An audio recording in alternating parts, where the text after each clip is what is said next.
party mode has been unlocked. Oh my god. Spam your memes for free. Sophia is coming in hot, heavy, and sweaty with 5 gifted subs.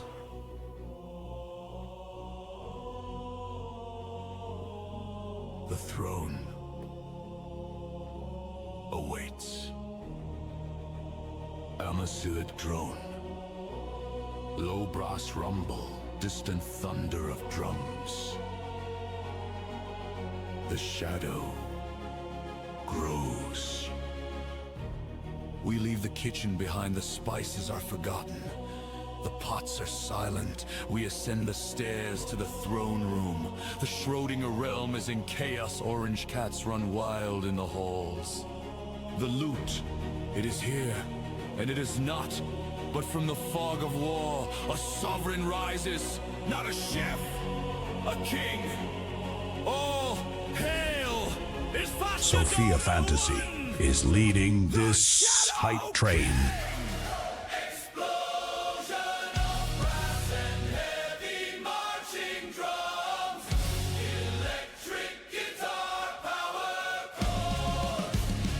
Continuation of heavy rhythm, choir chanting in background. Orange cats upon the wall, they hear the royal trumpet call. Quantum loot in boxes deep, a promise that the shadows keep. Shadows screaming for a feast, but chaos in the east and east. The kingdom needs a steady hand, the ruler of the Shadowland. All hail the Shadow King, long live the Shadow King.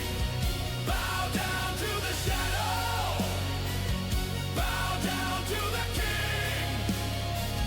All hail the Shadow King. Look upon the royal court where dukes and duchesses resort. I am spoiled, throws the gold. The story of the bravest told at sea, but sea stands so proud she screams it to the cloud. Gifts are flying through the air, a kingdom built by bits and share.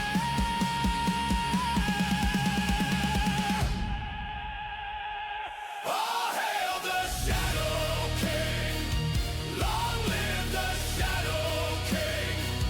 Bow down to the shadow, bow down to the king. All hail the Shadow King.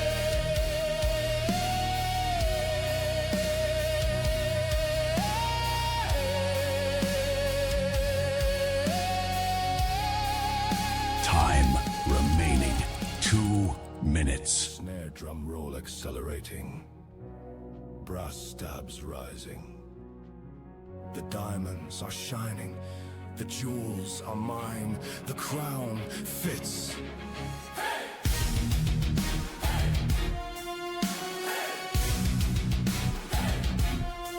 The light is fading from the throne room. The treasury runs low. The orange cats, they are starving. The quantum loot is blinking out of existence. The train is dying. Who will save the dynasty? Who pays the king's tax? The kingdom is falling. Who will save us? Now. We need more gold to keep the seed. We need more sub to make it sweet. The crown jewels, the diamond cards protect us from the starving gods. Remaining 1 minute. Just 2 more subs for the next level.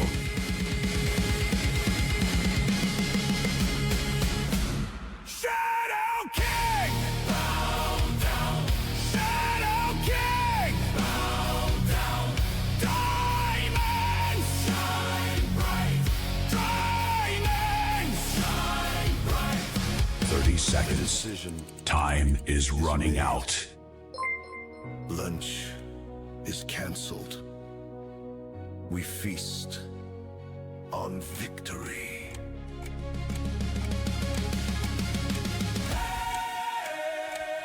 Sophia Fantasy gifted a sub.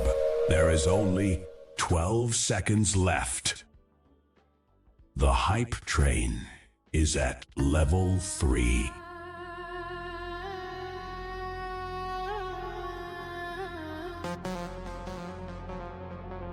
Sophia Fantasy gifted a sub.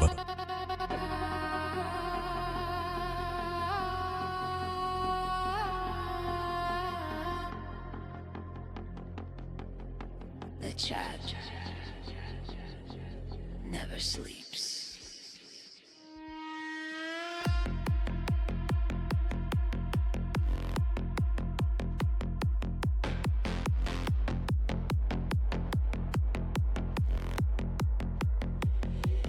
Bits on the line, chat is unstoppable. Subs coming in, chew, chew, chew, chew. Hype, hype, hype, hype, hype, hype. Wheels keep rolling.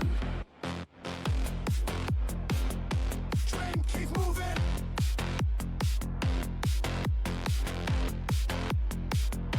Train, keep moving. Gift a sub, watch it stack. Feed the train, don't look back. Bits, subs, bit subs.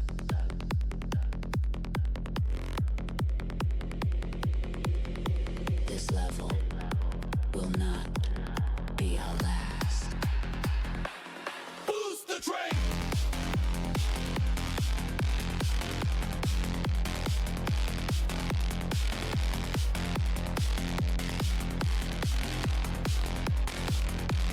Boost the train.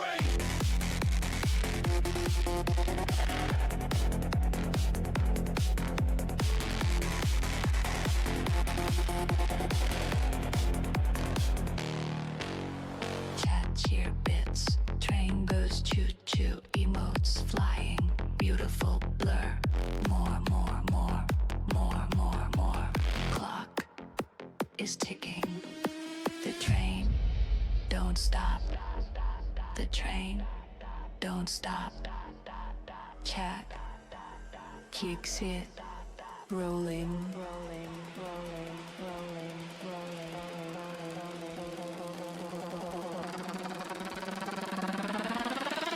Next train boarding, boarding, boarding, boarding, boarding, boarding, boarding, boarding, boarding, boarding, boarding, boarding, boarding. Time remaining 2 minutes.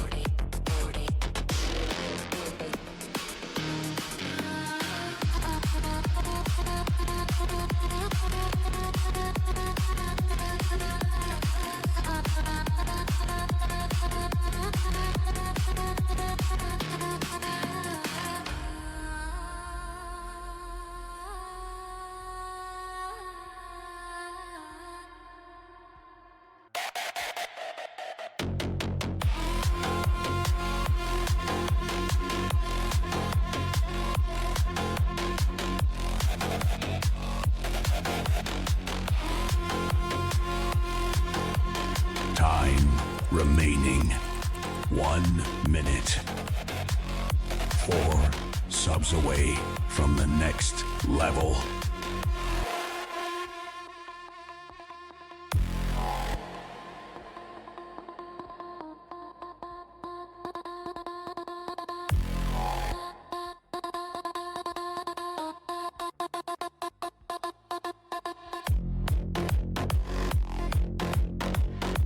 Seconds. Time is running out.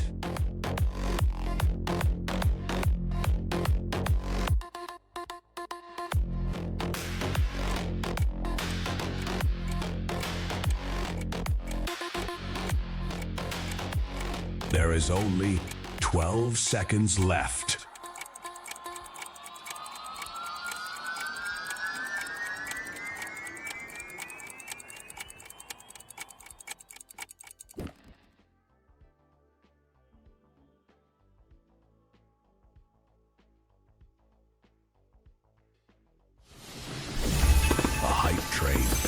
Successfully reached its destination. Well, good evening, everybody. How are we tonight?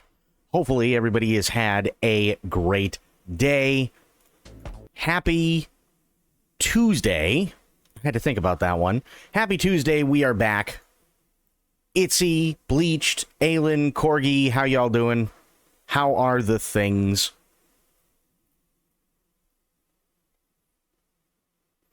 And Itzy and Aelin and I know Bleach came in after it started.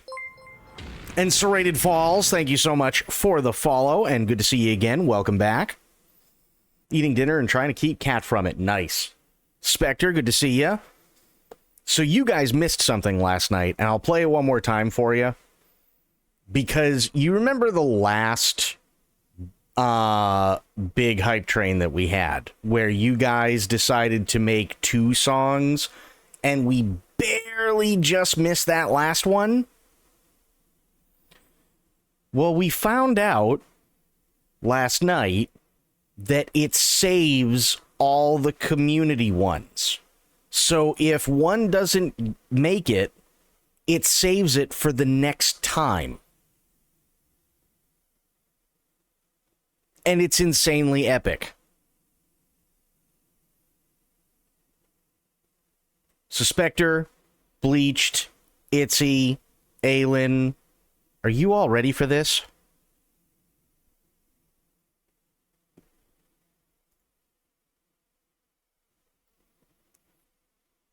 Here we go. The throne awaits. Amazigh drone. Low brass rumble, distant thunder of drums. The shadow grows. We leave the kitchen behind, the spices are forgotten. The pots are silent. We ascend the stairs to the throne room. The Schrodinger realm is in chaos. Orange cats run wild in the halls.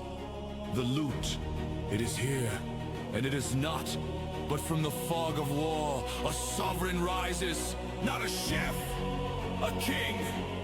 All hail is Sophia Fantasy is leading this hype train.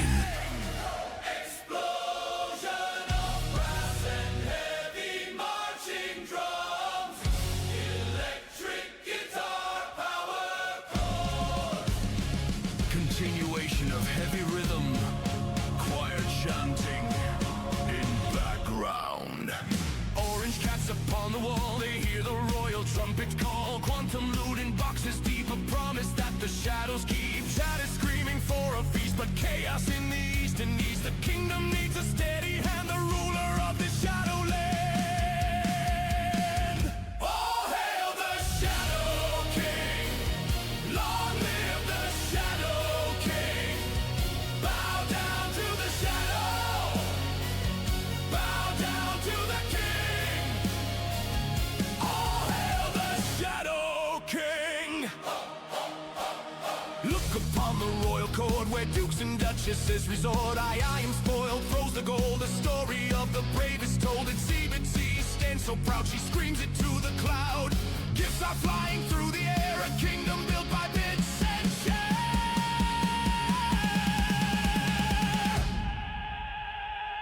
All hail the Shadow King, long live the Shadow King. Bow down to the shadow, bow down to the king. All hail the Shadow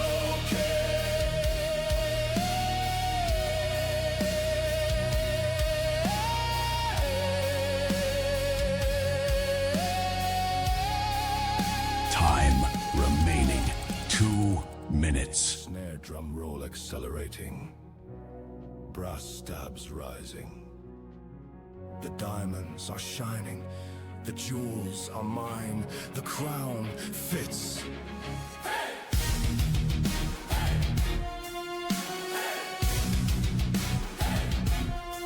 The light is fading from the throne room. The treasury runs low. The orange cats, they are starving. The quantum loot is blinking out of existence. The train is dying. Who will save the dynasty? Who pays the king's tax? The kingdom is falling. Who will save us? Now.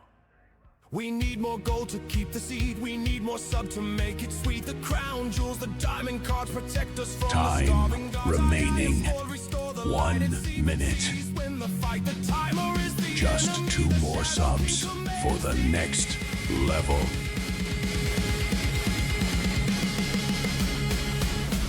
Shadow King! Bow down! Shadow King! Bow down! Diamonds! Shine bright! Diamonds! Shine bright! 30 seconds. Time is running out. Lunch is cancelled. We feast on victory.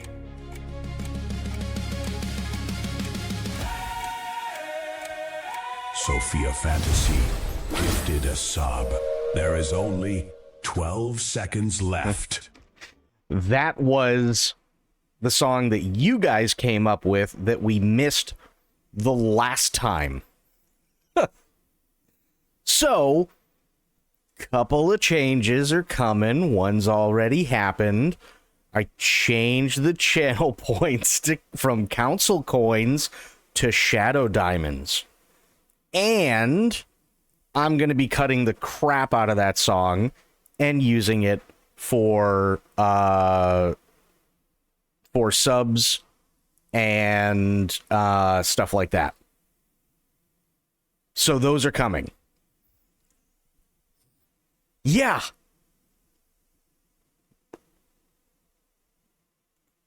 Yeah, that was kind of insane, wasn't it? That was the best thing, wasn't it? You guys came up with it. I'm suing you. I did not agree to converting my council coins to shadow diamonds. Hey, listen, you still have the same amount. At least you should. All right. What do you say we do this? It is time we see what the Sony State of Play has for us. I don't watch these in advance. This only happened a couple hours ago, so we're going to find out. Here we go.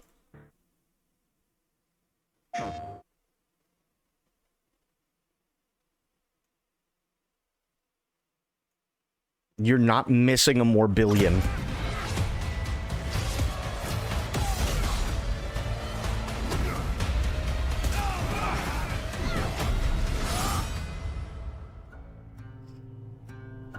Hi, I'm Marcus Smith, Creative Director for Marvel's Wolverine. Hi, Marcus. Today, we're excited to debut a new look at the game. To set the stage, Wolverine is in a race against time to rescue a group of kidnapped mutants before they're shipped off to parts unknown by cybernetically enhanced mercenaries known as the Reavers. However, Logan quickly discovers he isn't the only mutant attempting to save them. He's gonna Let's take a morb? look. Like that crappy movie they released twice and it still failed?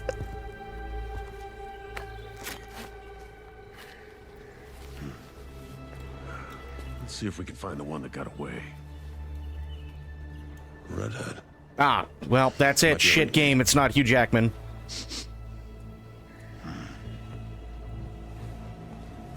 Looks like she took off into the industrial park.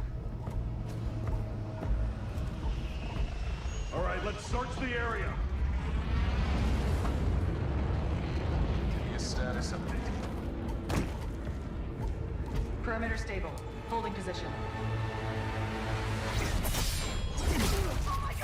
Oh, God. Holy shit. They weren't kidding about the gore in this one.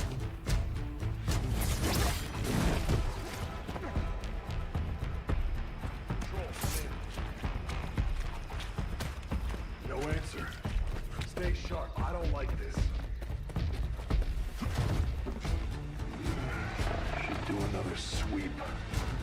It's too quiet.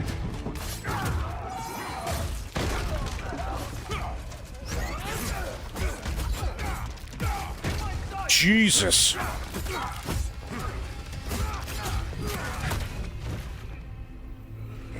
Night of the Crimson Sploosh, true. What's going on, Medicine? How you doing?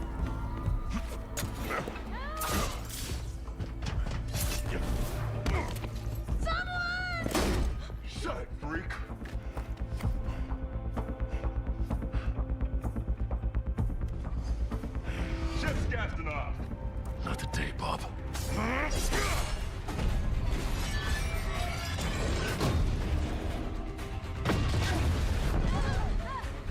The hell? Skullbuster! Up there! We need backup! Now!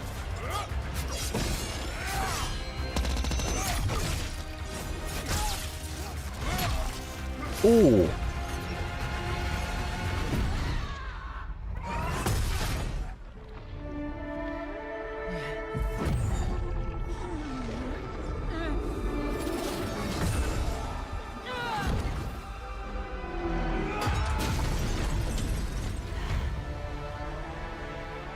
There you are, Red.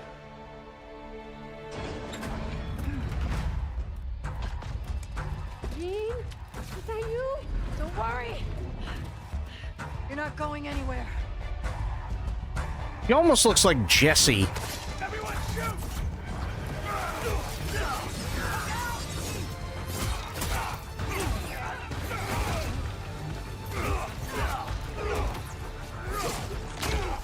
Son of a bitch!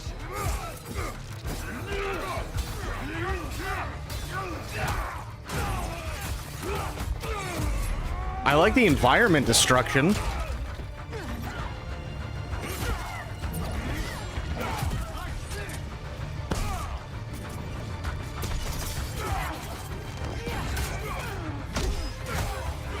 Pay for that!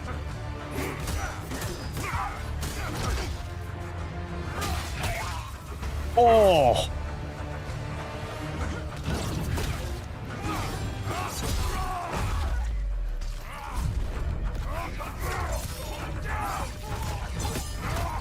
What the hell?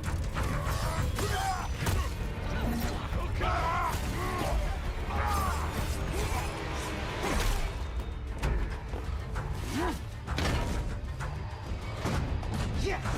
Let's go! Shit! Yeah, that'll work.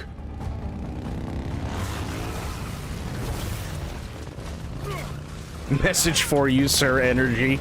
True. Ah, shit!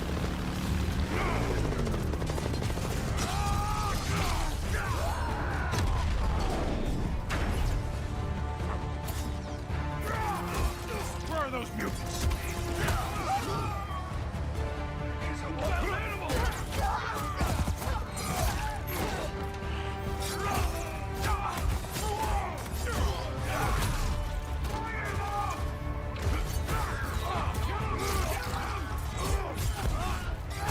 Get out of my way!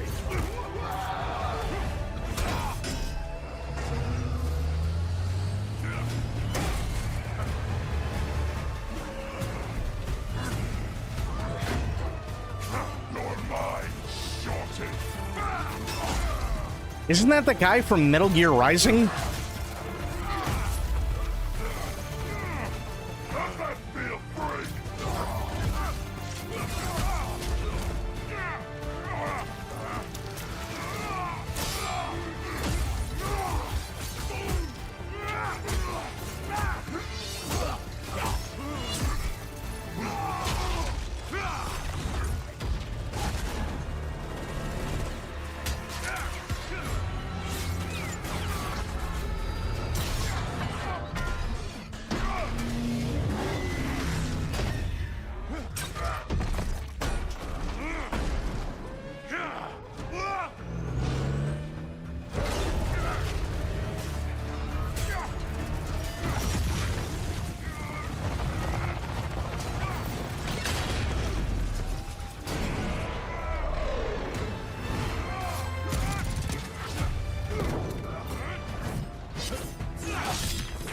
Was hoping for the redhead.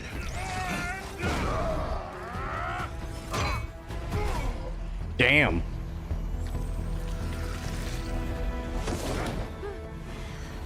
Let's get you guys out of here. Are you a superhero? Lock it. I'm Wolverine.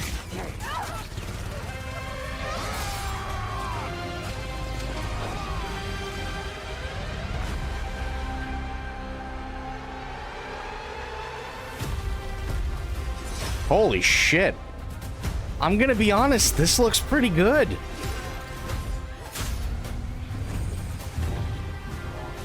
I swear that's Jesse from Control.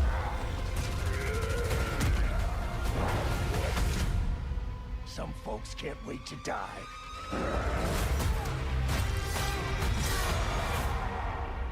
September 15th. Wow.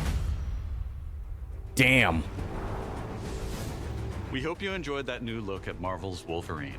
This is a single-player, action-adventure game featuring a focused, story-driven experience that will send Logan on a perilous journey across the globe, where more than innocent mutant lives are at stake. Wait, hang on. We just saw Deadpool. It's ketchup and mustard. In this game, mutants live in hiding, fearful of those who would hunt them down, while most of the world doesn't even know they exist. As you saw, you'll encounter iconic Marvel characters like Jean Grey, Mystique, and Sabretooth. Some folks can't wait to die. We also showed you a glimpse of the brutal combat you'll experience in Marvel's Wolverine. It's fast, fluid, and visceral in the way that only Logan can deliver. Marvel's Wolverine is built to take full advantage of the PlayStation 5 consoles, and we cannot wait for you to get your hands on it when it launches September 15th, 2026. We're also happy to announce that you can pre-order your copy today at the end of the show in select markets. Check out PlayStation Blog for more information. On behalf of everyone at Insomniac Games, thank you. We'll see you next time. I'll be honest, this game looks awesome. If and when it ever comes to PC, you can bet your ass I'll be playing it. So, yeah. And I agree with you, Alba. I really like that it's not open world. I really like that it's not open world. That's a huge thing.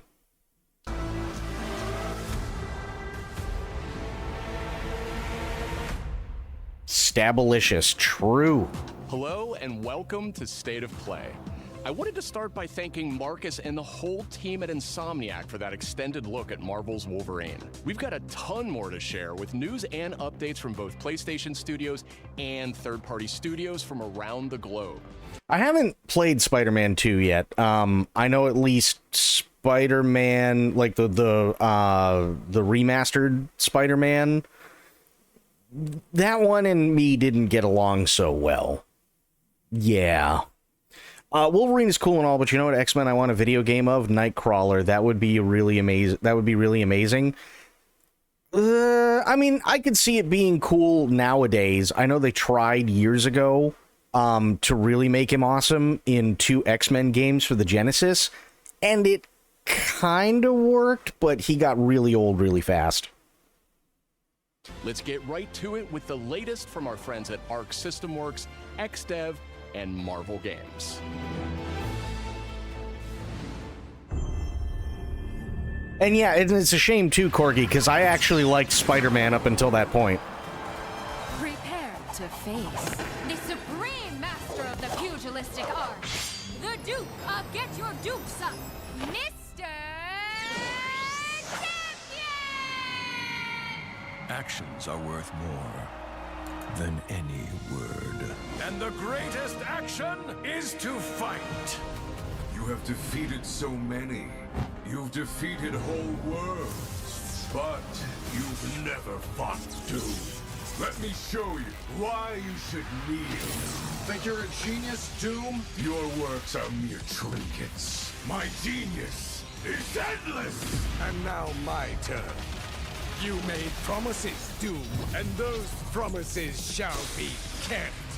Do you guys feel like they just did Dr. Doom versus Iron Man to kind of hype up the fact that Robert Downey Jr. is playing Dr. Doom and used to play Iron Man, and Iron Man's dead?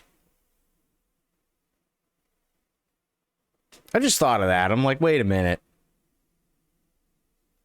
Spider-Man 2 is okay. The combat and moving around aspects are amazing. The story feels so flat and rushed, plus the amount of bugs I had found at the time turned me off from getting the platinum at all. Well, that's fair.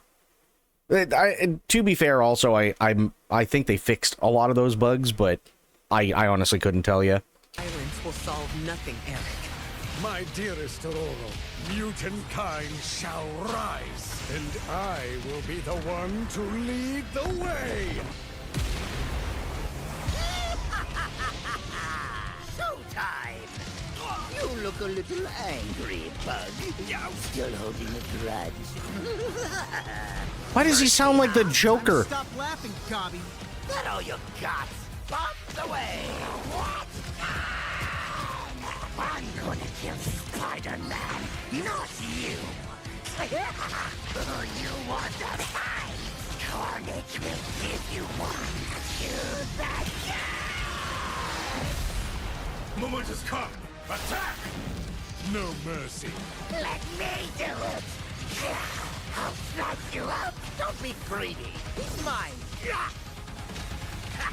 Knights of Doom, destroy them!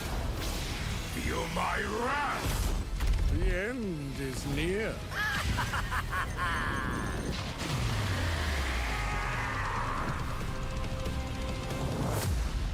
Yeah, I mean, don't get me wrong, it looks like it's a good fighting game.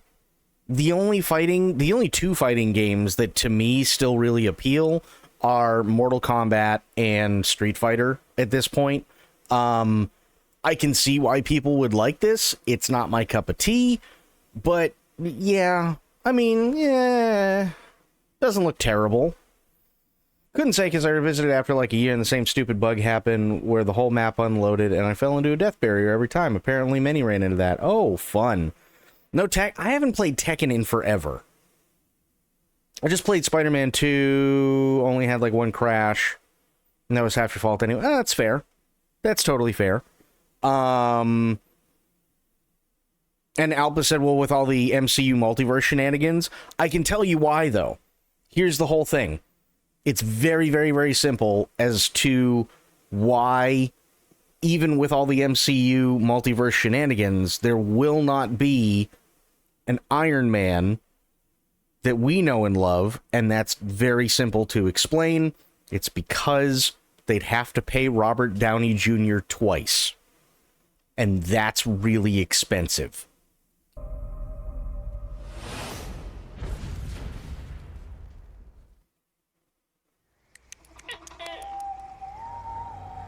I see much from my perch atop the tree of tranquility. Yet, there are some outcomes that are uncertain, even to me. Rayman? No shit. Let's roll! Your heroics will no doubt be the stuff of tales twice told throughout the Glade of Dreams. Come feed my ox! Calming biscuits? But... Oh! Yes!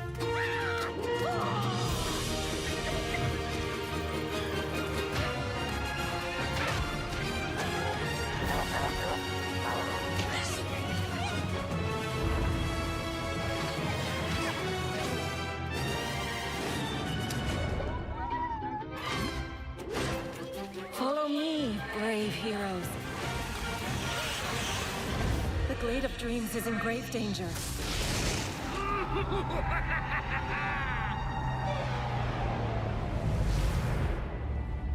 It's time I made my mark.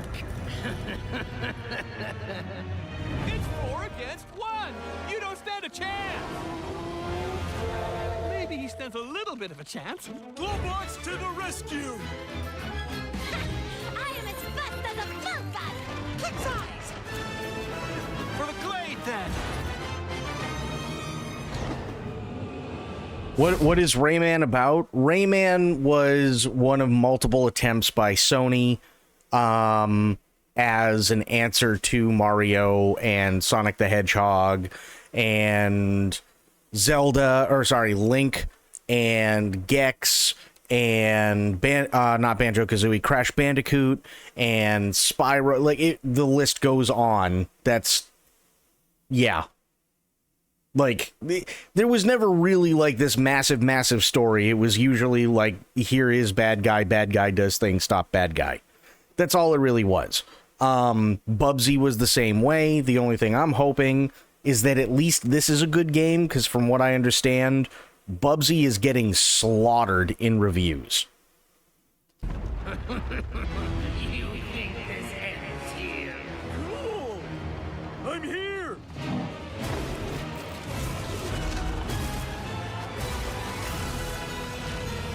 Are you ready for our game, Rayman?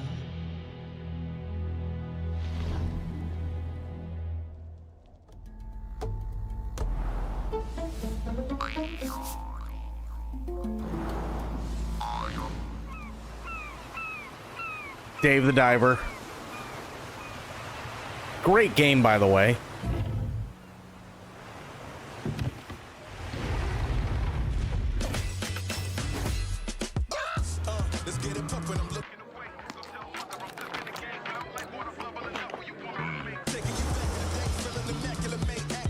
Oh, it's a prequel. Ooh.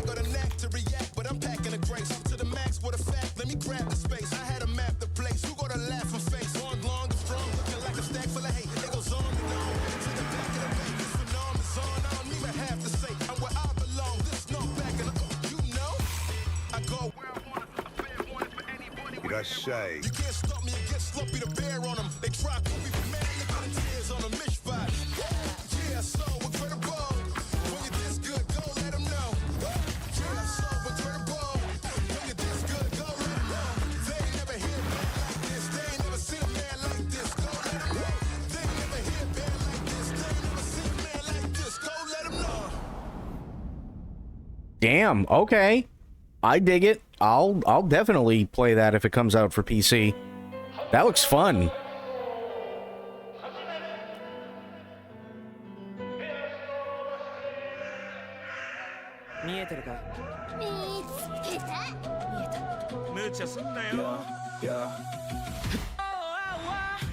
Yeah.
It's a power-up spinny shit missile game. Like, I hate to put it that way, but yeah. The art style is good. I do have to say, the art style is good. There's so my eyes couldn't keep track of what was going on. Honestly, my eyes couldn't keep track of what was going on. It's one of those power up spinny shit missile games. Yeah, I mean, hey, I hope it works well for him. I really do. I'm not going to shit on it because it's not my thing, but we've seen a lot worse. Don't look away. You'll miss the poor backdrops that don't make sense. Yeah. Could be Suicide Squad trauma, though. That's true.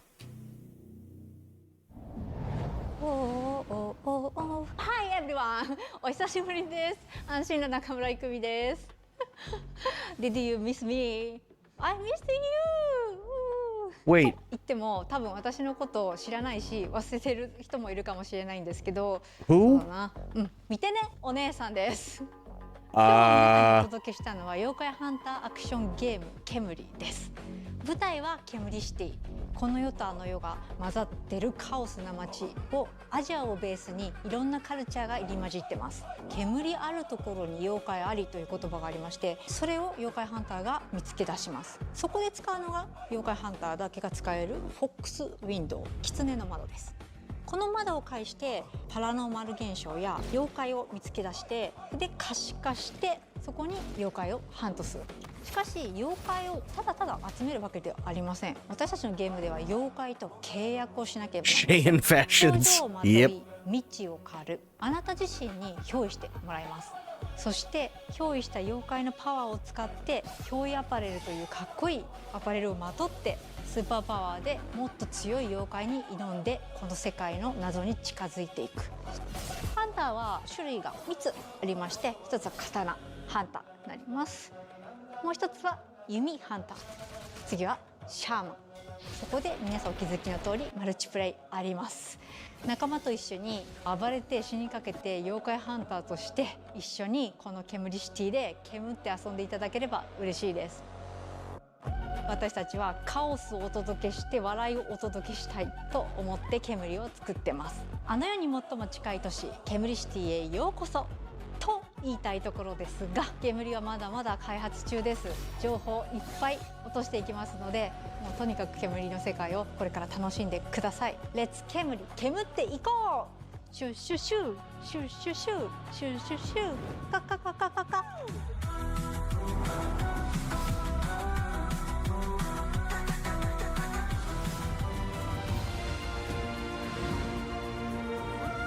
Oh, okay. Tomb Raider, fair. Tomb Raider's always good. Looking for you. Damn. Sorry. Damn. Sorry. Well, you found me.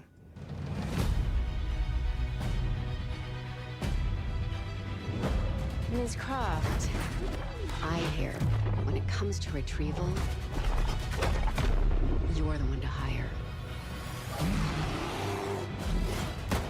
This isn't about glory or money or making the world a better place.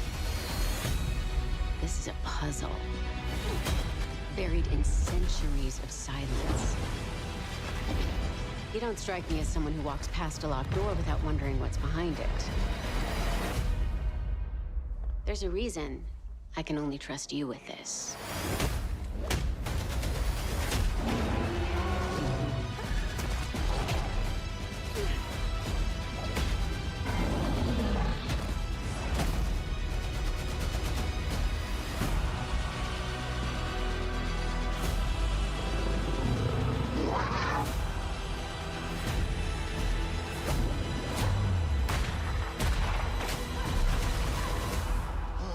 Gotta say, you captured your good side.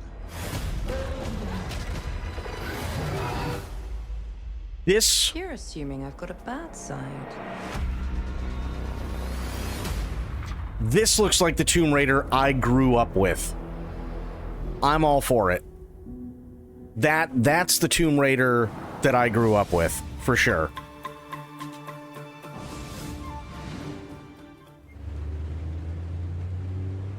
So, what was your favorite from today? I liked the Alisol. Uh-oh. What did you like about it? He's big and loud.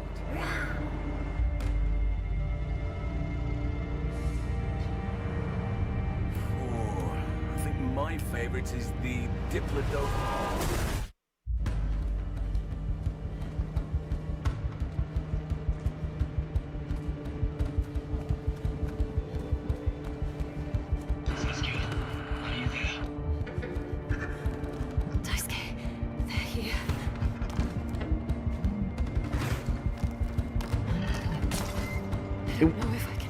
Wait. Is this an honest-to-God, like, actual survival horror first-person Jurassic Park video game? Holy shit! You need to keep moving. You have no other choice.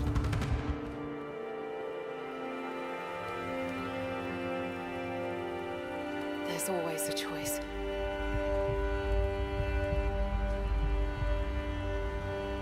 The Lost Wild. Oh, okay. Well, legally distinct The Lost World. Gotcha. But actually, it looks pretty good, I'll be honest. Dinosaurs are always cool.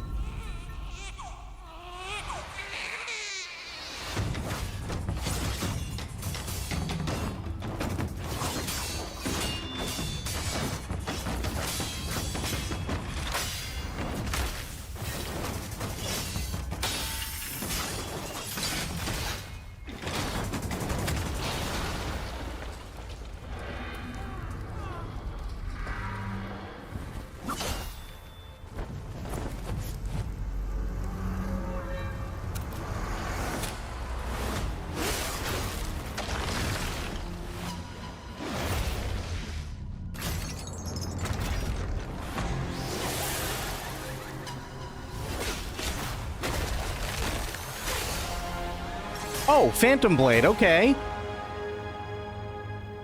Nice.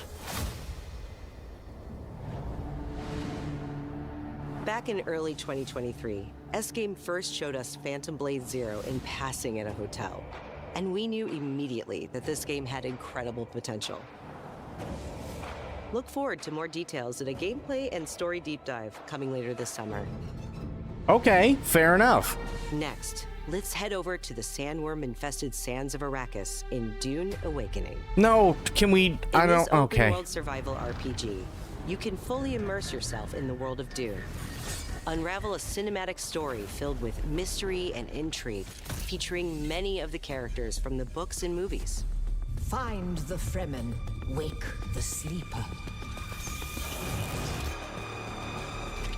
Alone or with friends, you will explore the vast open world of Arrakis and learn to survive and thrive by unlocking the secrets of the Fremen. Along the way, you'll discover new technologies, craft gadgets and weaponry, and build a base of operations that will grow and expand as you progress towards power and fortune. Pursue the path of the Bene Gesserit, Swordmaster, Trooper, or Mentat, and master anything from mind control to brutal hand-to-hand combat. In Dune Awakening, you can choose to play with your friends or alone in a brand new single-player mode arriving with the PlayStation release. Oh, interesting. Okay, I'll be honest, I think they might have just won me back a little bit. Brand new single-player mode. That I don't mind at all. That's actually pretty cool. I might go back and play it when that launches.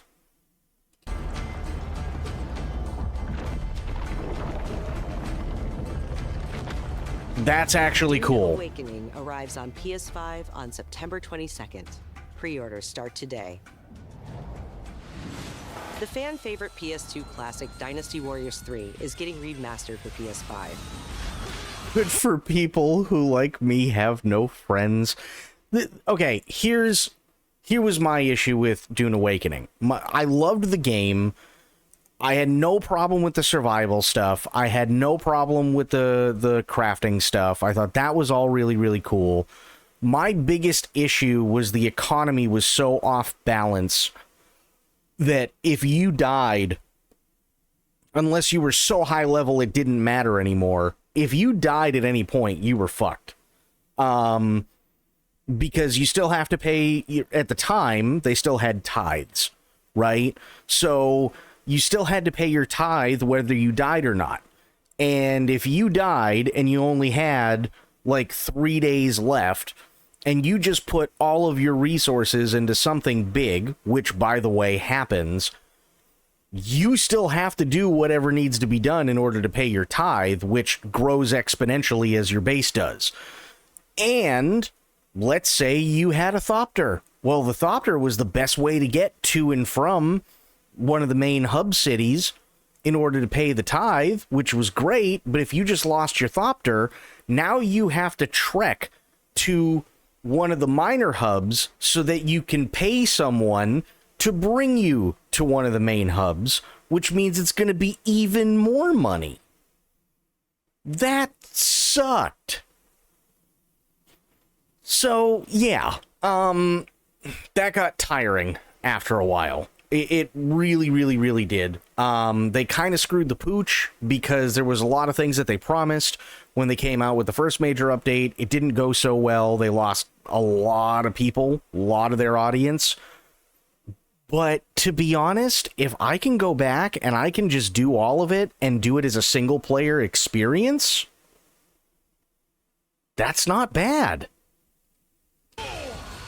Dynasty Warriors 3 Complete Edition Remastered is a modern revival of the 2001 game that established the foundation of the series.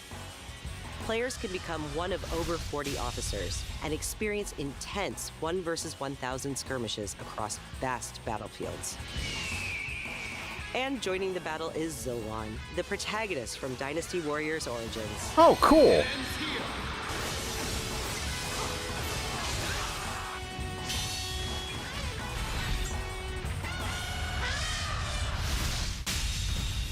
Dynasty Warriors was always a great game. I know it may not necessarily be everybody's cup of tea. I thoroughly enjoyed them, but I thoroughly enjoyed them because you didn't really have to worry about the story. It was just, here is your people, take your people, kick crap out of other people. And there are lots of other people. That's all it is. It's a power fantasy. That's really all it is. It's just a power fantasy. You have a hero, and it's during the Romance of the Three Kingdoms era, so it's got a very distinct art style. But because you have your hero in particular that you decide to choose, you're just killing hundreds of people left and right. And you can, if you really wanted to, you could literally just sit there and see how far it goes until they run out of people to spawn. And literally kill everybody on the map if you really, really, really wanted to. That's all it is. It's a power fantasy. It's fun, but generally speaking, that's all it is.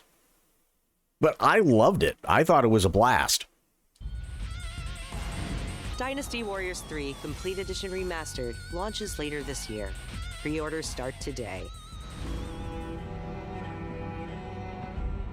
From the award-winning studio behind the Ori series comes a bold new vision for action RPGs. No Rest for the Wicked is a brutal Souls-like built around skill, consequence, and precision combat. Step into a living hand-painted world you can explore alone or share with friends in your own persistent realm. It's a Souls-like ARPG? That's interesting. A world that evolves even when you're offline. The highly anticipated full 1.0 release expands everything. A massive world, a deep class and progression system, and hundreds of hours of content, including endgame, all with full crossplay and cross-save. No Rest for the Wicked launches on PS5 this October and is available to wishlist now. Up next, let's check in with Capcom for an update on Onimusha: Way of the Sword. Oh, nice, okay. Doesn't matter. A beast isn't far from an Oni, you know. You do well to follow his example. I thought you'd see the appeal, Musashi.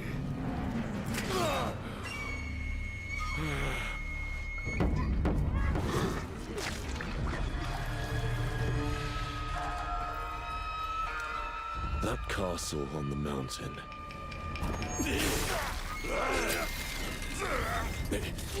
Musashi, I sense Genma. Prepare yourself. No ordinary Genma can move like that. I doubt this area was designed to welcome visitors. The castle's owner must be terribly cautious. I am Suten Tochi, Miyamoto Musashi, the fool who seeks strength yet rejects the power of the Oni. You shame yourself, child. Witness my might! If you live by the sword, fighting is everything. So you've lost. Will you swap the sword for a trowel? Like hell I will. No. What then? Are you going to start taking human souls? If human souls are what it takes. Musashi, if that's the path he walks, I will follow. I've chosen to trust Musashi's judgment in all matters. Ori departed. Give me every ounce of power that you have. In return. Then get going. Nice. Onimusha.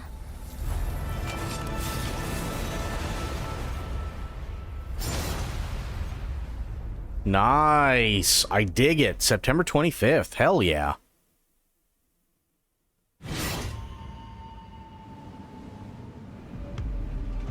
We can't wait to get our hands on Onimusha Way of the Sword this September. But you won't have to wait long to try it yourself. Here's one more update. I'm sorry to hear that, Corgi. Definitely sorry to hear that. I know, unfortunately, how that goes. It's not fun, and it definitely puts you in a mood, so I completely get it. Yeah, I'm sorry, man. That really sucks.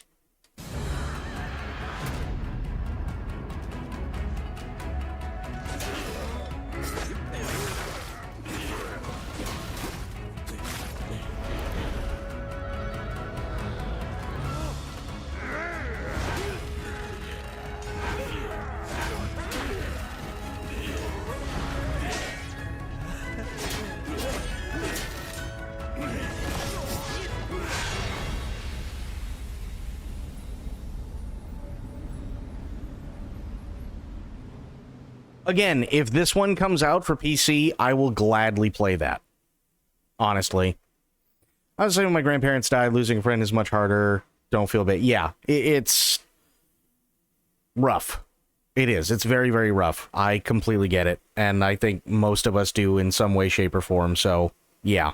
I get it, dude. And it sucks. And it's going to take time, unfortunately. You know.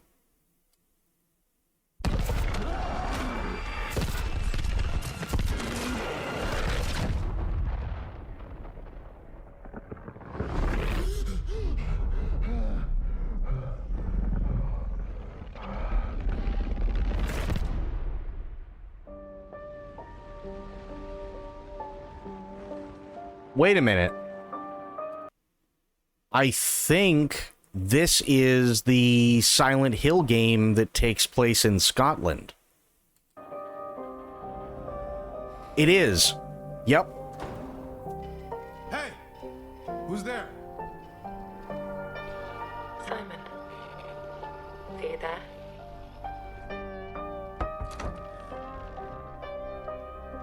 Please say something. Where did you go, Simon? Something doesn't feel right.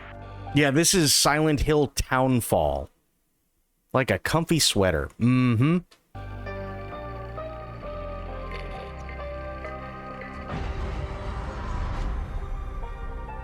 Crit, what's going on, buddy? Yeah, Silent Hill F was really good.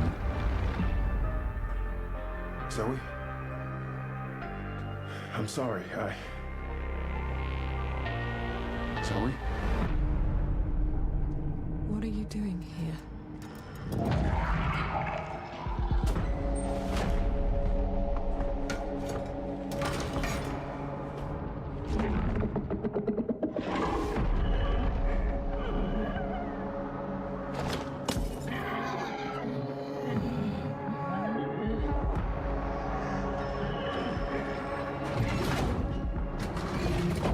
What the hell is that?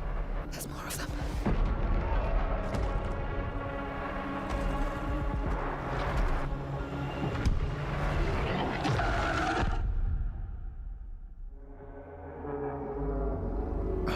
so sorry.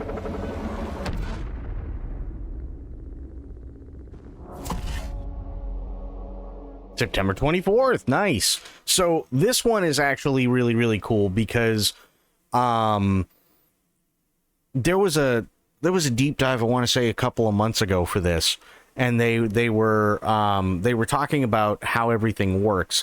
That small portable TV that you see in this one, he's trying to figure out what's going on, but he's doing it through picking up stray signals through that small portable TV.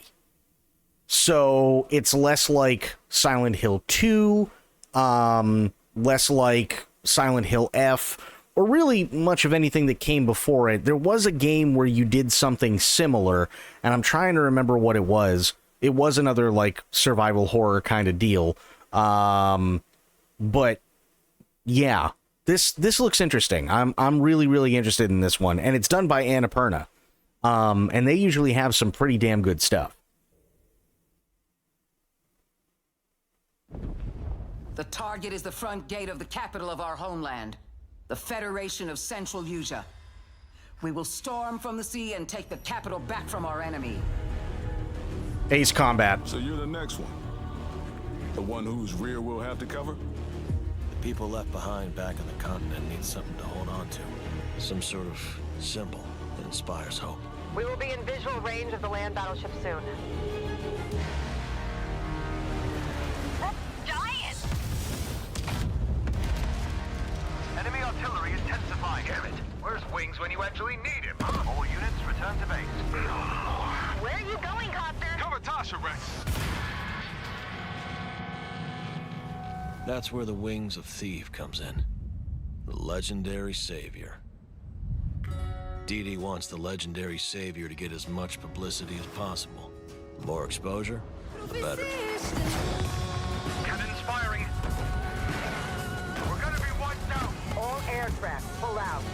Sorry, Rex. You stay put, Joker One. Above you flies the Wings of Thieves. No harm will come to you. Hands to the sky, everyone. Hope is within reach. The Terminus fingers. What, the imposter? Sharing information isn't always about telling people the truth. Hope's all we can offer, right, Joker One? It's an ambush. Shadows. Just as planned. We dangled the bait and Wings took it. We'll find out soon enough. Would you please? Green light, defend the maneuver. We've got a leak. Is it time to run, Ray? Hang on. Joker One, down's an enemy. You never ran away, did you? Here we go, Rex. Come on, Ray. Let's go, Rex. These skies belong to you, Rex. Go take what's yours. I'll be honest, I've never, ever, ever played an Ace Combat game, and I know that this is nothing but plain porn. But it's really, really good plain porn.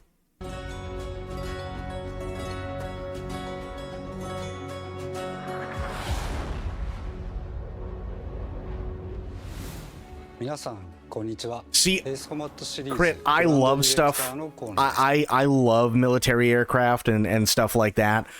Is it something that, like, I would pick up and play on stream? Probably not. It's something that I'd most likely pick up and play by myself, just because I'm a really, really big fan of plane porn. But it is really good plane porn, I'll be honest. お待たせいたしました。エースコンバット8ウィングス・オブ・シーブの発売日は2026年10月2日、アーリーアクセスは9月29日になります。今回の映像では皆さんがエースコンバット8で直面する出来事を一つ一つのカットに意味を持たせて約2分にギュッと詰め込んでいます。自由自在に空を飛び、ドッグファイトの興奮を味わいながらドラマティックな英雄体験ができる。他にはないエースコンバットだけの空はもうすぐそこに広がっています。加えてもう一つお伝えしたいことがあります。こちらの映像をご覧ください。Ooh, we got a video? Did you know there are 3 kinds of aces.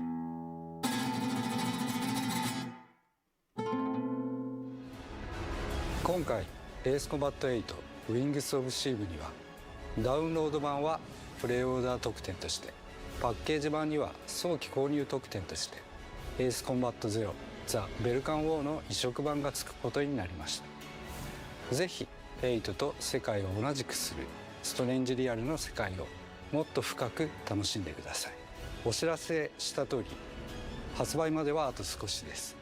出撃の準備を整えてお待ちください。ありがとうございました。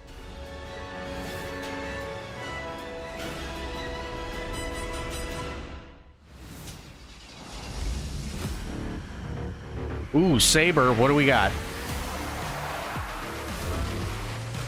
Fast and the Furious?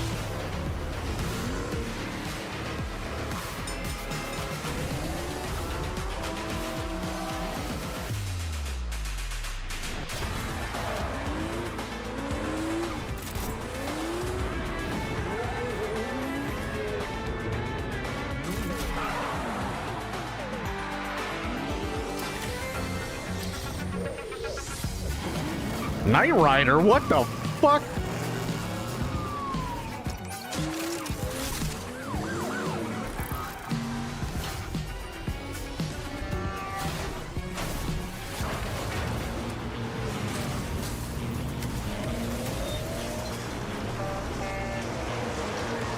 Mad Max?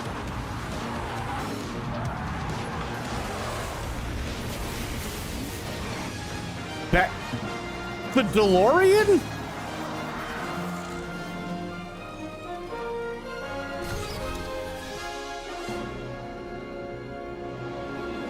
And cut.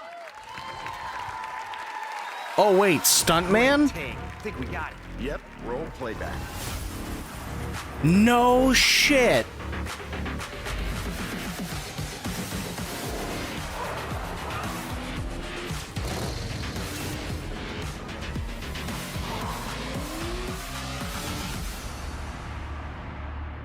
I haven't thought of Stuntman in forever. There's a wounded man. Nasty injuries. It's like a beast tore him apart. A beast? Out here? Are you drunk or something? I thought that guy said it's like bees tore him apart. Ascended, how you doing? I might be stupidly interested. Stuntman was fun. The Stuntman games were a lot of fun back in the day for the PS2. I'll be honest. Doing all right? Hey, sometimes that's all we can be. I get it. Bees do be like that. That's true. Come up and show him out. But he's still weak, so be careful.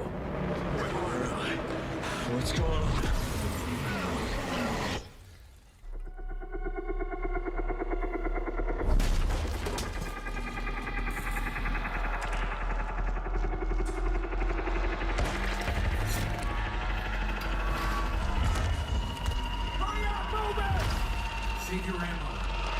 Oh. I think we saw a teaser for this. And you're tough. Surprisingly lively for someone who just came out of a coma. If you want to survive, you gotta hustle.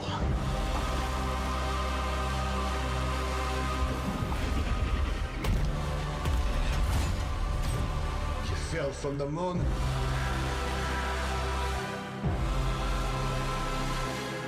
I will help you, but you must not go there.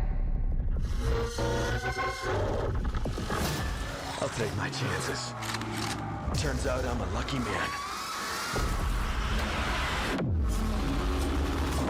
You'll find nothing there but death.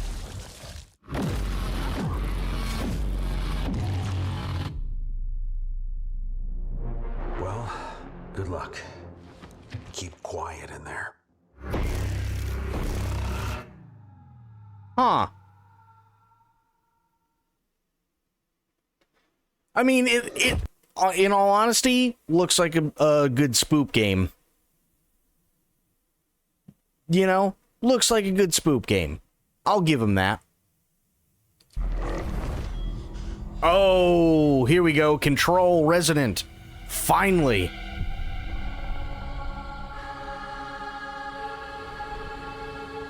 Something is coming. I have to go. It felt like an earthquake. But it was just a paperclip. Falling off a desk. The tiniest tremor before the main event. Jesse. I know what they put you through. You never had a chance.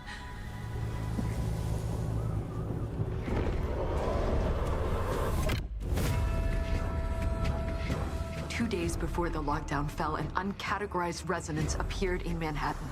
As things stand right now, Dylan, you're our only shot at survival.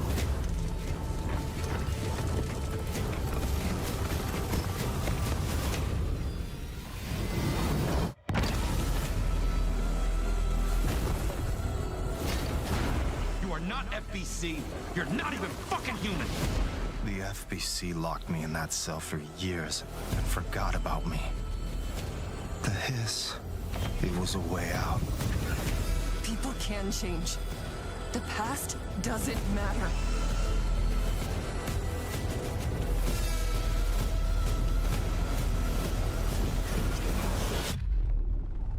I want this game. I really want this game.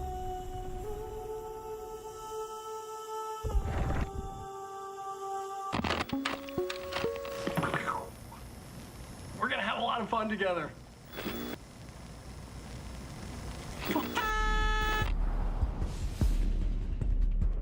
This looks more twisted. Yeah, so it looks like they're going a different route. You're playing Jesse's brother Dylan. So there you go. This takes place after the events of Alan Wake 2. So we don't know where Jesse is. We still have no idea. The Remedyverse is great. I love the Remedyverse. Burb sounds good.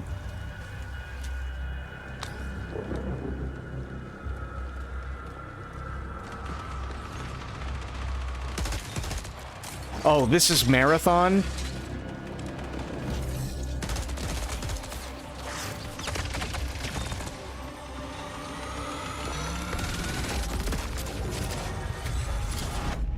Darkness.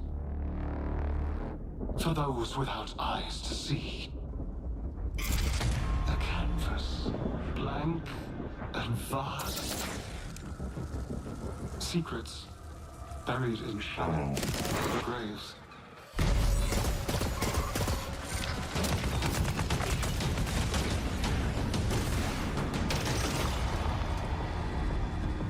Oh, Bleached. I already said the same thing. If they don't have Old Gods of Asgard in Control Resonant, I will riot.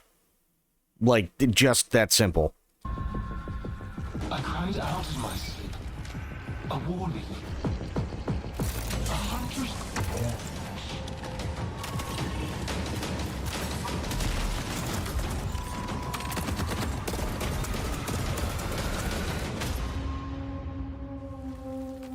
Bury it.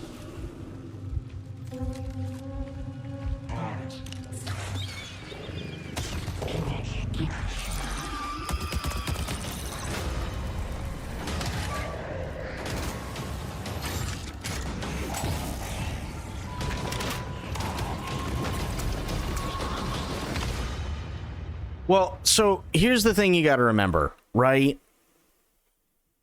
And we talked about this a couple of days ago. The problem isn't Bungie. The problem is that Bungie hasn't been Bungie for a very long time. Everybody thinks Bungie and they think the original Halo, right? Everybody thinks Bungie and they think the original Destiny 1, right? The people who worked on those games don't exist at Bungie anymore and haven't for years.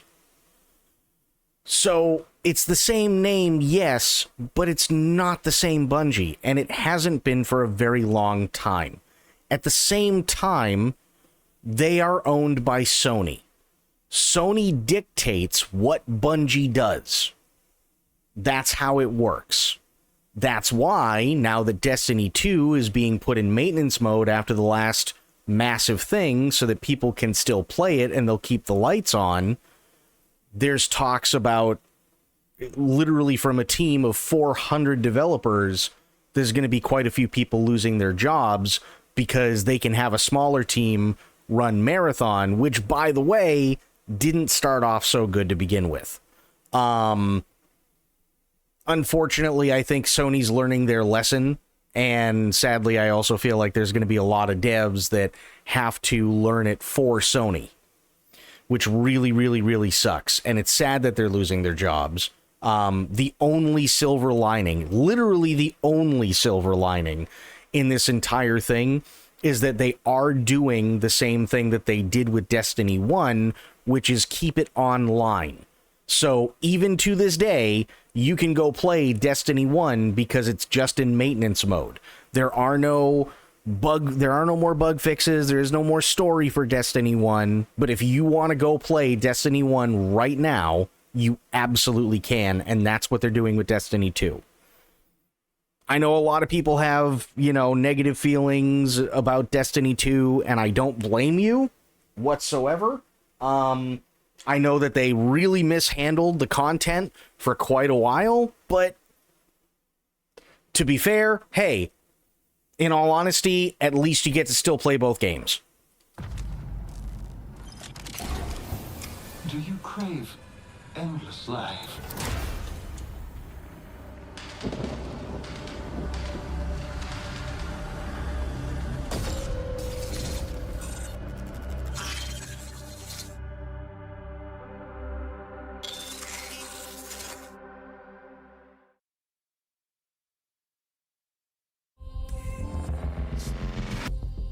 The dangerous and cutthroat world of Marathon expands today with its second season, Nightfall.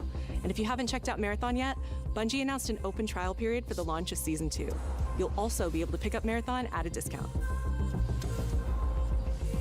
Now, let's take a look at what's coming soon to PlayStation Plus.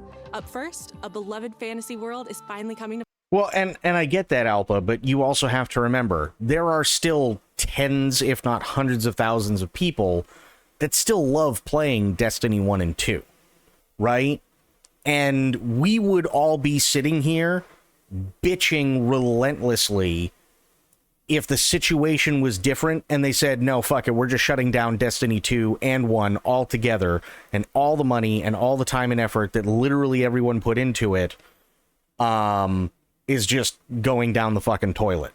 Especially during a time where laws are being passed not only in the UK, but also in Europe and the United States now for stop killing games.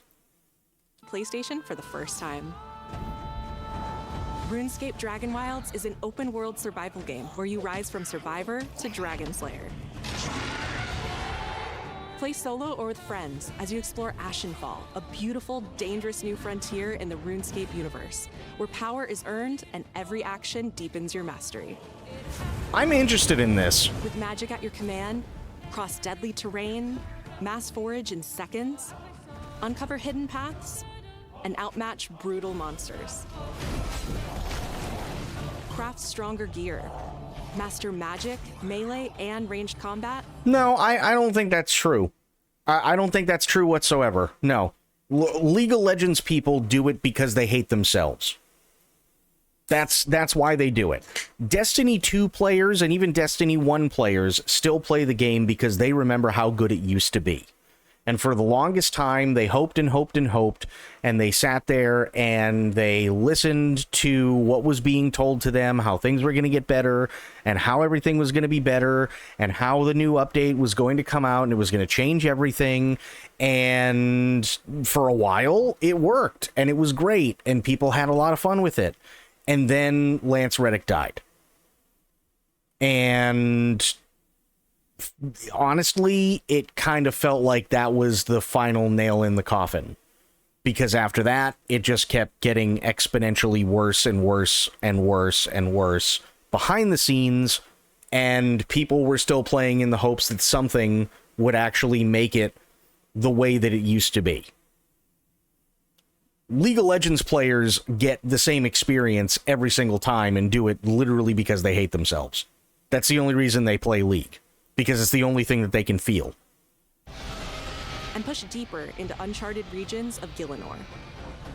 Build a home together, farm the land, and fish the waters. Make it yours. RuneScape Dragon Wilds arrives day 1 on PlayStation Plus later this year. Ooh, okay.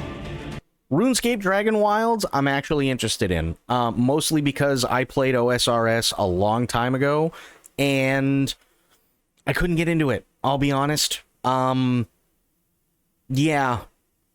I couldn't get into it. It was very slow, it was very clunky, and I know a lot of people love OSRS, and there's nothing wrong with that. Hey, good on them. But I want to see what happens with Dragon Wilds. League of Legends is the nom of gaming. You're not wrong. You're not wrong at all.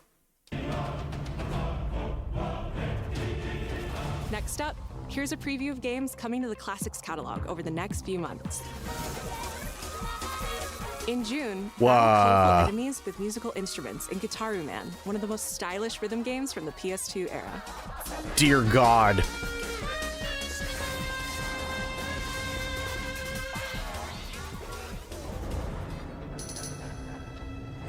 In July, PsyOps The Mindgate Conspiracy joined. No, see, that's the thing. The player base is the way they are because of the way that the devs treat people and treat their things. That's why. That's the whole reason.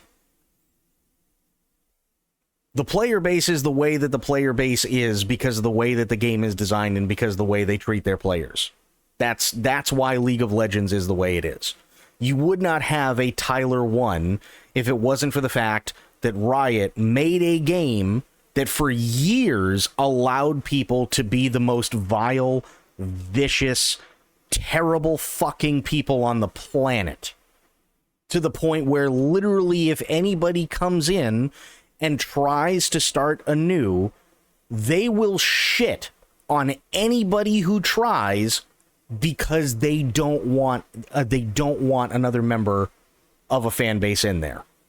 They hate themselves as much as they hate each other, and that game literally harbors that.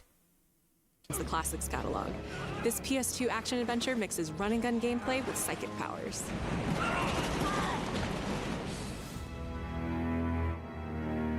And yeah, I played OSRS a long time ago.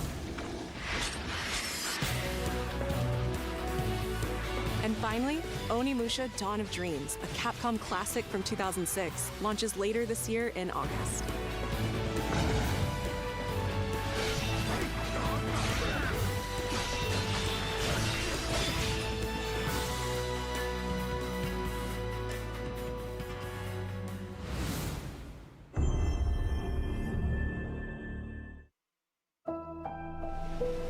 Akashima Island, haunted by dark stories. Our goal, confront the evil, corrupting paradise. This is Dead True International.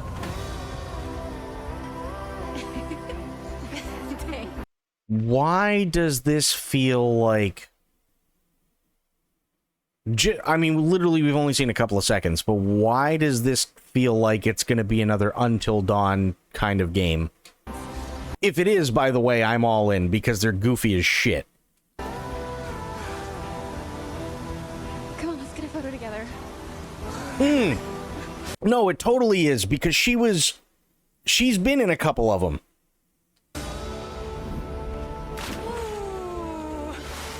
Over! Rotate it on that one. A for Is that a Asterion? effort, dude. Who's the buff idiot? Does no one know this guy? This is how villains are made. I love those Until Dawn type games. What are they called again? They're like QTE games, basically. Haven't met yet, right? Sebastian, how about looking out for you? Yeah. Roland, whenever you're ready. This has to be one of those Until Dawn type games, and Asterions in it. I'm in. Totally. This is going to be goofy as hell, and I love it. facility has been shut down for decades. Uninvestigated, untold, until now. And I know I'm a fucking pause Andy right now, but I'm really, really hoping this ends up as something where you can play with a friend, because some of the most fun I had was playing with Flick while playing Man of Medan and accidentally fucking it all up at the end. That was hilarious.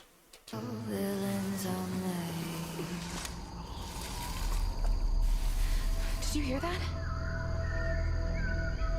Nate, are you out there? Oh, God. We gotta go. Right! I have a bad feeling. Let's get rid of it. Oh, damn. Go! He's coming! Through there! Take a deep breath. Oh, damn. Fuck! Which way? Steady the mind. We're gonna have to jump! There's rocks down there!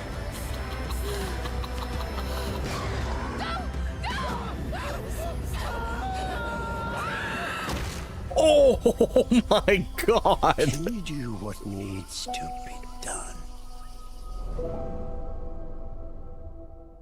Until Dawn 2? Oh, shit. Damn, okay. I'm sold. Hi, I'm Stu Tilley, Creative Director at Firesprite Games, and I hope you enjoyed the first look at our brand new installment of Until Dawn. In Until Dawn 2, a successful crew of ghost hunters who fake all their best content come face to face with real horrors for the very first time. Whenever you're ready. By the way, for those who weren't here when I played Until Dawn, everybody lived until the last 30 seconds of my playthrough, when I accidentally blew up the entire building and the only one who lived was Hayden Panettiere. Having just signed a deal with a major TV network, they visit an abandoned tropical island. But beneath that beautiful surface hides dreadful, heartbreaking secrets, centuries old and hungry for vengeance. We're looking forward to sharing more details about this very soon, ahead of release in 2027. Thank you. You just killed everyone in the most efficient way. Okay, but here's the thing. The Wendigos were attacking people. People were locked in rooms and so on. And there was a thing that we did. And it was, okay, well, we'll turn on the gas for all the lamps. So we turned on the gas for all the lamps. I thought, stupid me, because it's one of those games, I thought that by allowing Hayden's love interest in the game to light it, that it was going to act as a flamethrower and it was going to burn the Wendigos in the main area so that everybody could get out. I didn't know I just lit a giant bomb. So Hayden was the only one out of... Literally, I went like 12 hours making sure everybody was alive. I had everyone alive until the last 30 seconds, and then the credits rolled. Now we have one more game to show, and it is something special. This is a brand new title debuting with more than 20 minutes of uninterrupted gameplay. So turn up the volume, sit back, and enjoy. Okay, what do we got?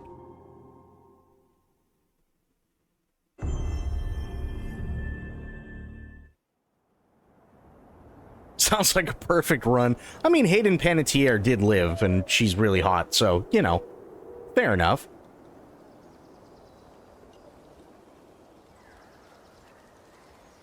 And of course she's gonna live, because she's the cheerleader from Heroes.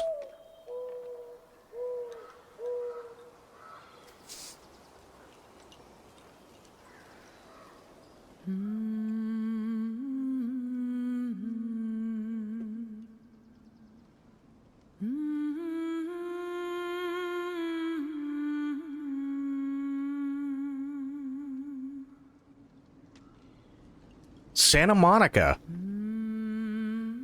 Is this a new God of War game?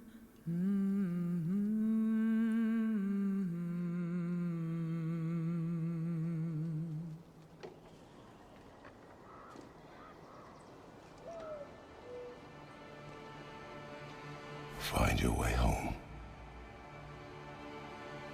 You are free.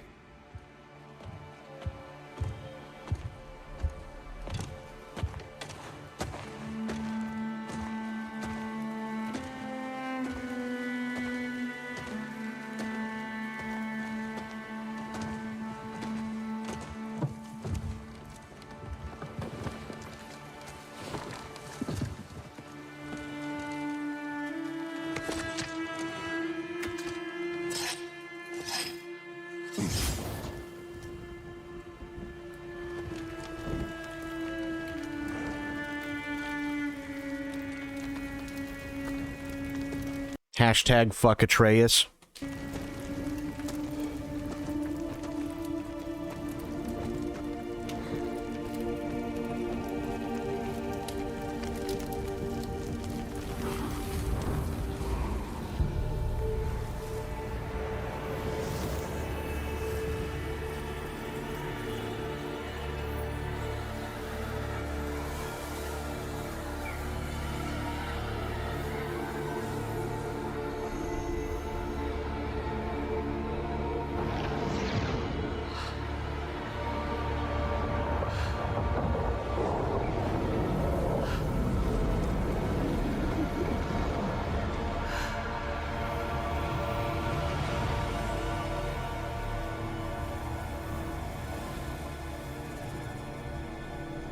Wait, you play his wife?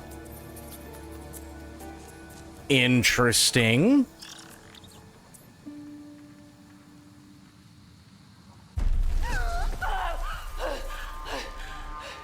Kratos!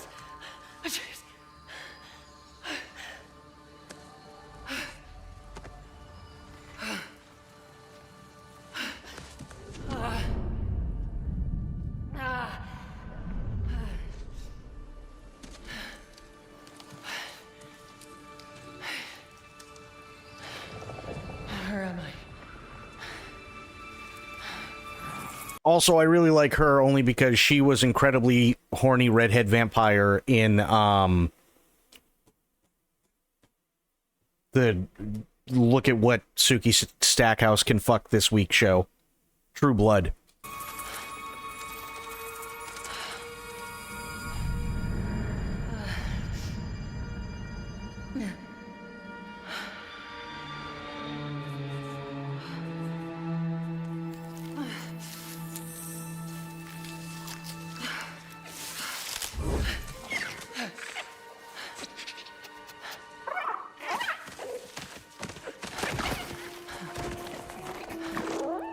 You know where I am?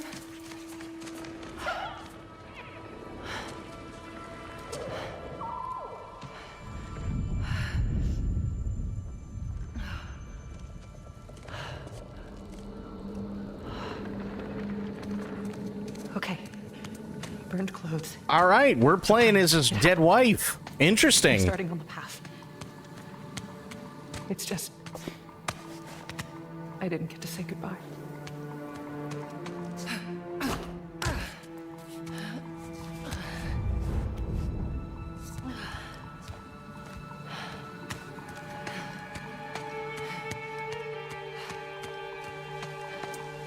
This definitely isn't the light of Alfheim.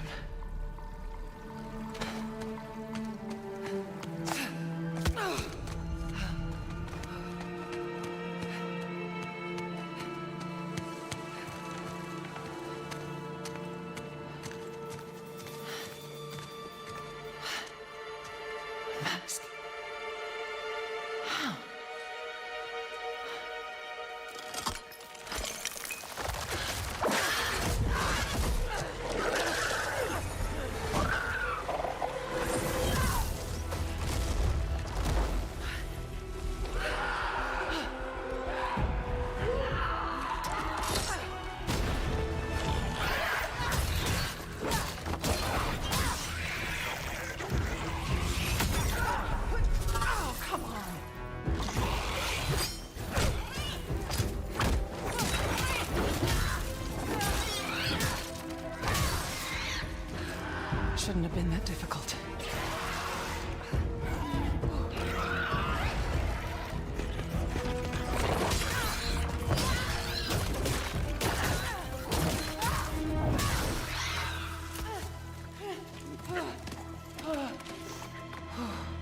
Yeah. Armor. Good idea.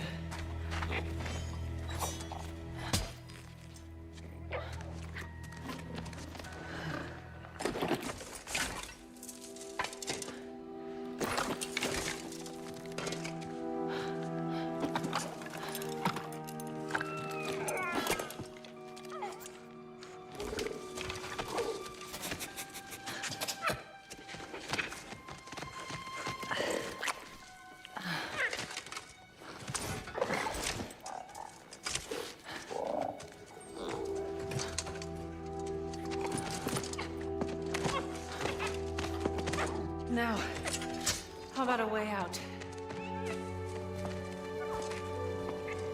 Nah, she's wearing something underneath. We already saw that.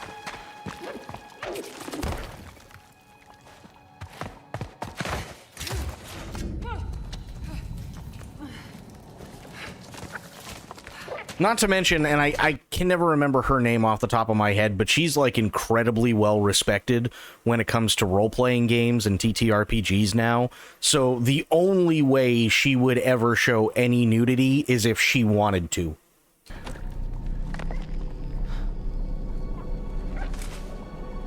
Guess I'll find my own way from here.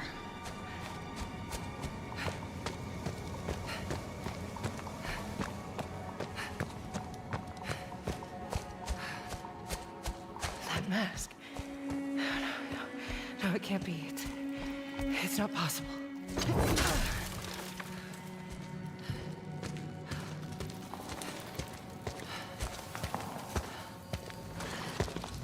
If there's another mask, their path isn't safe. I have to find a way back.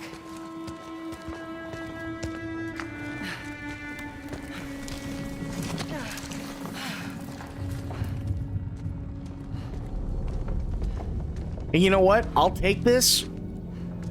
I know there's a lot of people who don't particularly care for God of War anymore, but I'll take this for one reason and one reason only. Because it's not an Atreus story. Simple as that.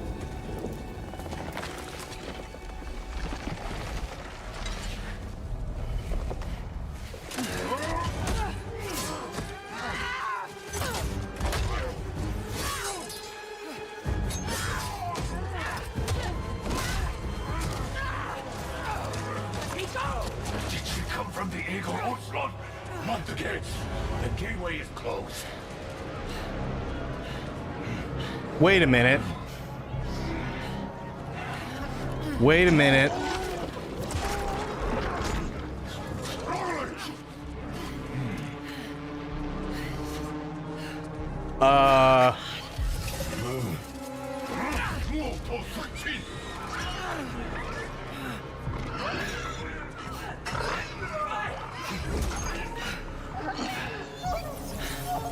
Guys, I'm gonna be honest, this doesn't look like Egypt. That creature.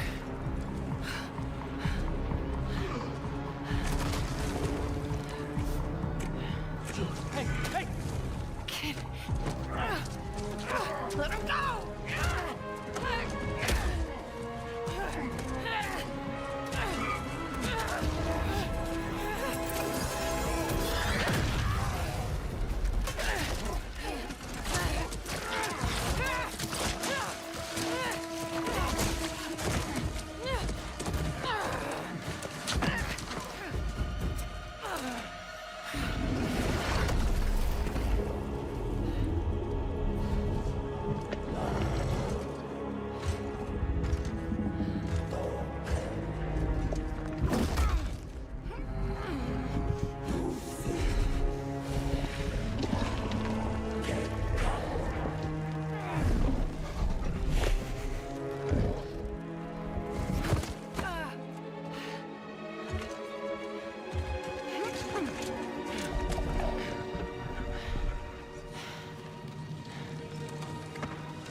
I don't know what this... There's so many different things. That's Egyptian, the woman. I don't know what that dude is behind her.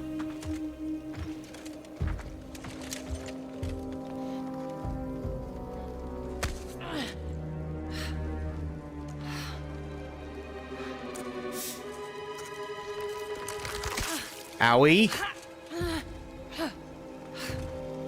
Another mask.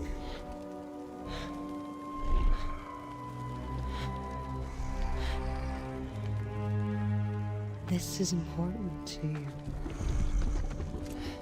I wonder,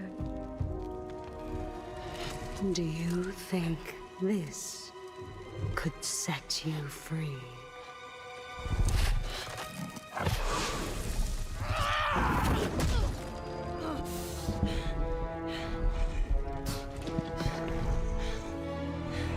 You touch me again, and I swear, I will kill you.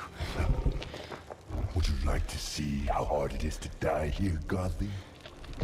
I can show you.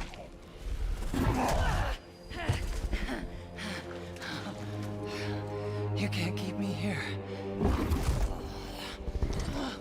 The gateway is closed. There is no escape.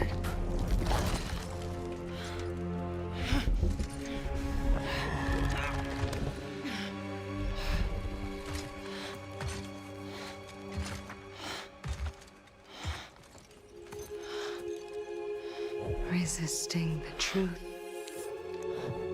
will only make this more painful.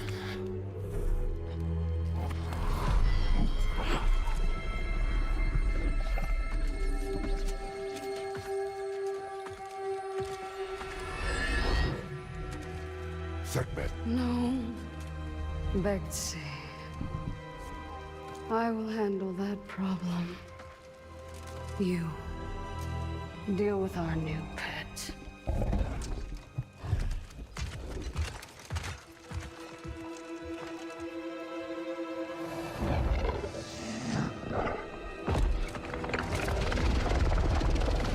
That's a big kitty.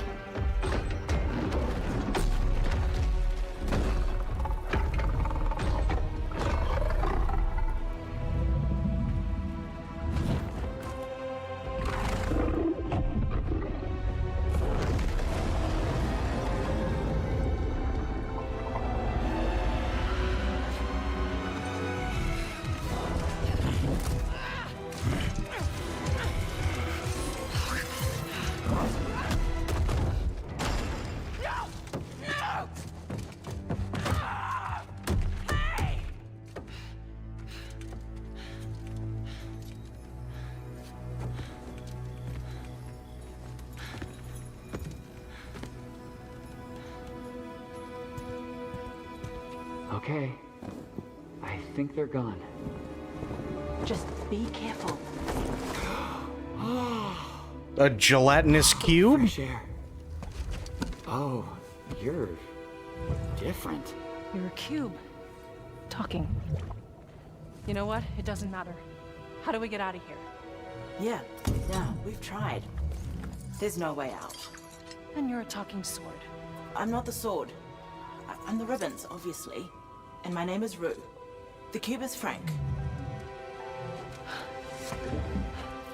The gelatinous cube's name is Frank? That's kind of awesome. I'm Faye. There has to be a way out of here. A way out? But you're not even all here. That is Jack Quaid. Damn, okay. I'm in. Of course I'm not here. I'm dead. We got Debbie, To come through the and we got Jack Quaid. It's like you're holding something back. This isn't working.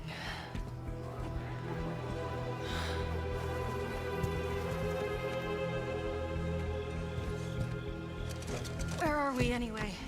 Afterlife of the Gods? I call it the Everyone. Oh, there you go. Afterlife of the Gods. Perfect. So it is a mix. Yep. Life of the Gods. Great. So, what's the plan, boss? Not your boss, Frank. That cask. That's why you're trapped. Yeah.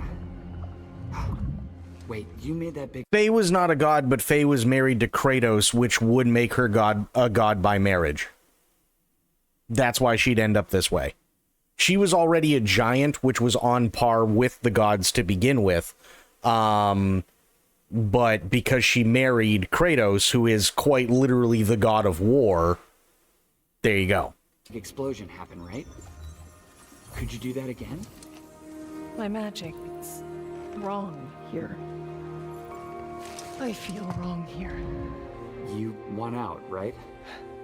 I think we all want that. Demigod at least, yeah. Faye, you need to accept it. All of it. You're dead. How? How do I accept that? Simple. Focus. You're here. Be here.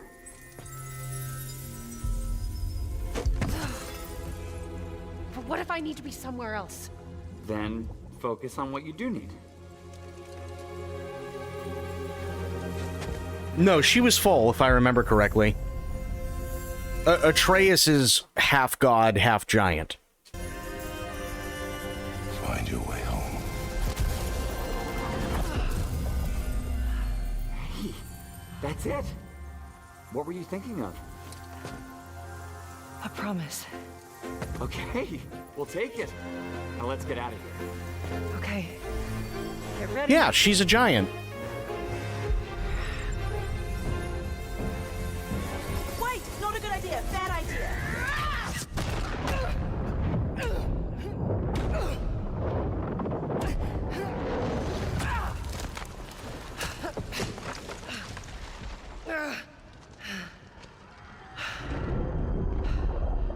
Kratos.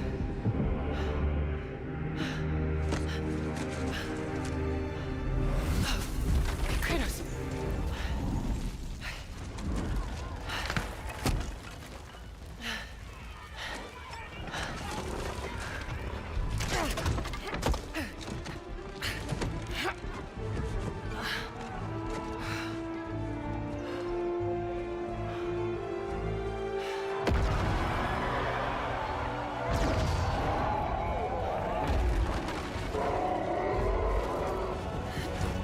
Yeah, I'll play this. If it ever comes to PC, fuck yeah, I'll play this. Rue? I think you should give her the sword. Fuck yeah, Frank! How do I know I can trust her? I'll give it back. I promise. Okay. Take it.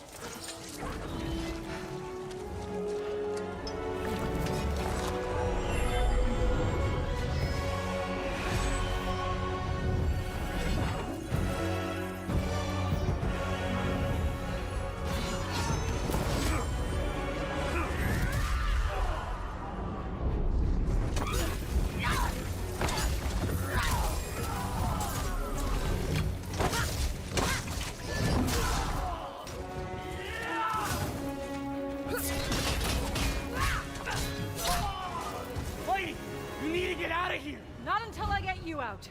I don't need help. Here we go, coming up behind. Go, Frank!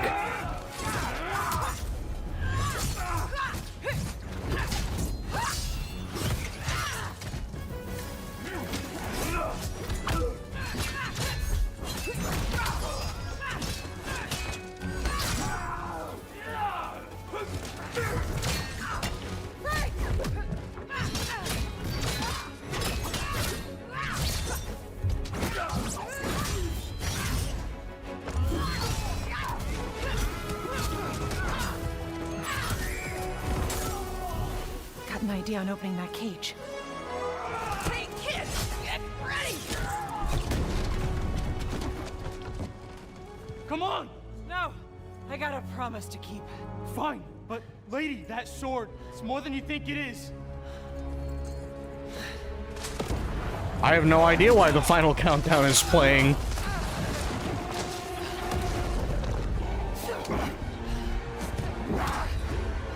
Are y'all ready? I will kill you. keep, Gotham.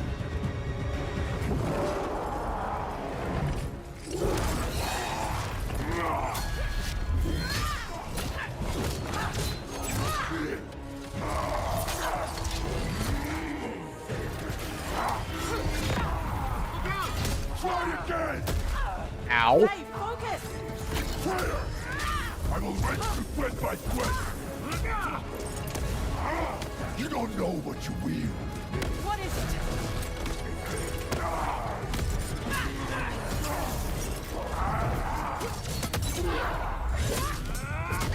it? Go, Frank! You're scared of this sword. Why? I fear nothing!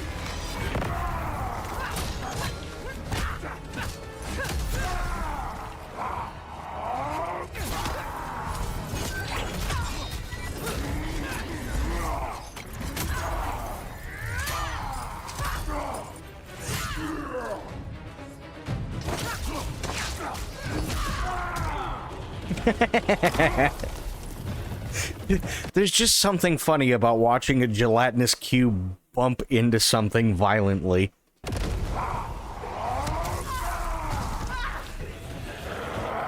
Just give up! I don't give up!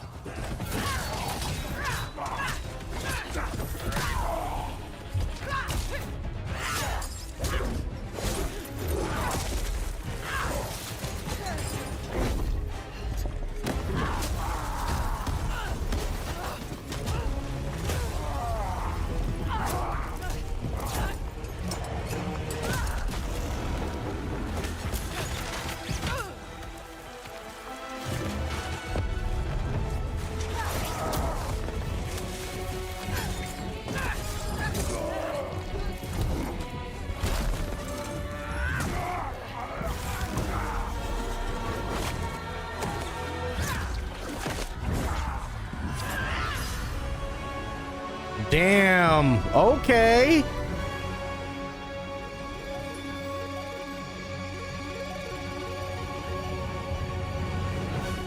I'll take it. You know what? I like it. I really like it.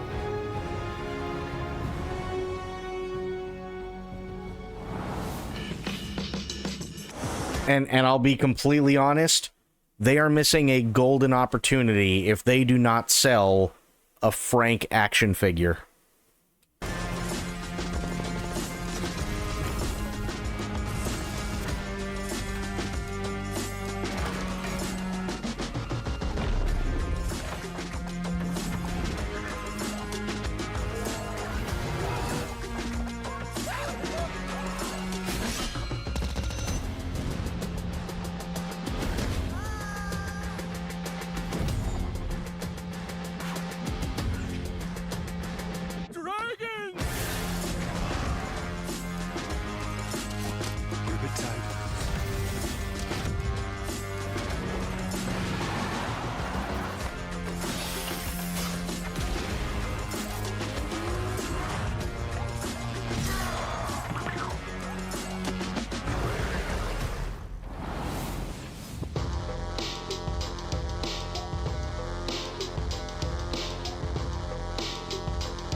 I'll be honest. My thoughts? Overall, this was a really good state of play. There were a couple where I'm like, okay, you know, fine, fair, I get it, right? But generally speaking, they got a lot of bangers coming out. Yeah. They got a lot of bangers coming out. And hey, honestly, good on them.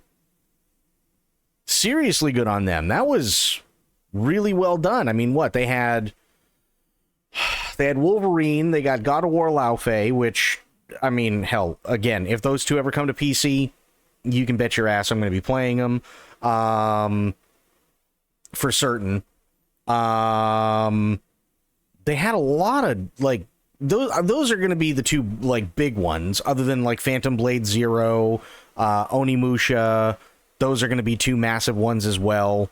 The rest, like even Ace Combat 8.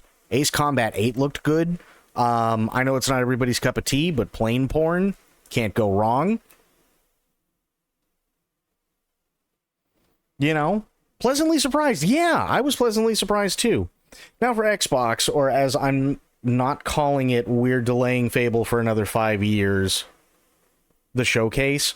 Well, they've already come out and said that they're delaying it till February of next year. And they've already come out and said that the reason why, in so many words, is because they're scared to shit of GTA 6. And to be honest, I can't blame them. In all honesty, cannot blame them. Well, I mean, like, from a business standpoint, if you found out through the investors call, especially when you have a game that compared to GTA 6 is niche, when you've literally been waiting to find out when literally the most anticipated game of all time, right, is coming out, do you really want to push your luck and try and rush it out the door beforehand and then be completely overshadowed by what I guarantee will be the best-selling game of all time? Or do you want to do it the same day, in which case it'll just be buried outright? Or do you want to try and pick up whatever scraps are left after it comes out? Which we know they would only get because it's coming out supposedly November 19th, which is what they've all been saying for the deadline. And that goes for Black Friday. That goes for early Christmas present. That goes for New Year's present. You can't compete with that. You can't. I don't like it, but I completely understand it. 100%, I completely understand it. I can't really fault them for that. There are other things that I can absolutely fault them for sure. 1,000,000% I can fault them for a lot of other things, and we've already been through those things. Such as they say, oh, well, we want it to have its moment in the sun, but then they turn around and within a matter of like 2 months, they're releasing Halo, Gears of War, and Modern Warfare 4, which are all like, they're all going to curb stomp each other, one right after the other. So they didn't care about those, but they care about Fable? ? That's stuff where I got a problem. But as far as Fable is concerned, I can understand it. I can totally understand it. I don't like it, but it makes sense. It does make sense. So, yeah, what did everybody else think? I know Corgi said it was a lot better than, he expected. I know Itzy said it was a pleasant surprise. What did the rest of you guys think?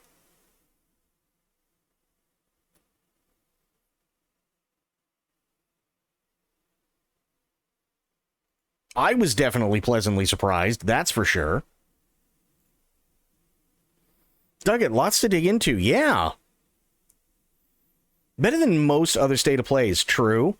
I thought it was okay. I wonder if any of these will come to PC someday. Well, okay, so here's the thing. Currently, we don't know. And the reason I say that is because you have to remember, yet again, this is Sony's state of play. Right?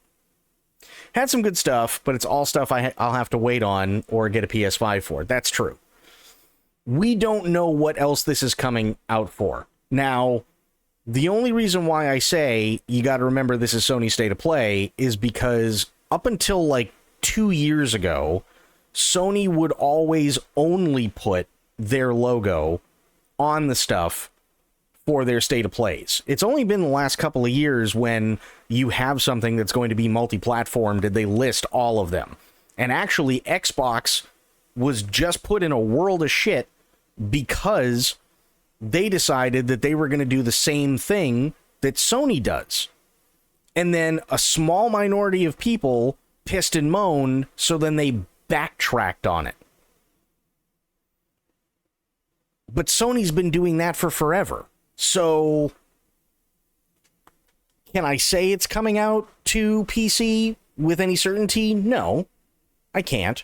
But What I can say is that there is the possibility.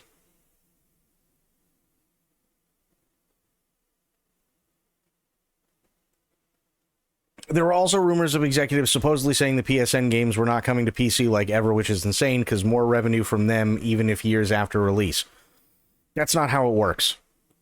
That's not how it works at all. I can very, very, very easily break it down. Magic weapon time.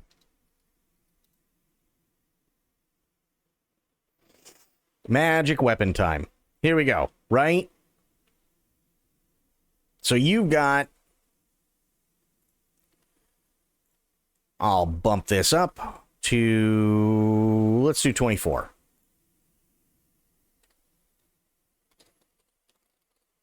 PS5 console. PS5 console sales, right? Then you have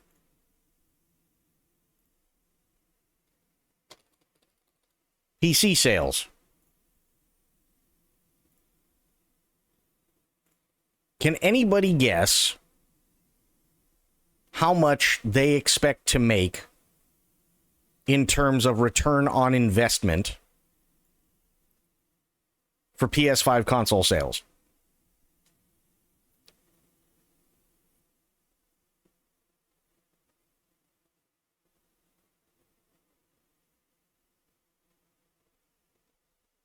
Their target is 60 to 80%. That's their target. That's what they have to aim for, is 60 to 80%. Okay? In order for them to call it a success on their console. That's the margin that they're looking at, generally speaking.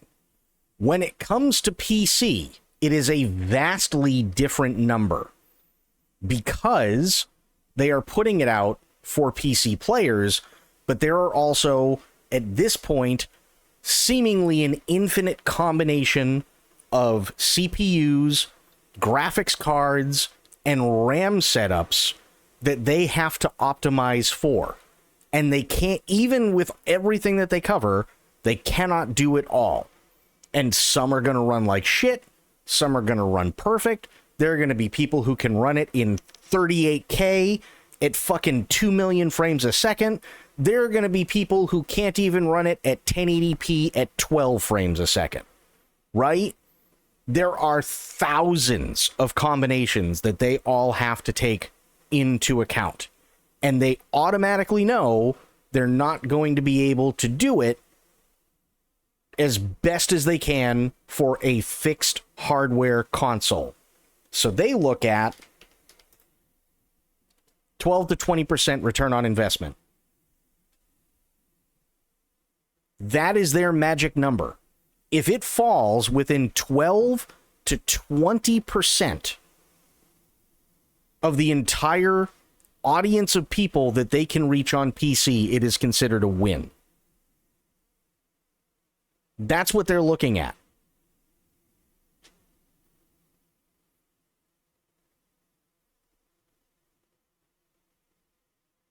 So you also have to take into account that for PC, you're looking at more time,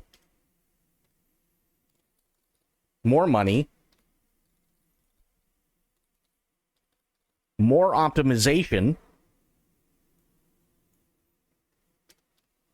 third-party support for sales, digital, right? Which would, by the way, be Steam, Epic, EA, GOG, etc., because they have to make their cut too. Right? Then you also have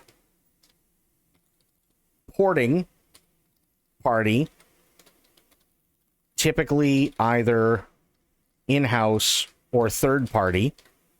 And if it's a third party, they have to pay for that. And then advertising, which, by the way, take whatever it cost to make and spend it again.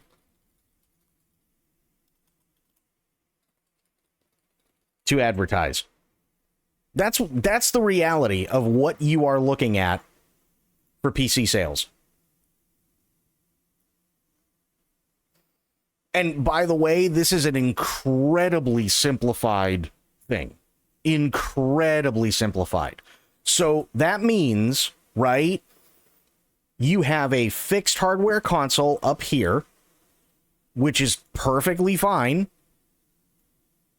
Which means that it doesn't matter what you have, doesn't matter what version you have, there has to be a set standard the entire time so that it runs on every single version of your console, regardless of which version it is, exactly the same, right? And then you have to turn around and spend the money again to do all of this for the PC, plus you have to do separate advertising. So whatever the sum total of everything before this last point is, double it. And that's what it costs to put out a ported PC game from a console.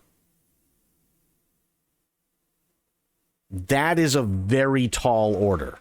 Very tall order.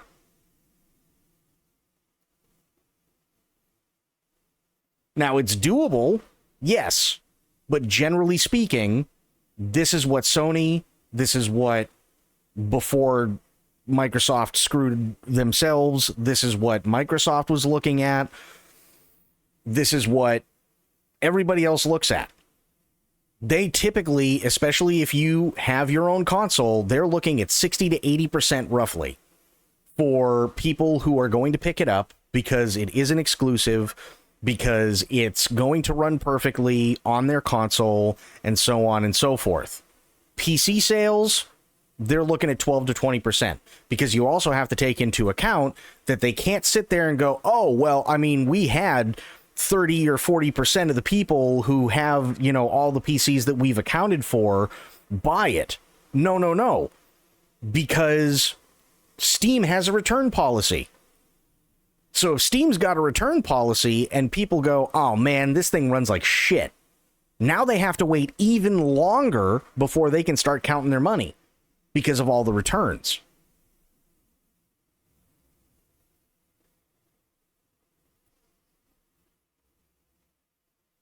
That's how it works.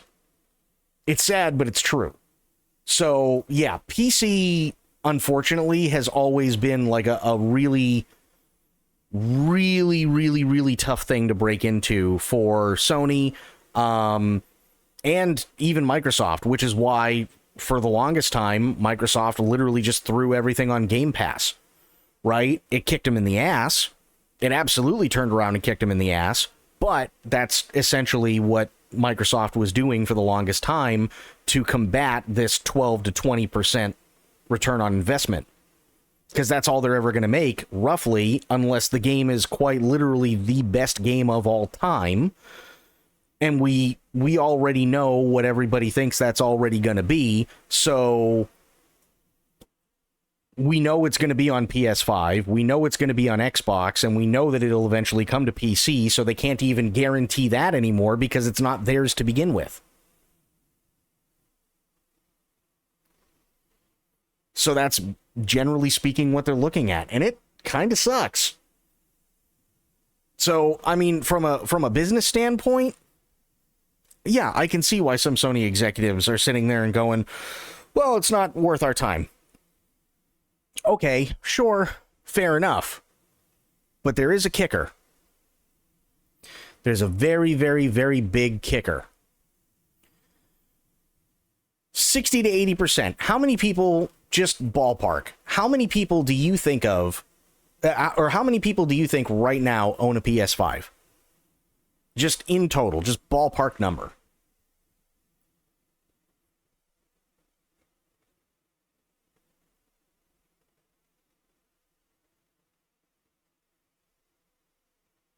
Here, I'll do you one even better. Let's look it up.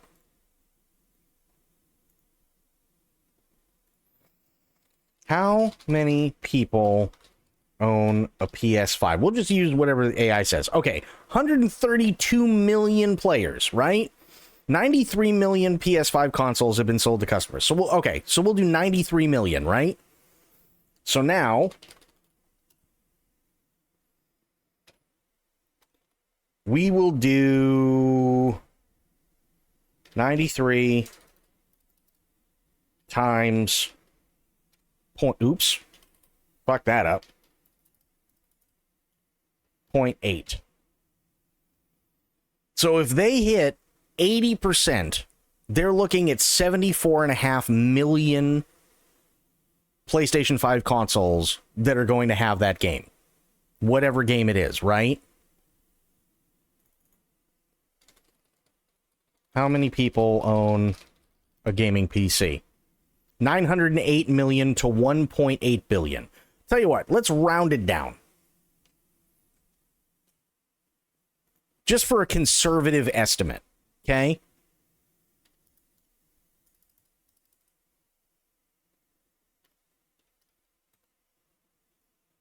$181,600,000. That is best estimate 20%.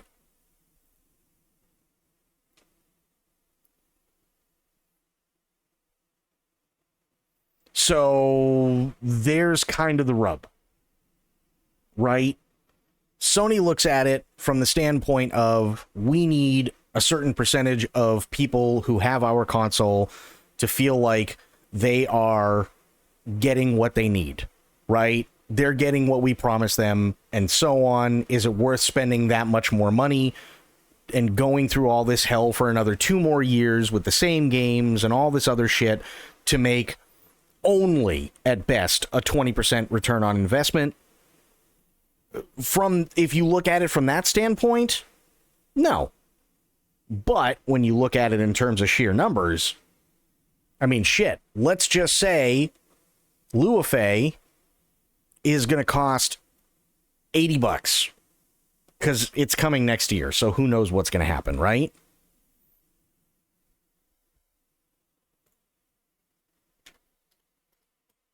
Times 80.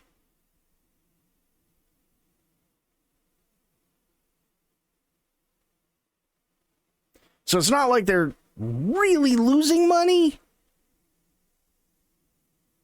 But again, they have to appeal to their people first.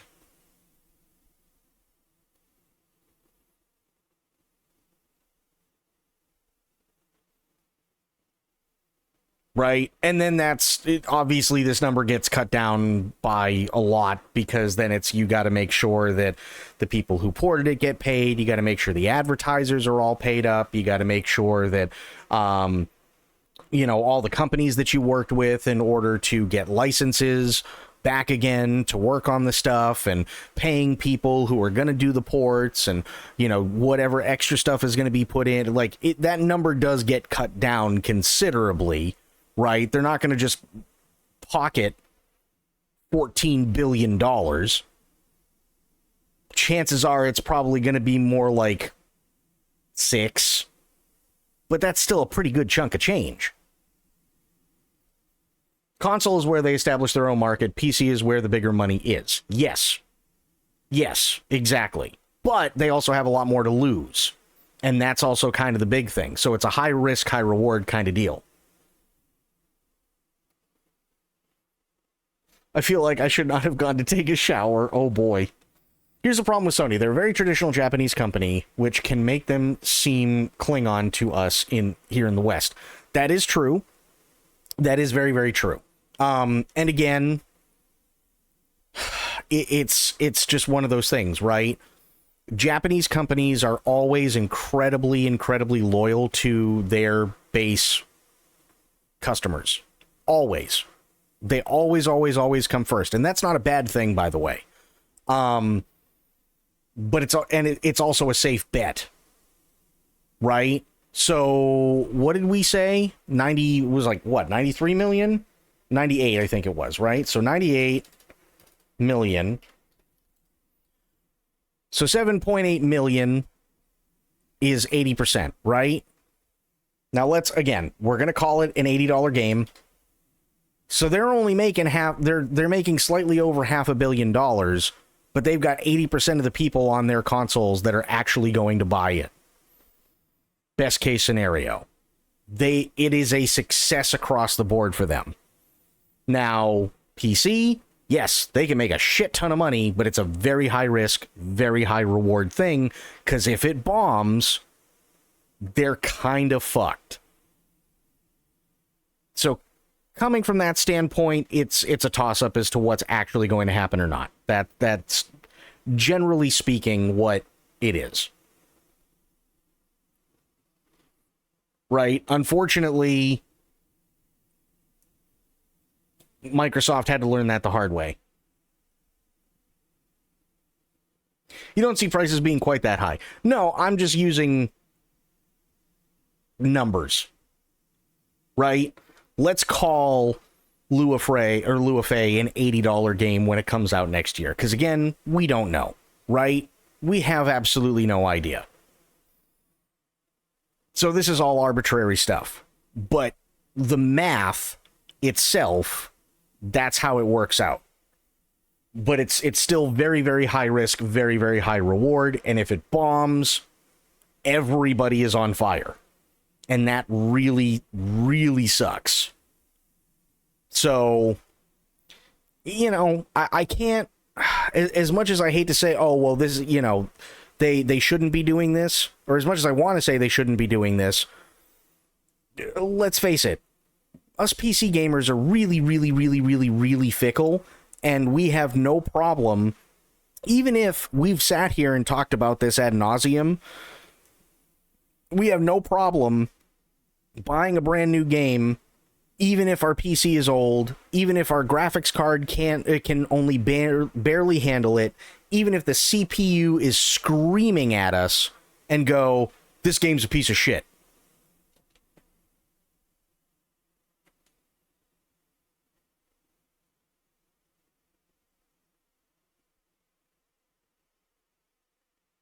You know what I mean? We're really, really, really fickle.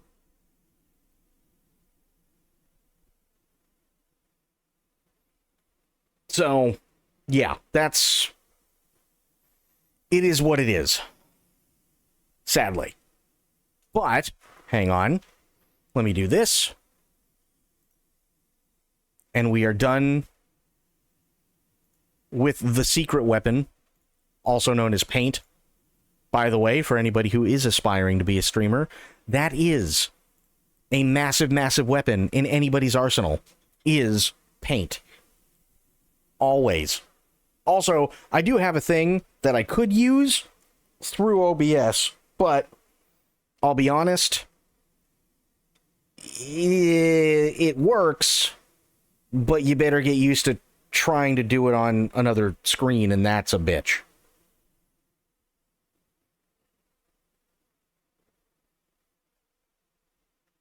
That's a real pain in the ass.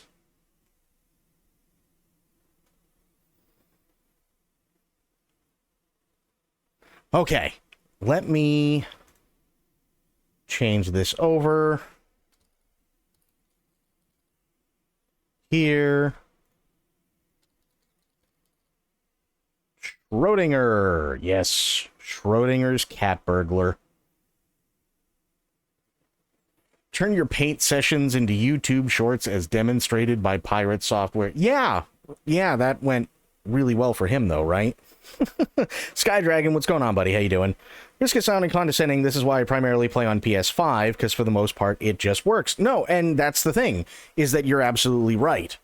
It doesn't matter whether it's Xbox or PS5 or even the Nintendo Switch. It's fixed hardware. Fixed hardware, yes, like making a video game and getting the video game actually made and getting it sold and doing well with it is a miracle in and of itself. But they also have the benefit of it literally being hardware that 99% of the people can't and will not change. So they have that going for them, which is really, really nice. When it comes to PC, now you got to pull another Hail Mary out of your ass. that sucks. Right? It's literally like you're the star quarterback in American football and you throw a pass that goes 90 yards and the receiver catches the damn thing and runs across the goal line and everybody cheers and there's 3 seconds left in the game and then the coach looks at you and goes, "Wow, great job. Do it again."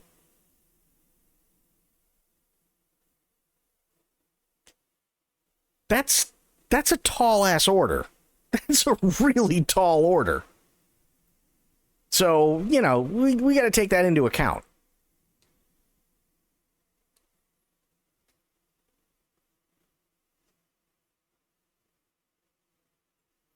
Yeah, I wouldn't give up. I wouldn't give up just yet.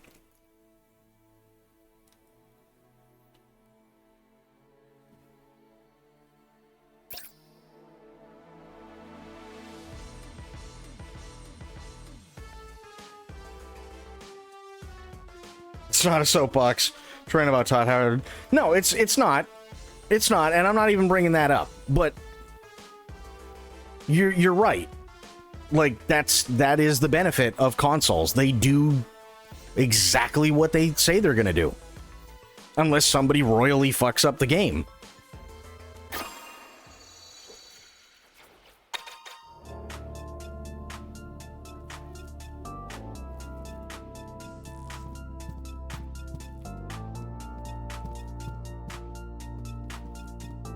What the hell was I doing last night? I don't even remember.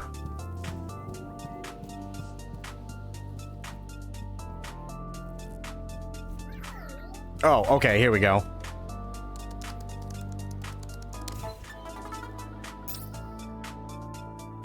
Yeah, the old power cells. Oh, okay. So that's where it left me. Gotcha. That's not too terrible now that I at least know what I'm kind of doing. Did this thing... Hang on. Turn the music down a little bit more. There we go.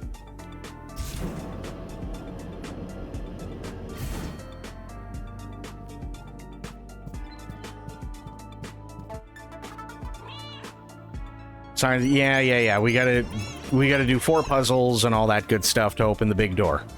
I remember that.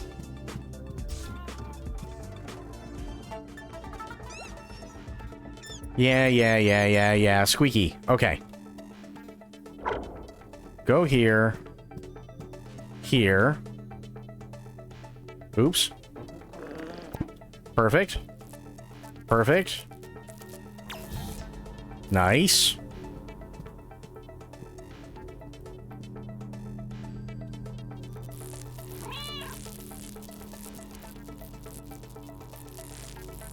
Trying to remember how I did this.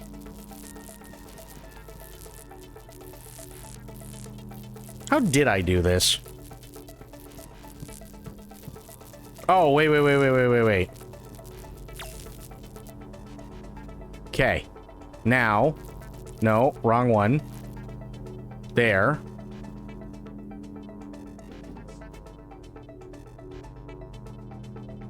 Shit, how did I do this? You need help. I'm afraid that I will be buying Modern Warfare 4. What is wrong with you, man?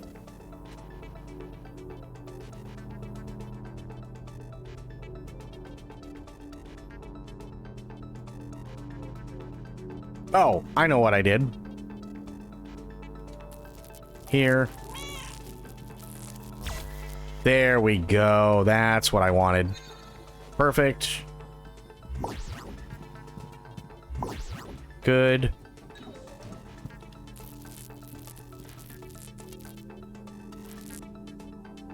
Come on, kitty.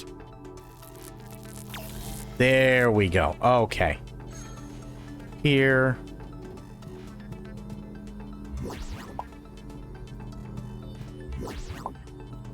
Good.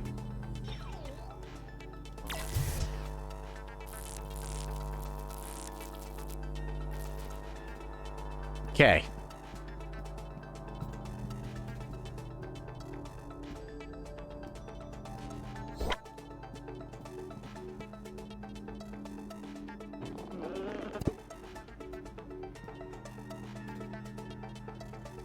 Oh, I know why.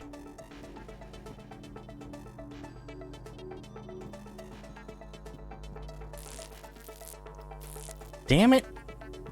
How did I pull this off last time? Oh, wait a minute. No.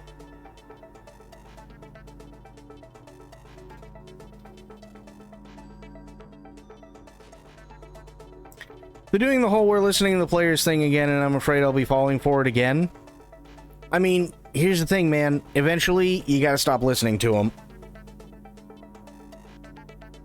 FOMO only goes so far, sadly.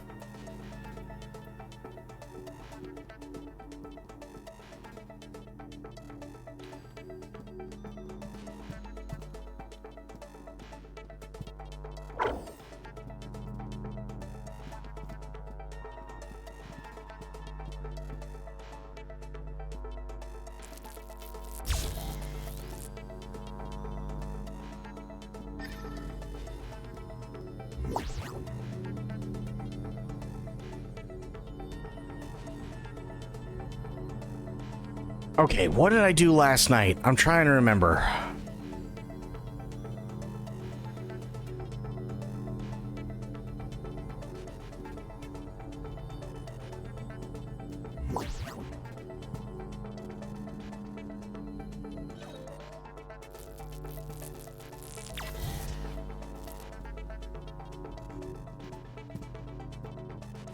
Nope, that's definitely not it.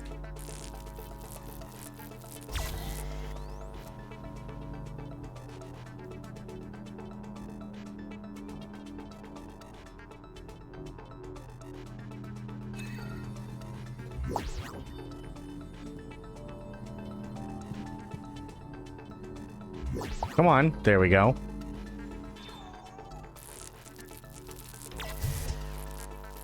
Okay.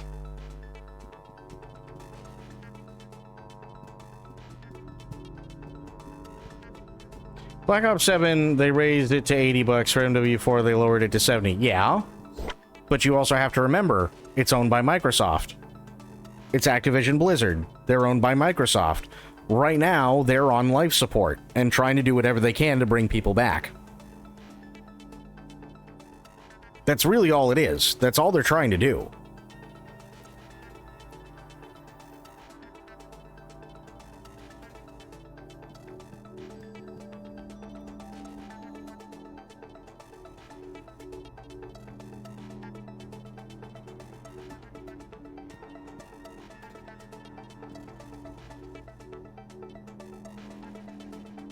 How did I do this last night?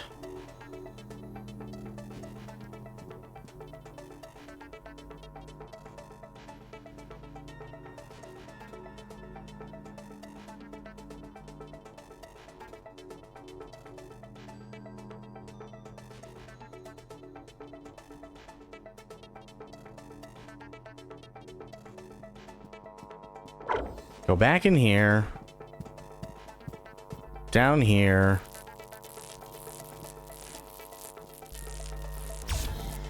Good. Here.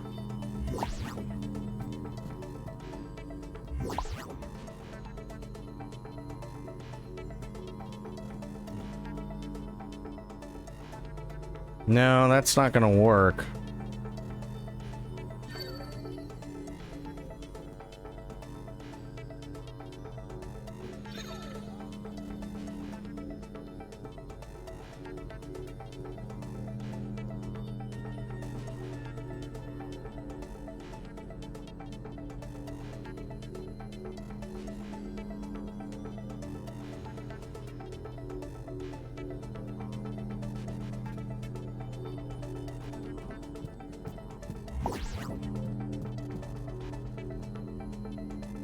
Come on, I always miss that door. I don't know why. Okay. Here. Fine.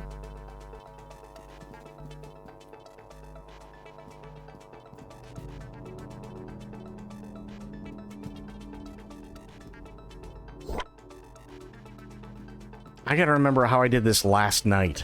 That's gonna be the bitch.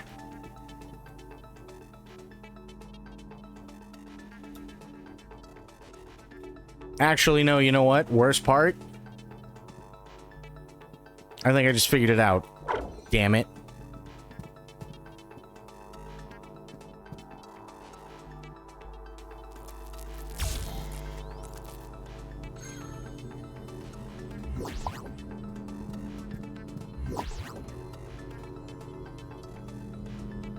Or did I?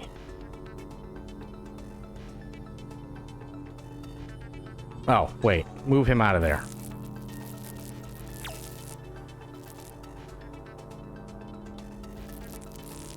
Wrong one. Nope.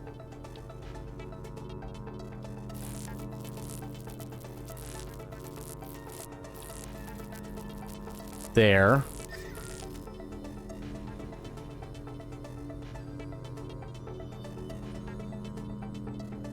Oh, sake? Nice.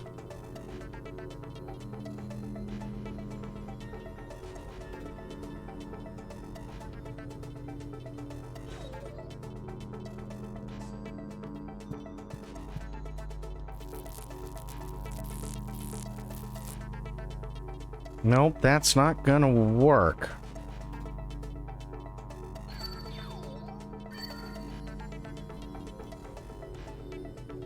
Kitty can't go through there.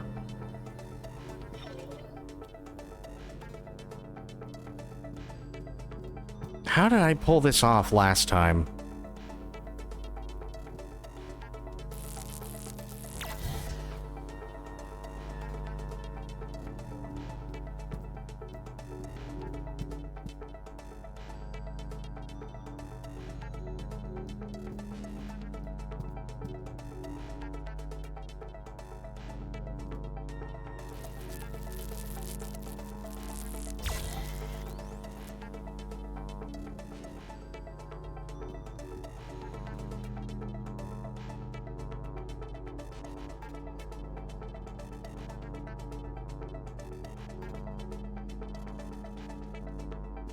Okay, wait a minute. So if I go here, go back here, go back here. Good.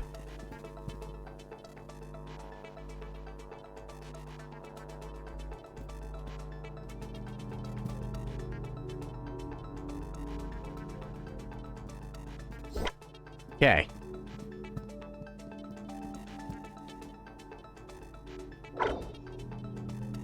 That's not what I wanted to do.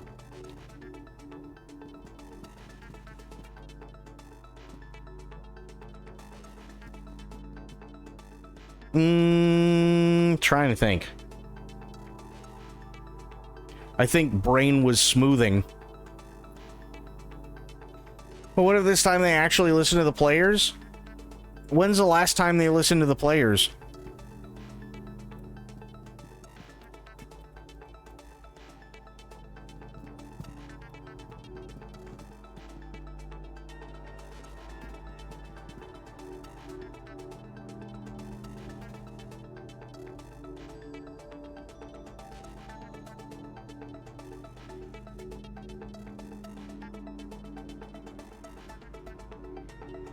There's your answer. So it's been almost 20 years.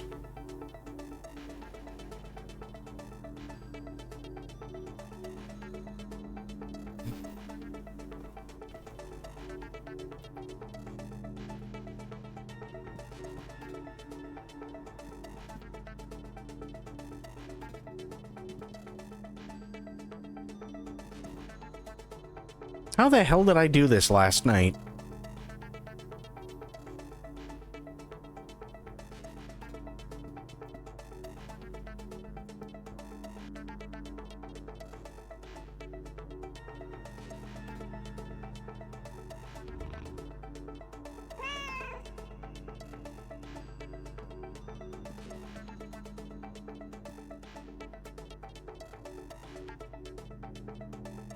It's not even sweaty tryhards. Because the last few games, even the sweaty tryhards haven't given a shit.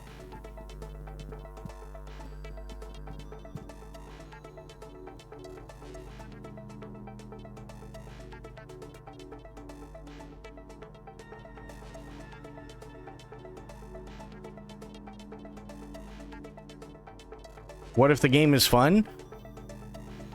You can still have a fun game and not get what you paid for it.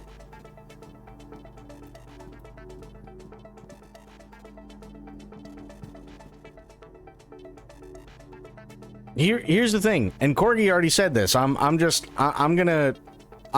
basically just parroting what he said, and he and I both said it many, many, many times. It's your money. If you want to get it, that's all well and fine, but if it comes back to bite you in the ass, don't be surprised and don't complain about it. Because they just took you, yet again, for what they thought they could get you for. And they succeeded.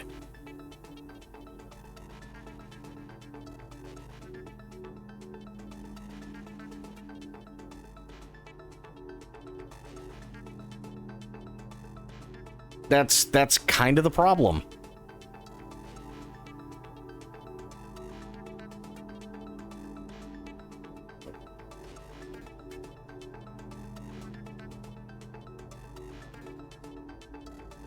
Like, ask yourself this. What are the two major reasons? Let's say it was going to start out as 80 and it goes down to 70. What do you think the two major reasons are for taking $10 off the price?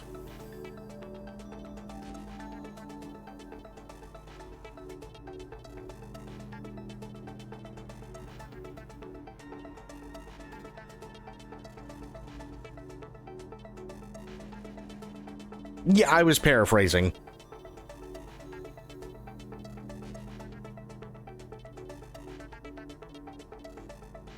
Okay, but there's another reason. And the reason is why they can't sell it at 80. Why can't they sell it at 80?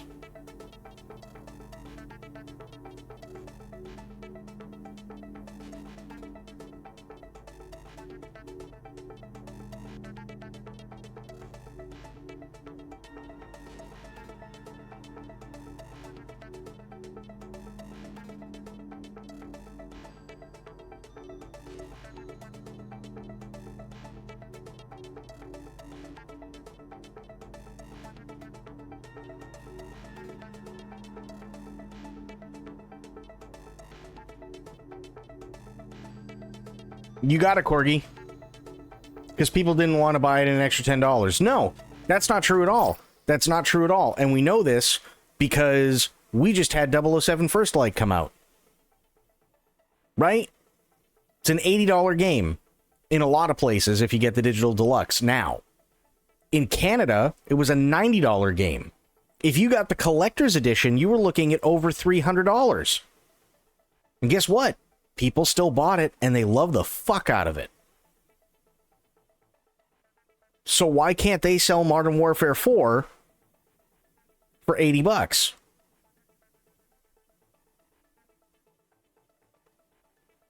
Yeah, the digital deluxe edition, if you try and buy it now, because it's already out, is probably somewhere around $80, right?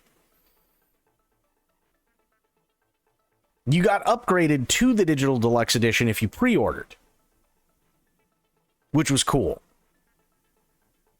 So $80 game in the States for digital deluxe, $90 in Canada, over $300 for the collector's edition, which is the one that came with the golden gun stand and all that good stuff, right? And people still paid for it and they love the ever-living shit out of it. So if they can do it, why can't Activision sell Modern Warfare 4 for $80? The reason is because the value isn't there. And they know it.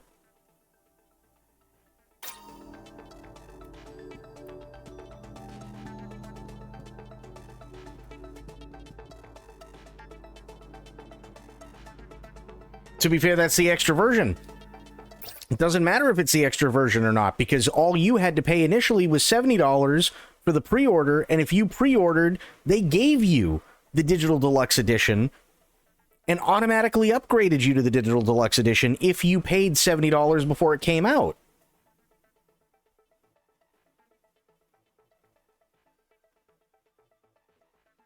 So they were giving it away. And I guarantee, and what was it? In the literally the first weekend, how many millions of copies did they sell? And that was like day one. The value was there. They're dropping it from 80 to 70 for Modern Warfare 4 because they know the value is not there. It is not up to par with something like First Light. It is not up to par with something like any of the other really big heavy hitters. It is made specifically to be what it has always been, a game for ball and gun gamers. That's it. That's all it was ever meant to be. That's all it's ever going to be. And they keep trying to reinvent the wheel. Sometimes it works, sometimes it doesn't.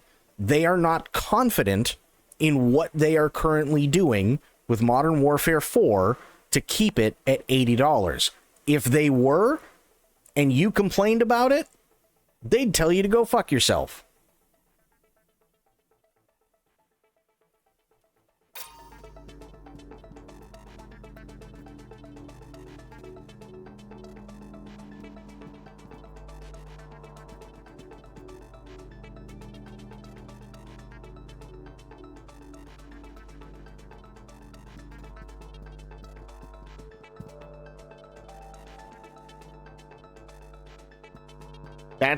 That's the nature of the business.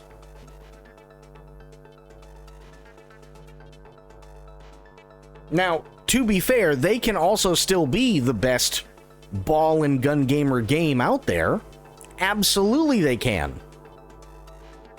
But you also have to remember, Activision Blizzard and Microsoft, first and foremost, are a business.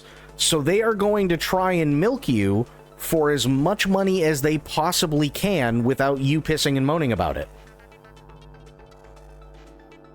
That's how businesses work. I'll give you an even better example, okay? And I know this is going back a ways, and some of you may not be old enough to even remember what this is. I used to work at Radio Shack. Okay? Now, back in the day, Radio Shack was great for a lot of different things, but one of the most... Actually, can anybody sit there and tell me what the biggest return... And I don't mean like a customer comes in and returns something, but return on investment was for Radio Shack?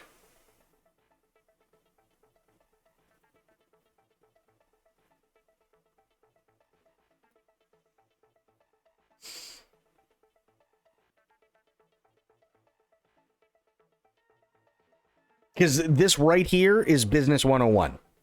Like, not even kidding. This example right here tells you all you need to know about any company. Nope, wasn't electronic parts, but it was a good guess. But it was not electronic parts.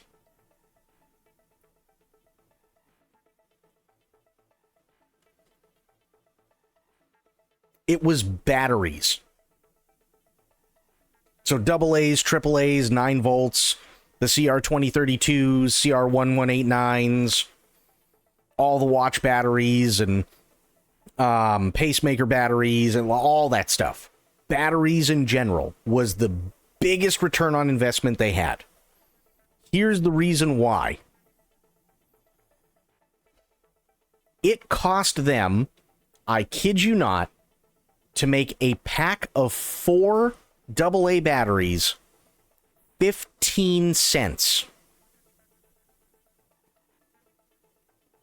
It cost them 15 cents to make 4 AA batteries. They sold them for $5.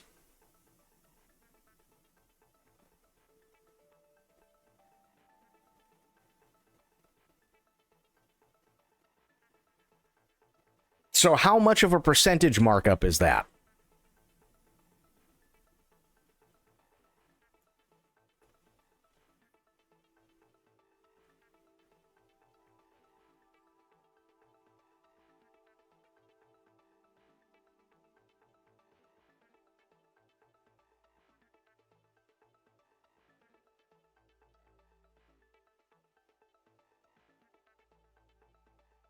Because if you do 15 cents times 2, that's 30 cents, right?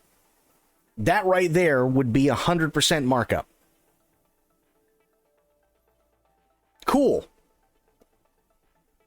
Because they doubled it, right? Now, if you double it again, or not even double it, sorry. If you do another 15 cents, that's 45 cents. So now it's 200%. If you do it again, that's 60. That's 300%. Right? We're not even at $1, and they've already marked it up by 300%. Okay? 75 cents is 400.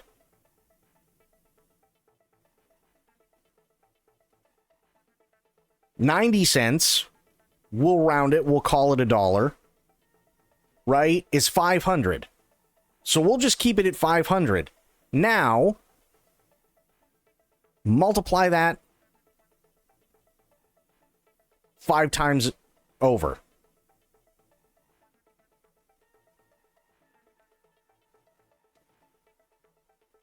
Five times 5 is 25. So that means that they were selling it at roughly anywhere between a 2,500 to 3,000% markup on batteries, and people bought them left and right because it was only $5.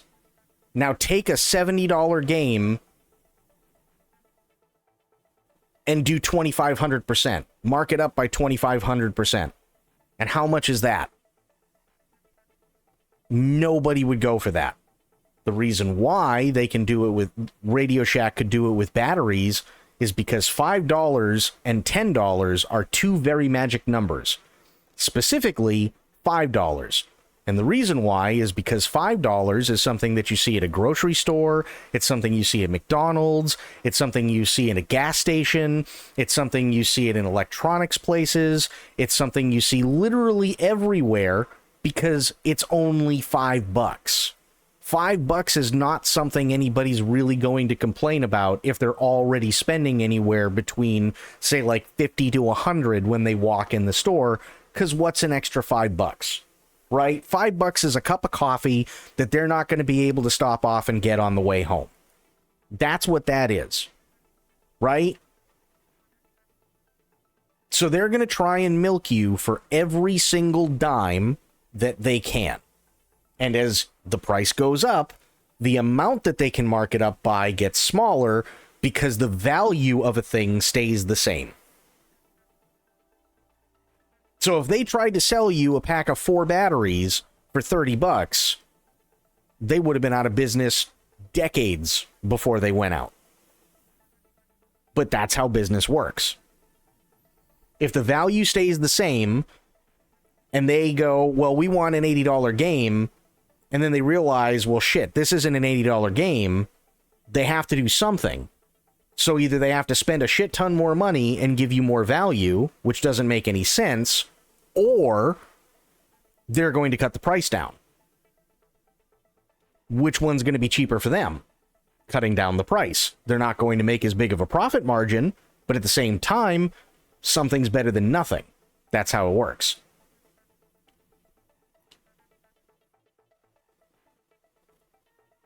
So that's why they're doing it that way. That's a business 101 kind of deal.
What the hell?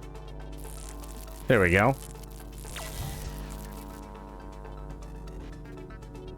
Yeah, see, and I'd shortchange myself if I do that. Which doesn't help me.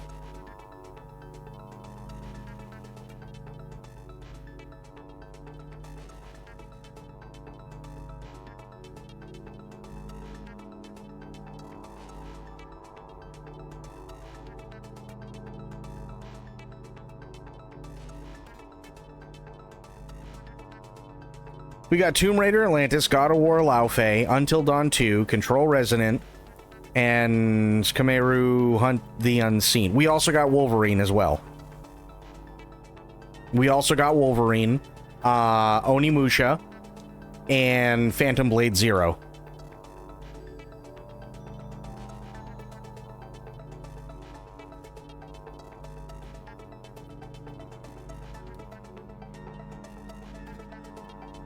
How the shit did I do this last time?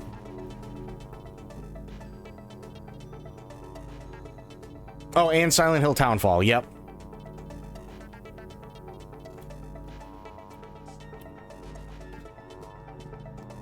Who's going to Korea?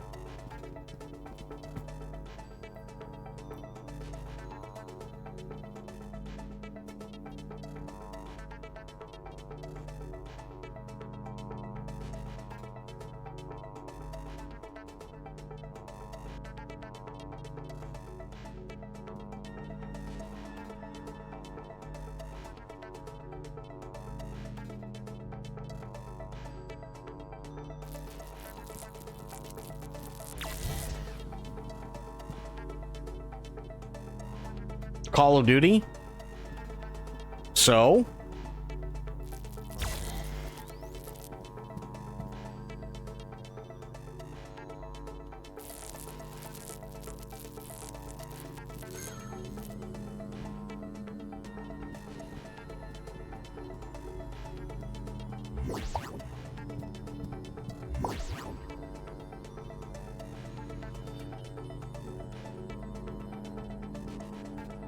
Again, like I said, if it's something that you like, don't let anything I say stop you.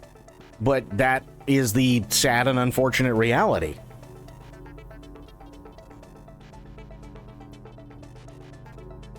I did do this last night, and I'm just trying to remember how I did it. Because the save that I had was before all this started.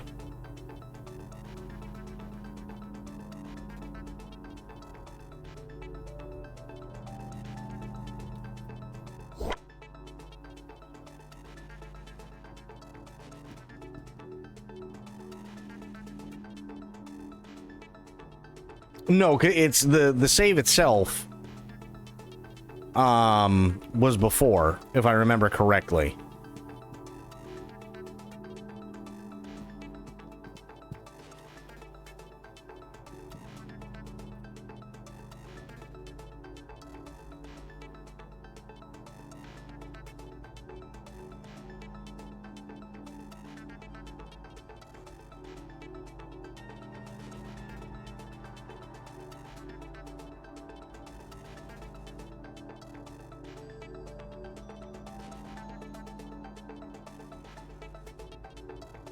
Okay, but again, Spectre, here's the thing.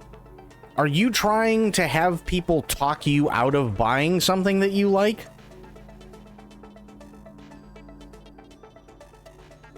Because I can give you reasons as to why you shouldn't buy it.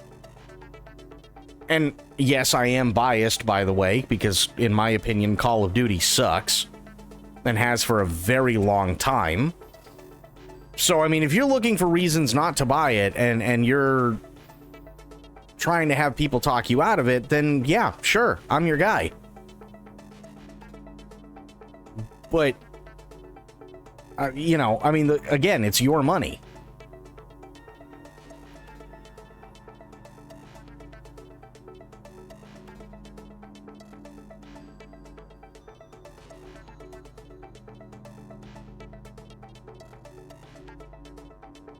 I've already gone for it.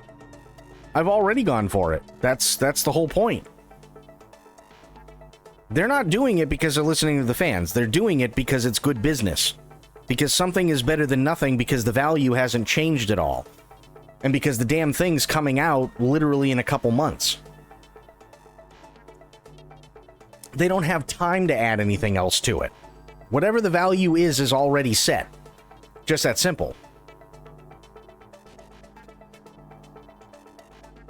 And they realize that they don't have an $80 game. They can get away with $70, but they definitely don't have an $80 game. That's really all it is. How do I know this? Because EA did the same thing with Battlefield for years and kept telling people, we hear you, we understand you, we apologize. They did it emphatically, and they did it all the time. Shit, they did it with Jedi Survivor. Look at how bad Jedi Survivor was when it first came out in terms of optimization and being ported. And they even put out an apology letter for that. And it took them this long until Battlefield 6 came out before they finally got their shit together and realized we're kind of butt-fucking ourselves here. It's the same thing. Unfortunately, Activision Blizzard can only do so much because they're owned by gigantic mega corporation Microsoft. So Microsoft tells them what to do.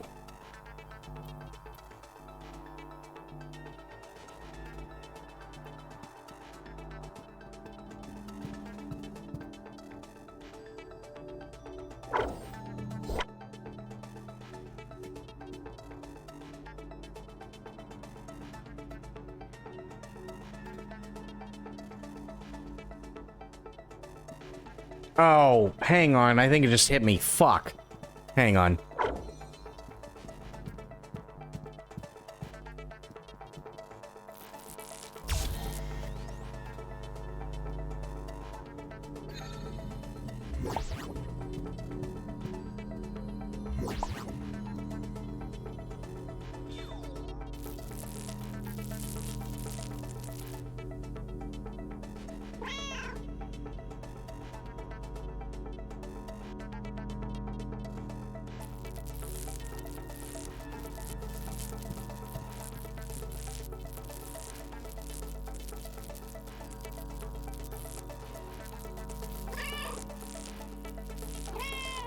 I keep hitting the wrong button.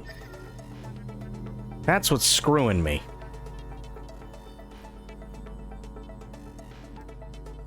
Wonder what happened to Insomniac? Isn't Insomniac the one that's putting out Wolverine?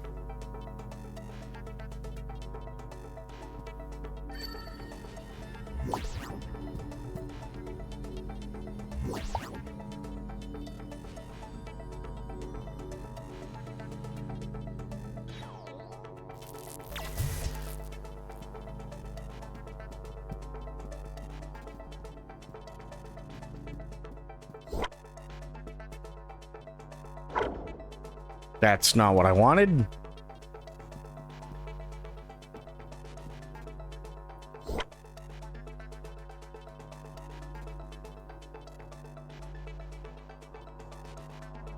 How the hell did I do this last night? Hang on. And I'll be honest, the Wolverine game looks great.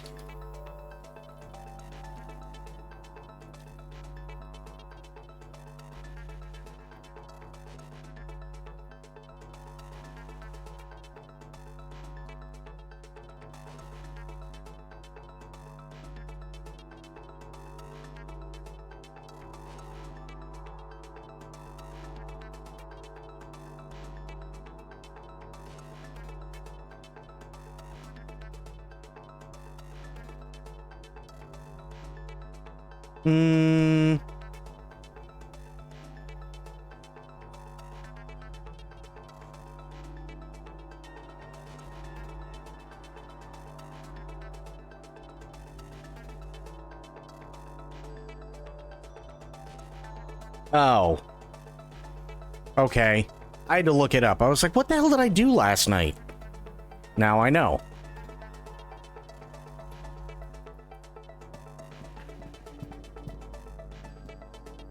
Come on.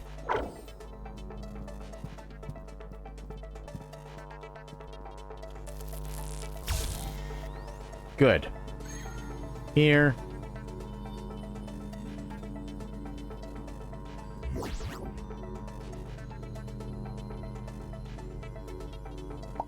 Yes. Then I can go here.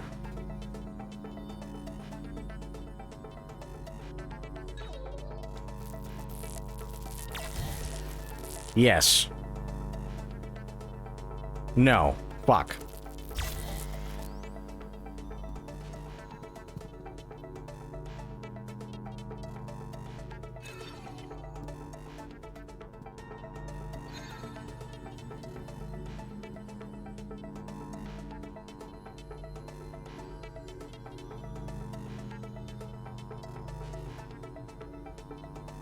Guess I'll wait until the beta to make a decision. That's what I would do.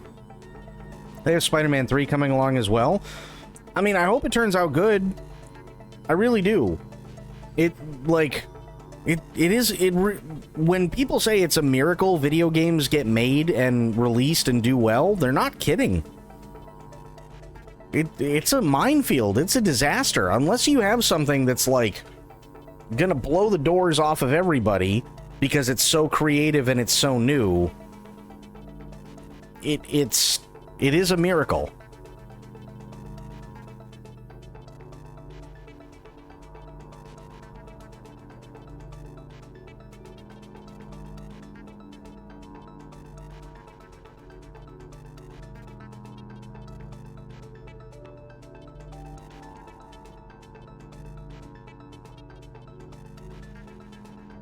Okay, wait a minute. I gotta try this again. Hang on.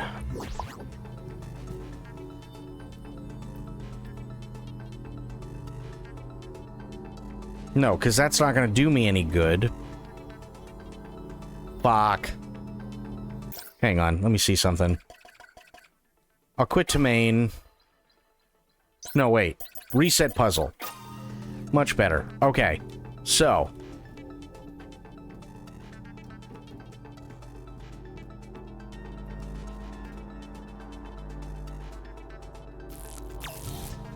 there.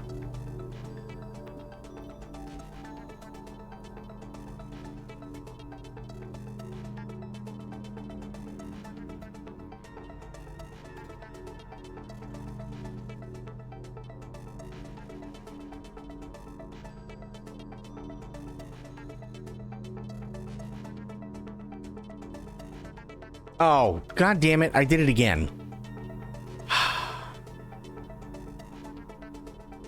Wait.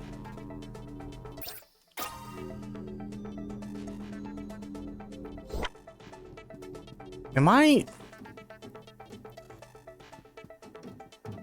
Yeah, see, it says power flow negligible, which means I didn't do it.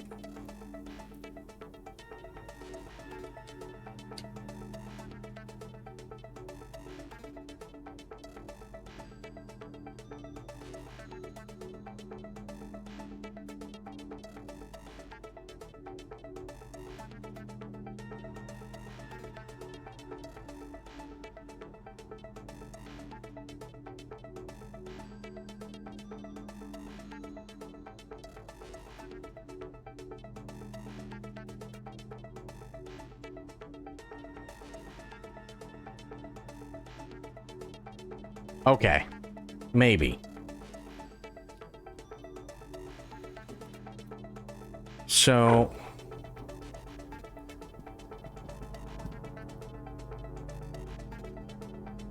did that. Good. Good.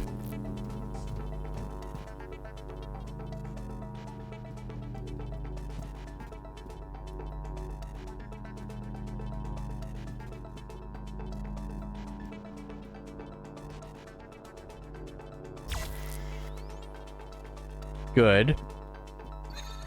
Here. Here. Here.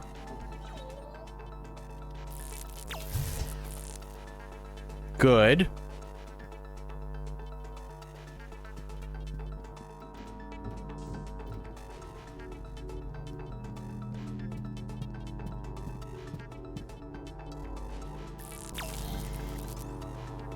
Good.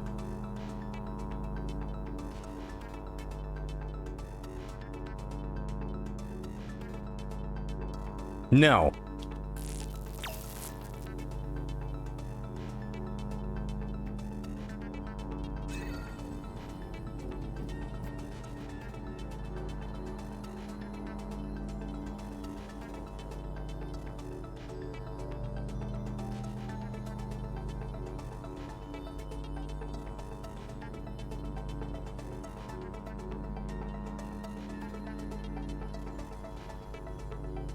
Two, three.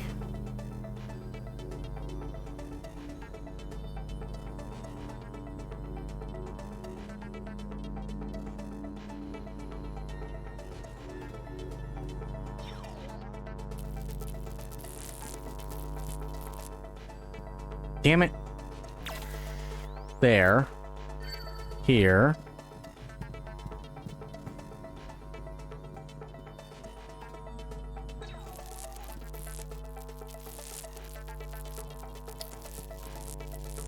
That's not what I wanted at all. There.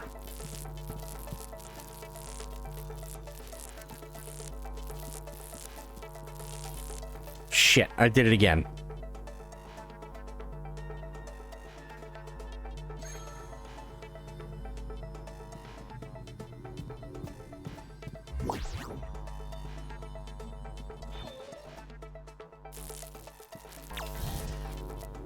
There. There we go.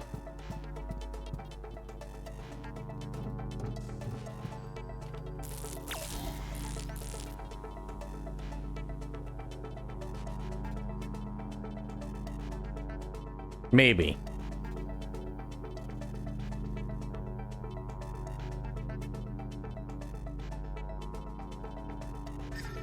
Then I can go here. Here.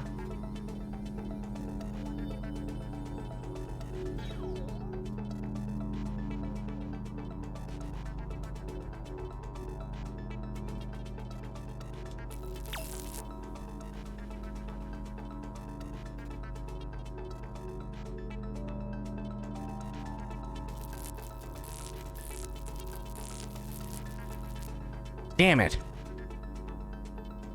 I need that bottom right one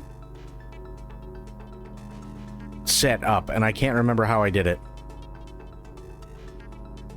That's the one that's screwing me.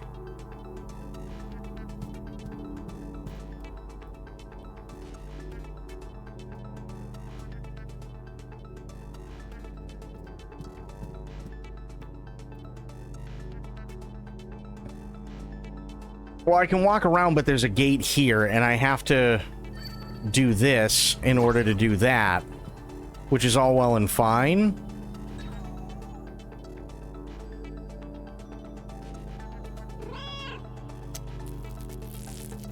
Did I just...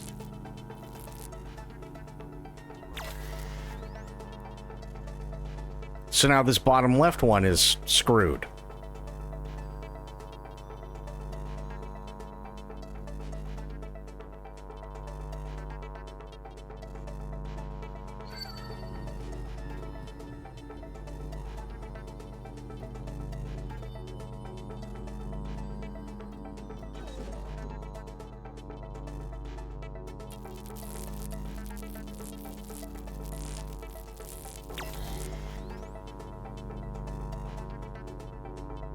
Finally. Holy shit.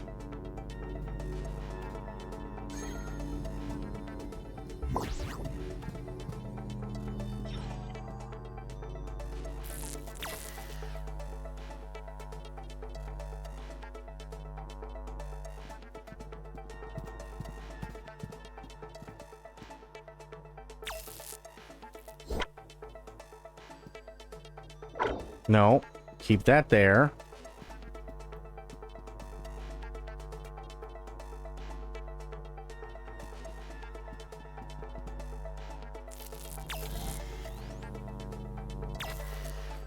What the hell am I doing?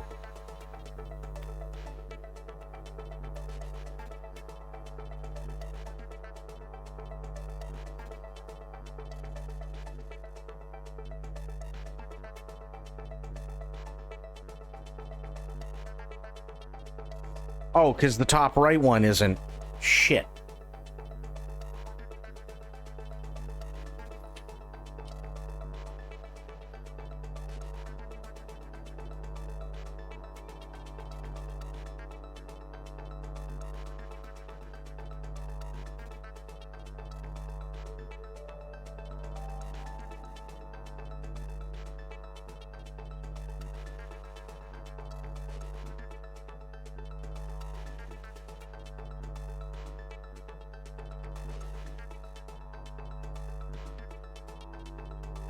And that's all shut down.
Huh.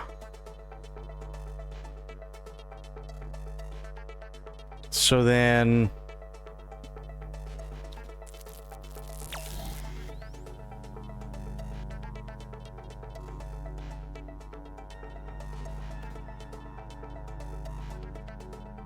Why is that not opening? Oh, wait.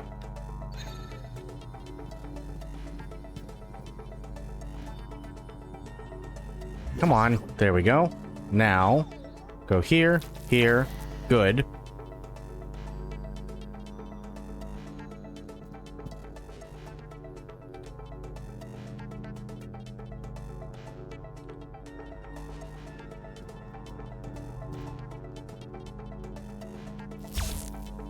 Good.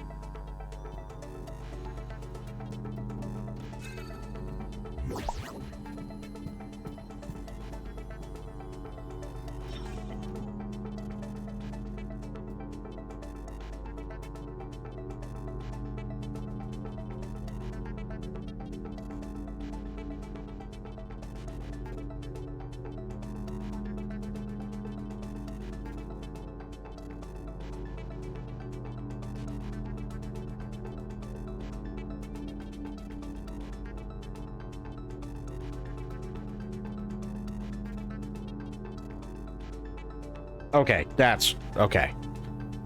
Fair enough. So then...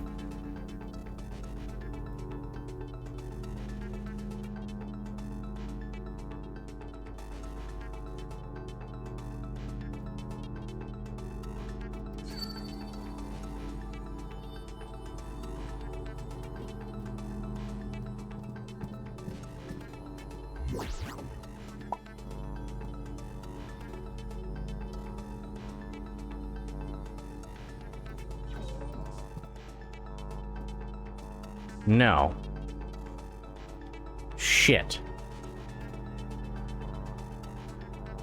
Hang on. Reset it. Let's try one of the other ones, because I have no idea what the hell's going on with that one right now.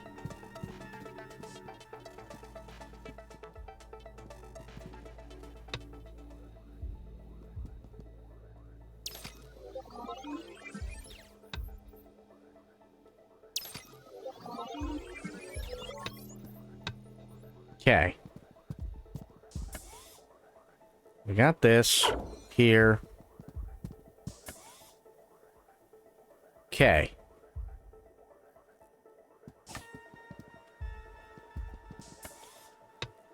There.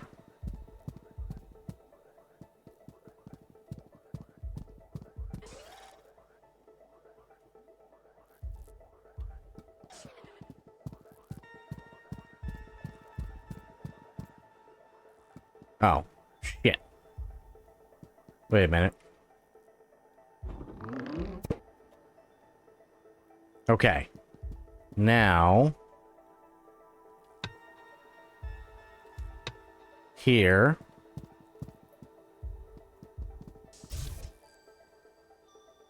To there...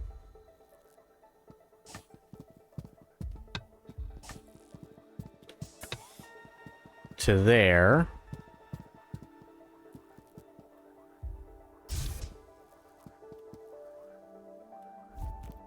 Good. Nice.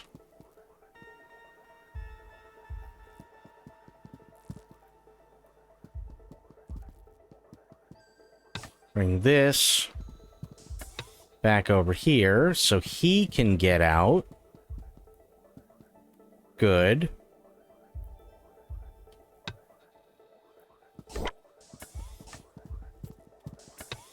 Here.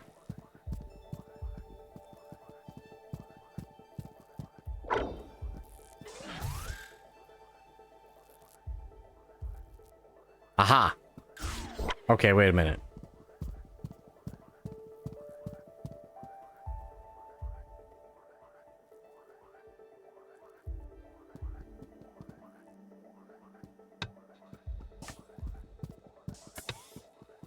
Do this. And it does get rid of it. Shit. Okay.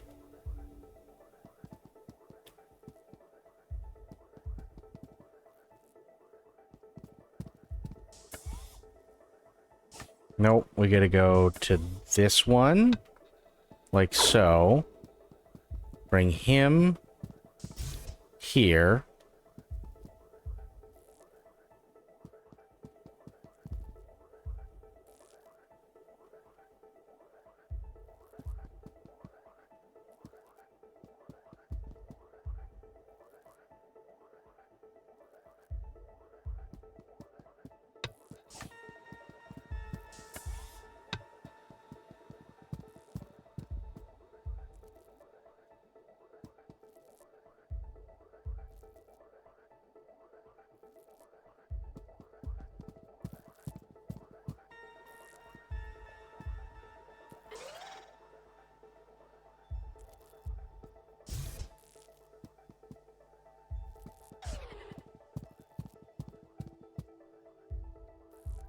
Okay.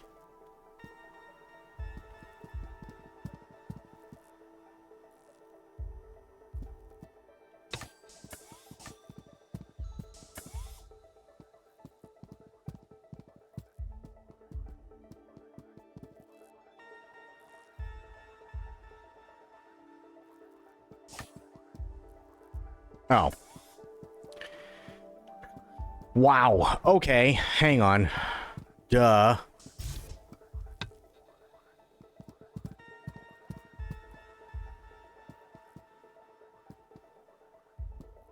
Maybe.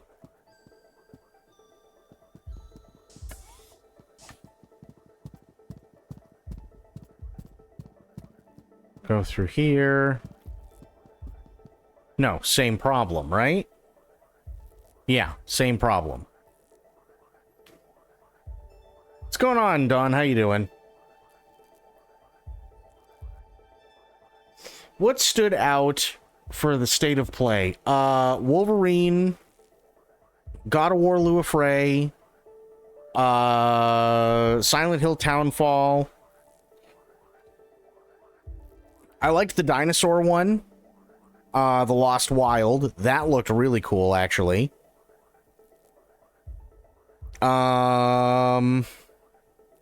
Ace Combat looked good, but it wouldn't be something that I would play on stream.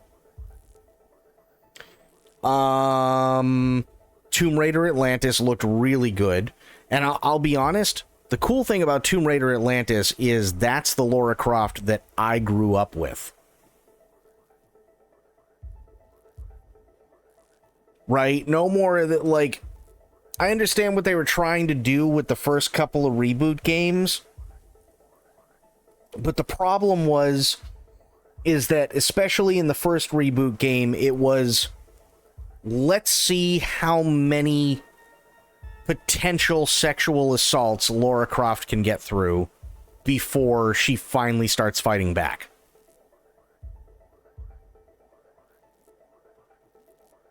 That was the first one. The second one was Lara's got her confidence, but people are still going to try and potentially sexually assault her. And it just, neither one of them really had the feel of Tomb Raider. Tomb Raider Atlantis, she's got full confidence, she can fight, she's as badass as she's ever been, and so on. That's the Lara Croft that I grew up with. So, it's not a remake, Crit. What it is, I want to say it was 2016, somewhere around there, they rebooted the Tomb Raider franchise.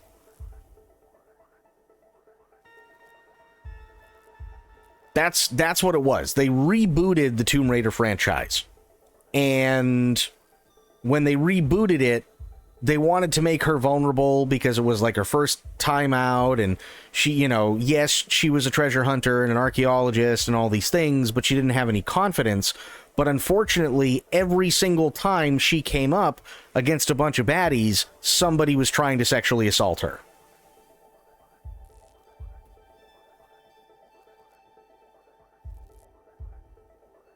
So what they're doing is they're taking Atlantis and they're basically doing a remake of one of the originals, but they're doing it in the rebooted franchise.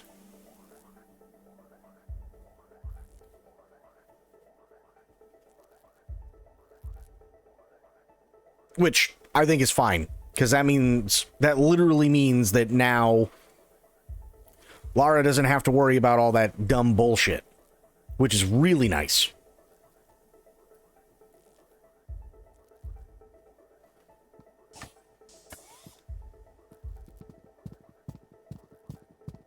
Okay, hang on. My brain sucks tonight. Hang on.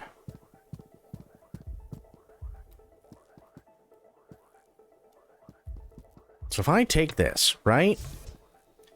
That door closes.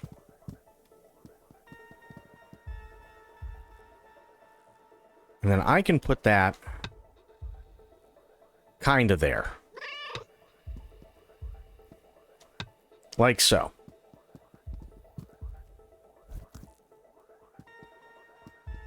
Okay. Now, go through here. Good. There's one kitty. Take this.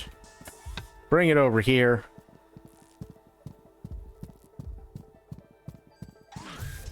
There's two kitties. Issue.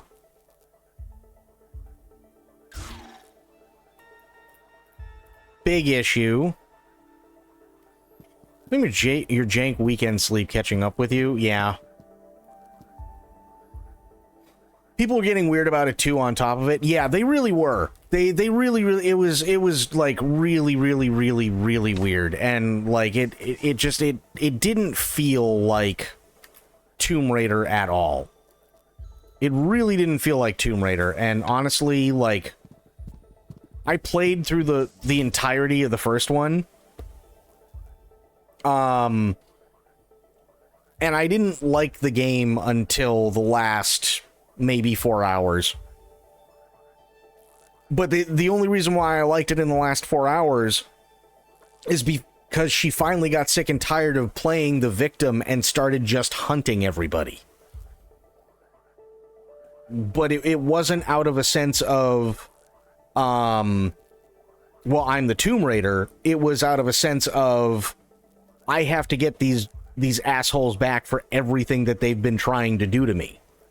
Which is fair, but that's not a Tomb Raider story.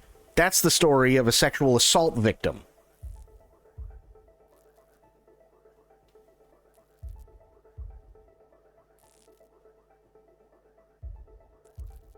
And that's what they basically summed her up to be, which really sucks.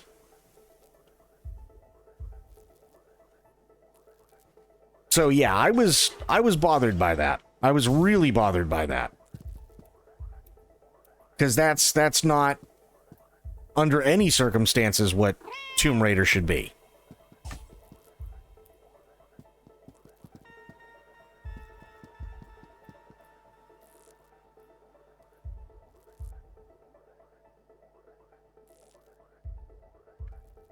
So...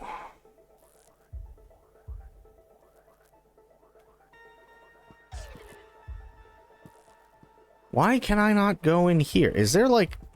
oh, it's a glass wall. Okay. I'm sitting here going, what the hell?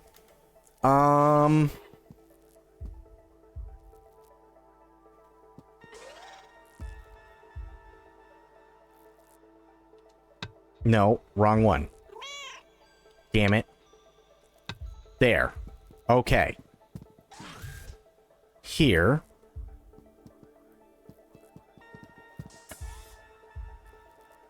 But I don't have one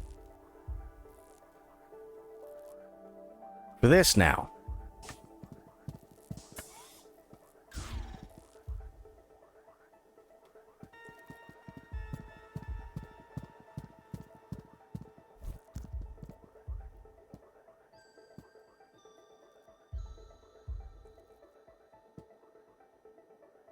So then here... bring blue over here. Good. Close that. Here. Step off. Down. Yes. There we go. Holy shit. Okay, now I can go over here. Yes. There we go. Jesus, that took way too long.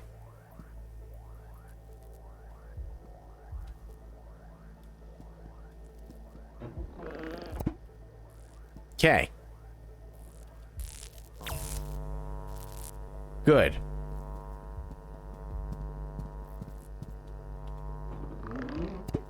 Yes. Good.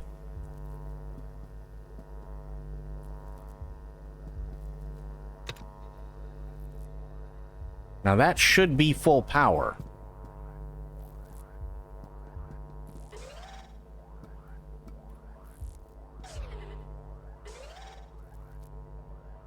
Should be anyway.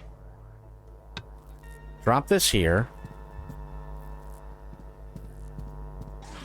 Go here. Back through here.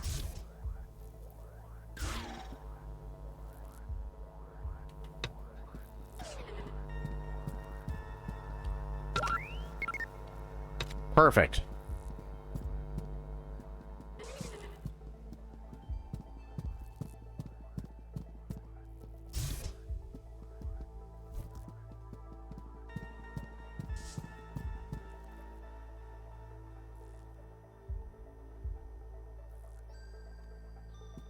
Wait, what? Oh, you miserable bastards. Okay.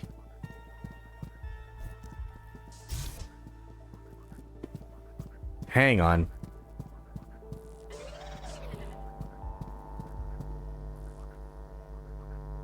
No.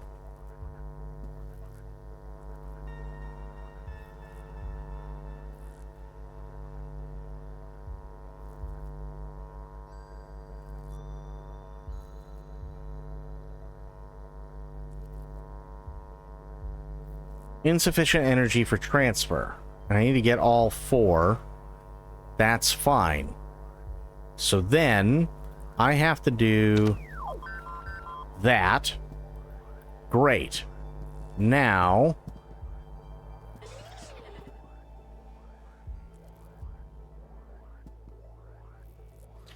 how do I go about this?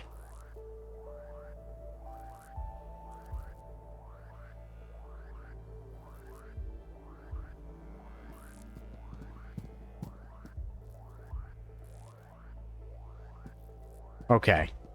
So here, here, up, Stand on this. Good.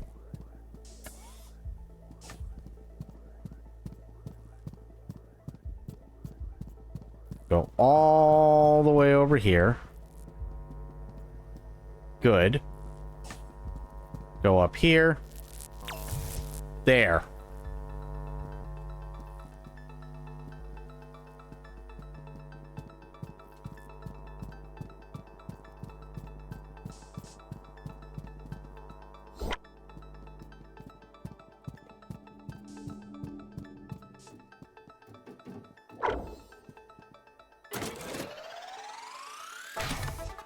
Nice.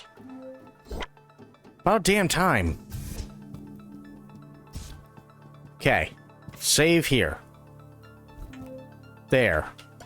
Now, let's change Kitty, shall we? Because we haven't done that at all so far.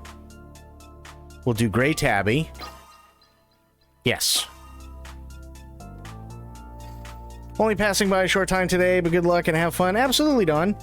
Have yourself a great night, buddy.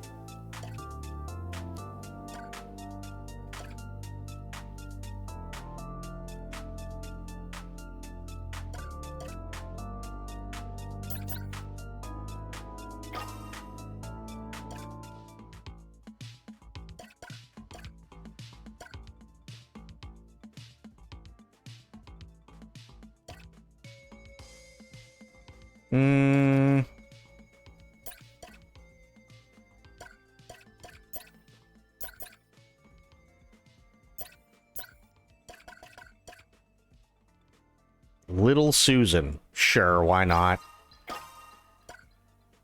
And...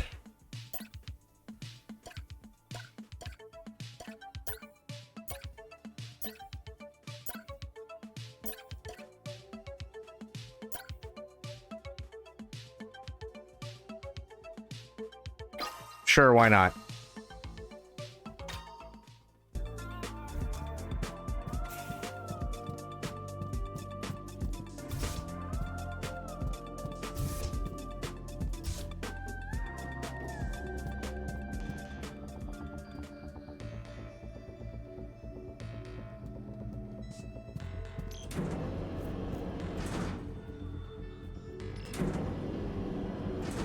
Okay.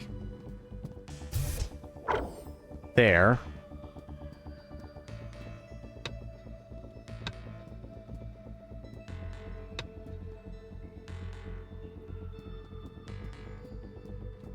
Put that there.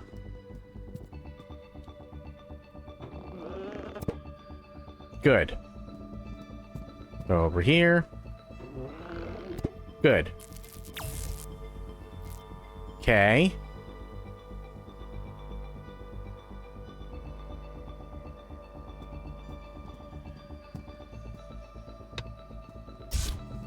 Damn it.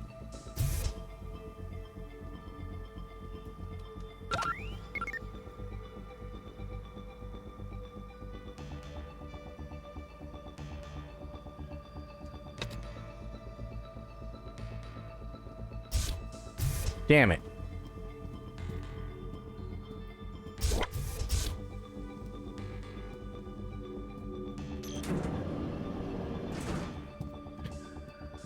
So, where am I?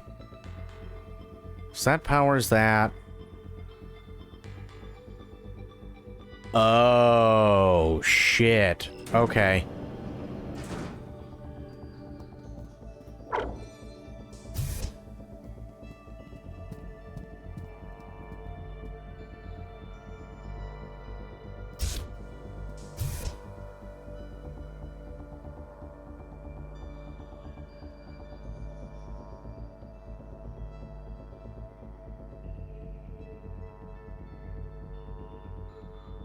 So, no, wrong thing. There we go. Okay.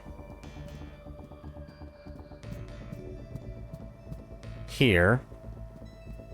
In here. Okay.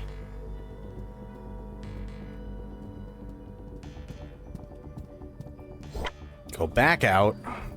Go up here. Grab this one.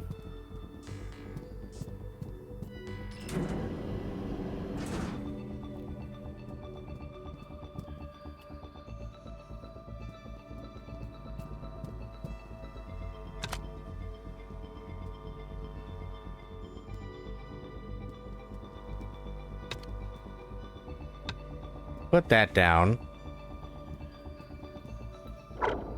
Okay. Go over here.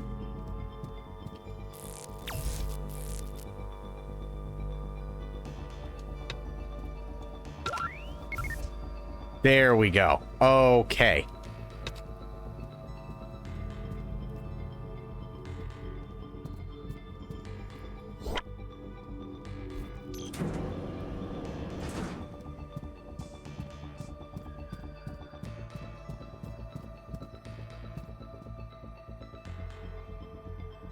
Shit.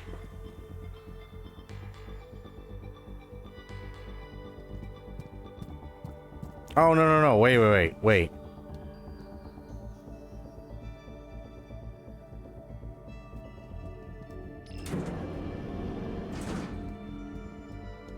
Put this down. Go this way.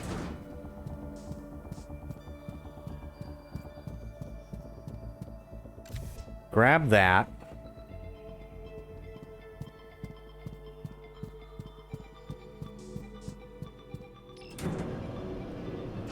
Bring this down. Good.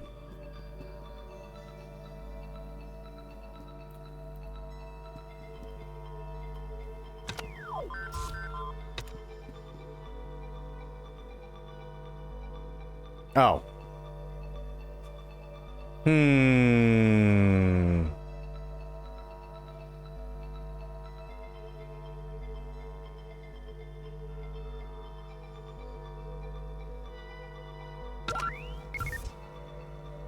Okay. Now I should be able grab this one, right? Yes.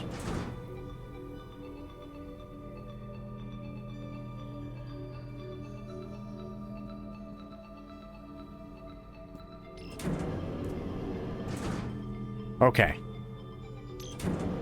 So this one has enough weight. That's fine.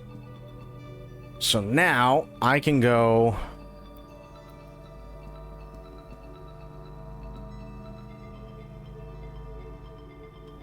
here.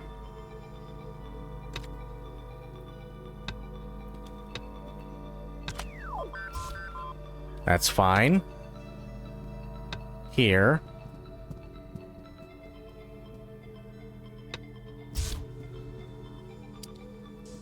Fuck.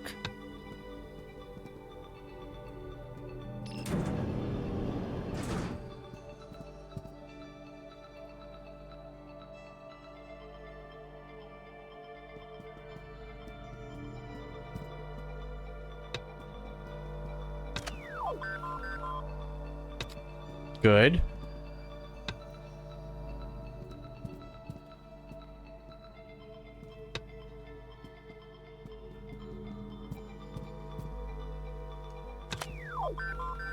Good.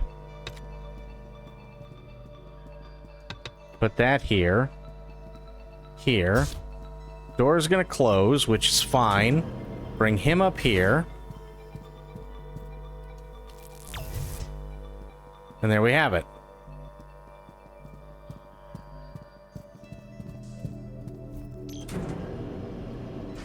Okay, much better.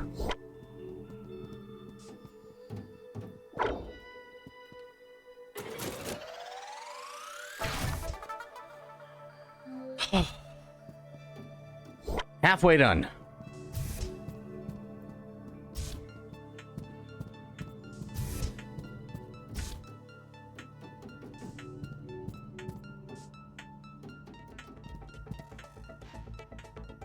Okay, so insufficient energy.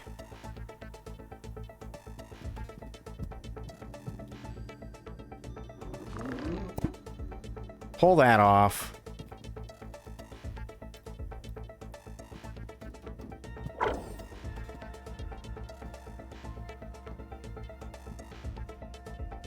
Okay.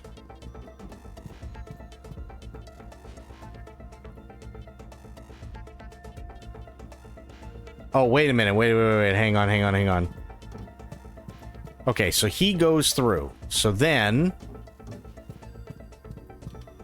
grab this. Nothing. Okay. Good to know.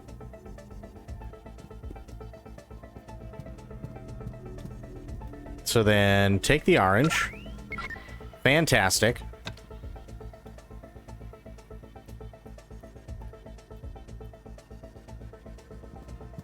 This over here. No. Shit.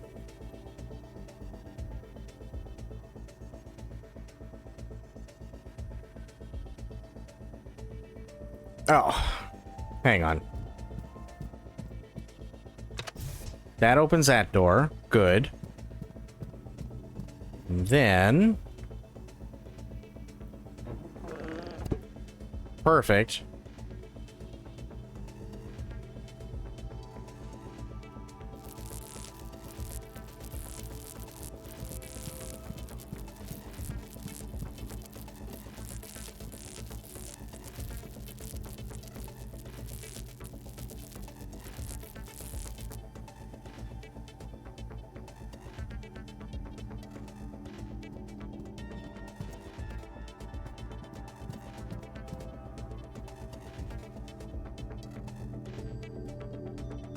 But I can't go through that way, right? So... let me see.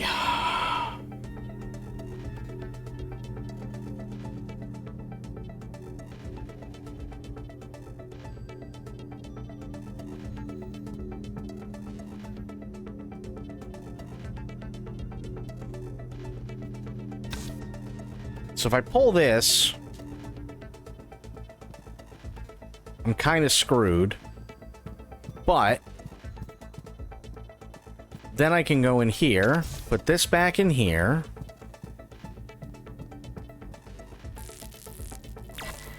Good. Now I'm not as screwed. Still screwed, but not as screwed. Because now that is up.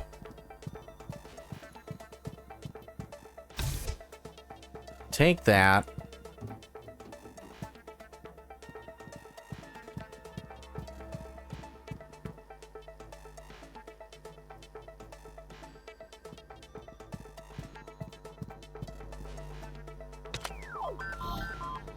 Bring this around. Go in here. Perfect.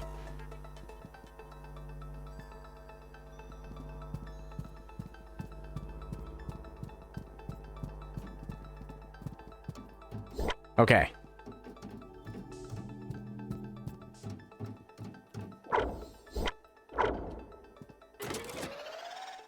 No, there we go.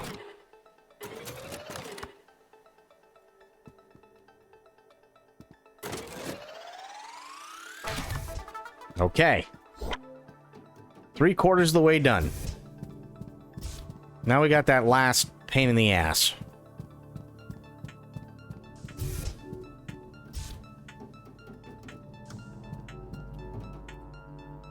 Alright. So, now we're back to this stupid room. So now, let's do... here. Here. Good. Here. Go through here. Good.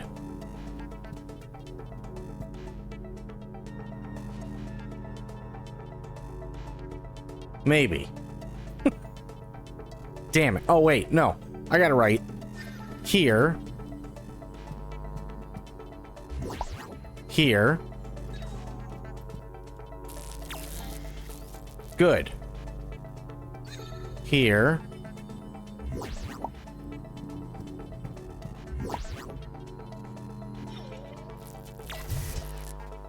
There we go.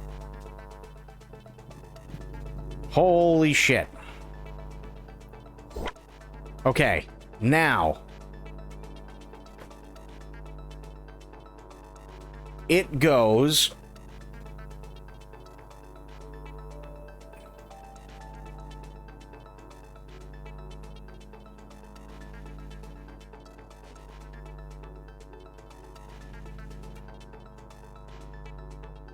goes some way. That's how it goes. So wait a minute. So here, we'll go back in here. Good. Here, go through.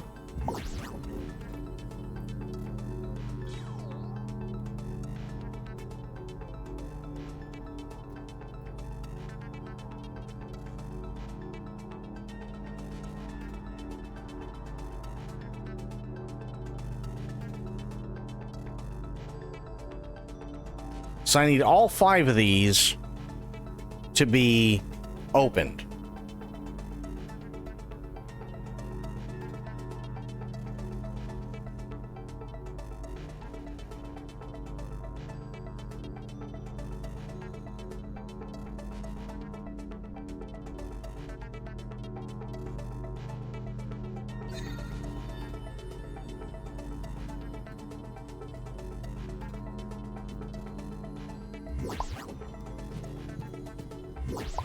So if I do this, like so, right?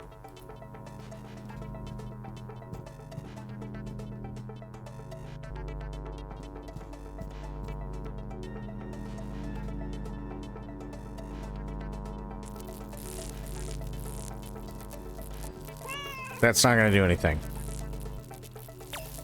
Yeah, no, that's not going to do anything. Fair enough. So I have to get that last door open. That's the big thing.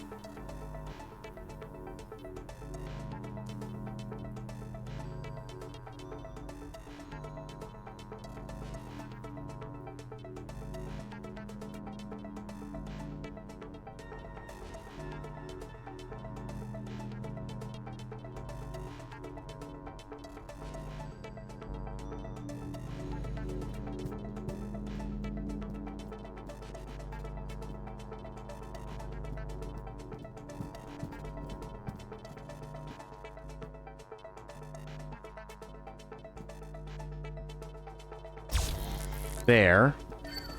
Here.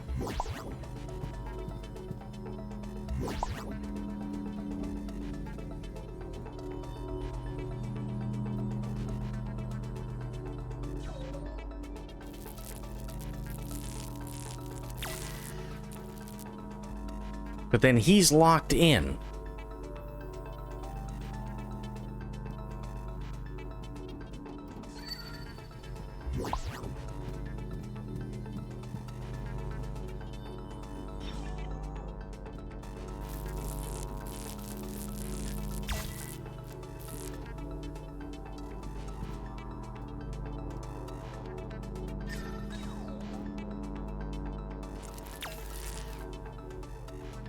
Okay, so I can't have that.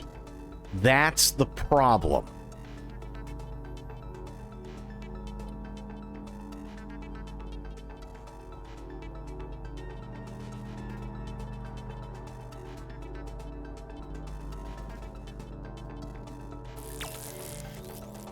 Good. Here.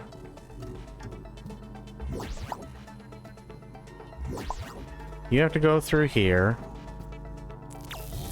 Here. Good.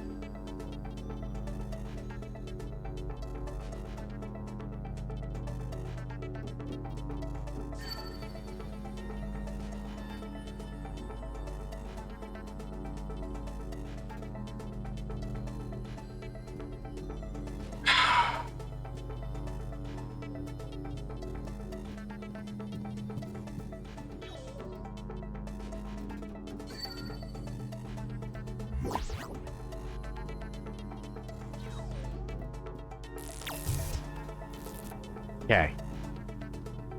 There.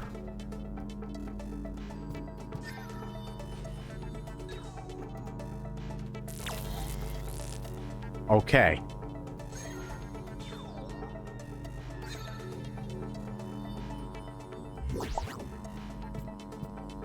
Go here. Good.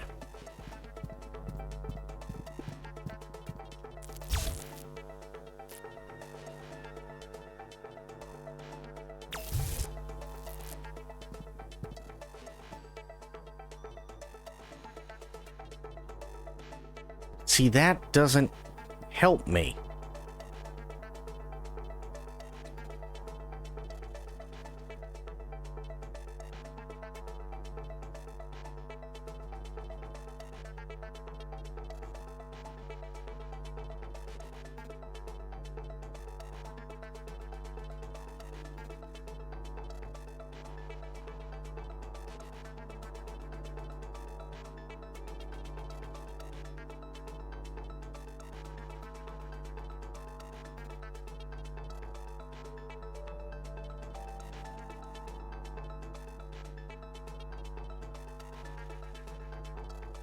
Okay. Here. Correct. Now go and transfer this over to here. Fine. Go here. Here.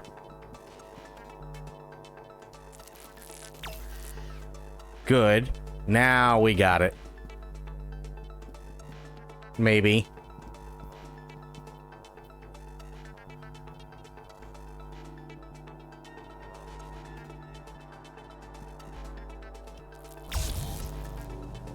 There. Not really.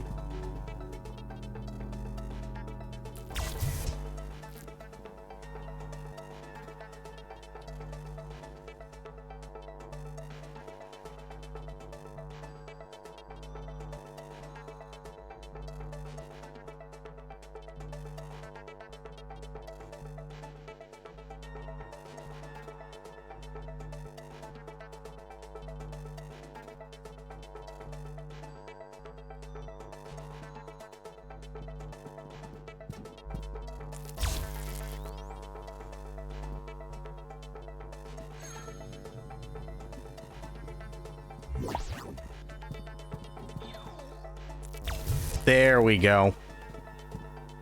Finally. I don't know why that one was giving me such a hard time before.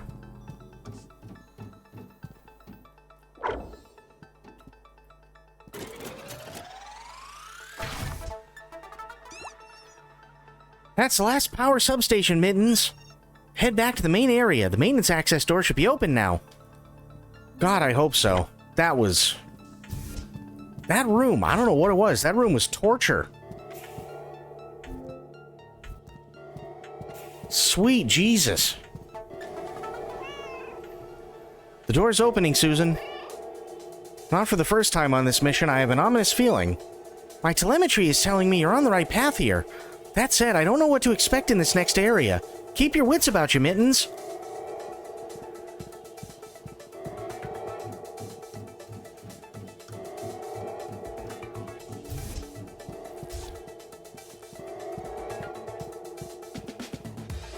Definitely save.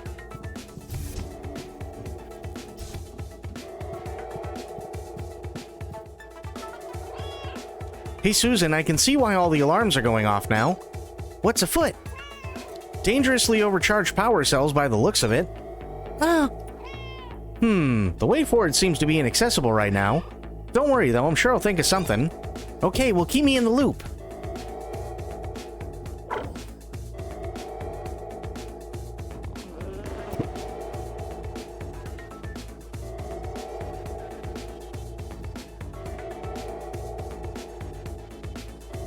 What the hell am I supposed to do here? Whoa.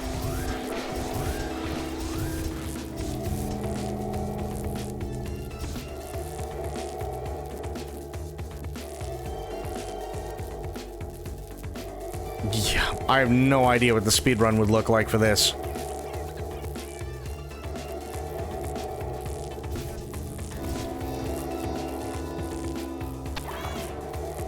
Yowzers!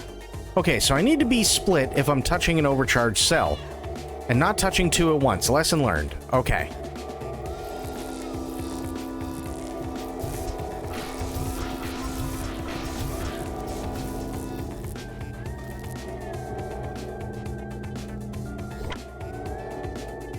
Oh, and thank you for the hydrate. I'll do that right now. Susan, guess what? What? Just guess. Mittens, is this really the time for a guessing game? Okay, I'll give you a hint. What happens if a cat that can be in two places at once touches an overcharged power cell? Well, considering we're in conversation, nothing bad? I've become a roving ball of chaos, a being of pure energy. I can overpower Heisenberg fields and doors, and who knows what else. That's great, just don't get distracted from the mission. You still have to get to Big Mandy's office, remember?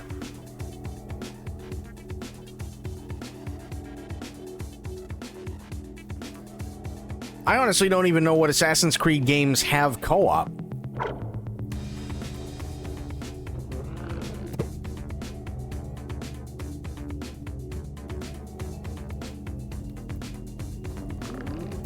Hey, Sophia, how you doing?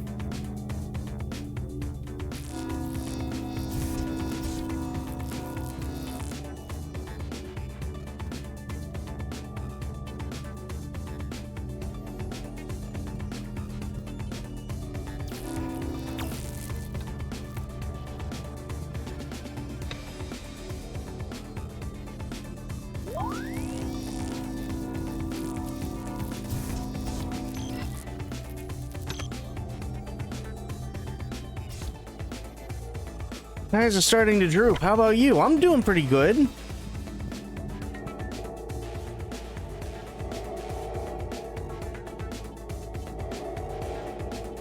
Oh, duh, I'm a whole cat, so it doesn't matter right now.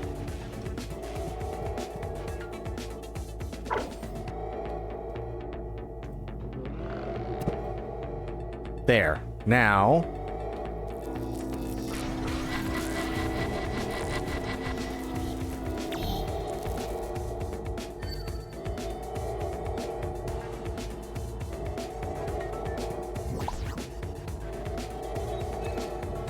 go in here. Good.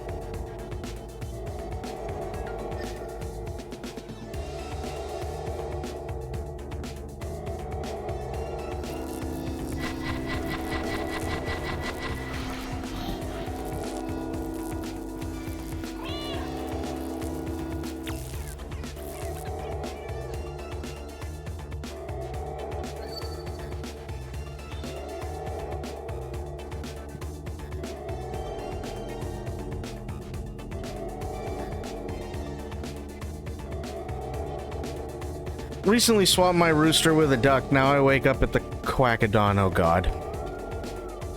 How you doing, Endif?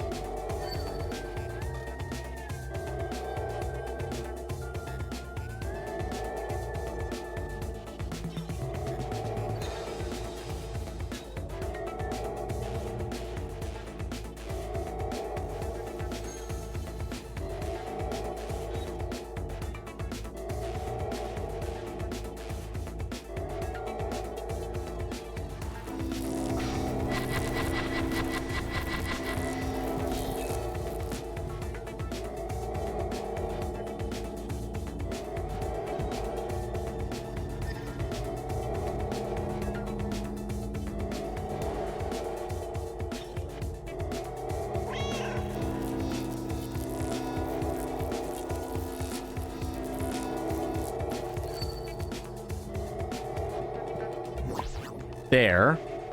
Good.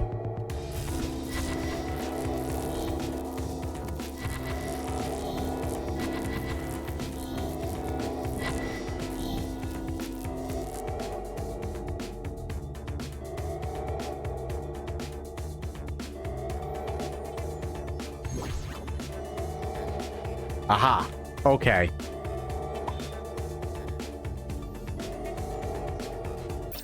Sophia coming in and gifting a sub to Endif. Sophia, thank you so much. Really, really appreciate it. Don't be giving Shadow any ideas for jokes, please. Oh, God. Well, I think Crit missed it. Yesterday, my Fantasy terrible gifted joke. a tier 1 sub to Endif. They have given 341 gift subs in the channel. I think Crit missed my joke last night. The first one. Would you like to hear the joke, Crit?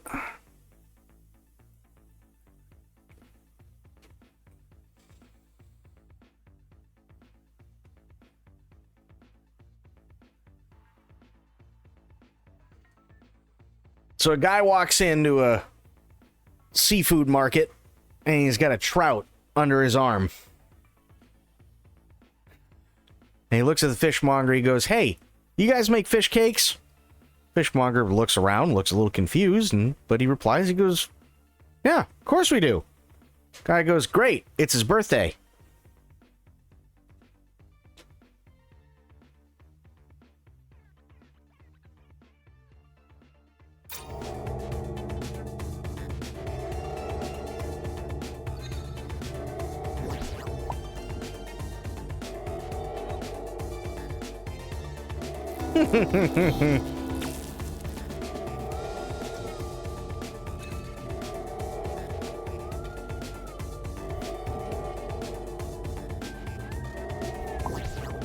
Where the hell did that one come from? It's,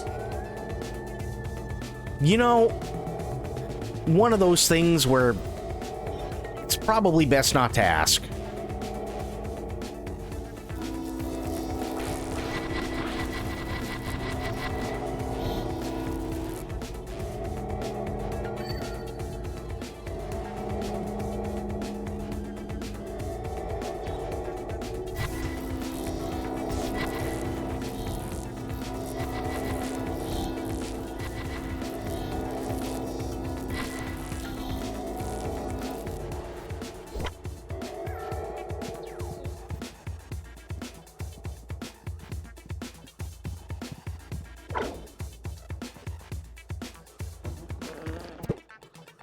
Okay.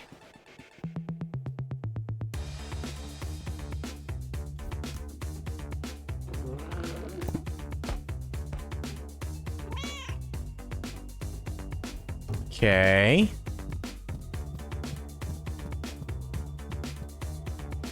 I am not seeing a switch.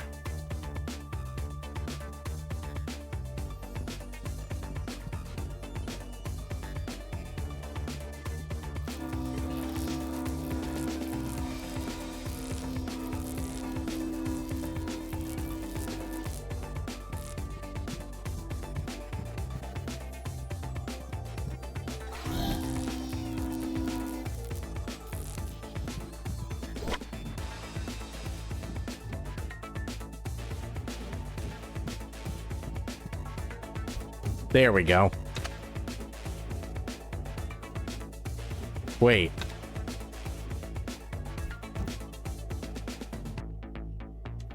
Drop this. Split it into two.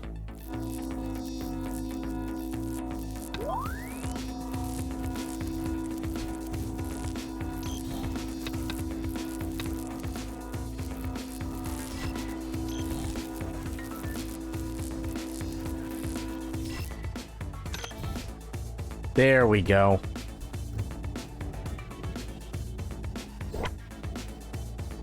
How about the other one so I can pay Crit back? Sure, I guess I could do that. So, are you aware, Crit, that that antelopes can actually jump higher than a building? It's true. They can because they have very, very, very long, limber, agile, and powerful legs, and also buildings can't jump.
I don't think crit's okay.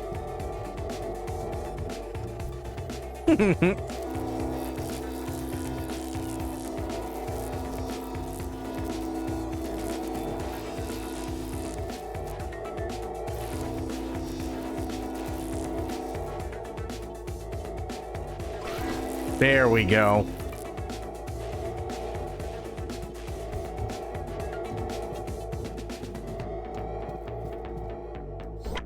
Just staring into nothing. Yeah, that'll happen.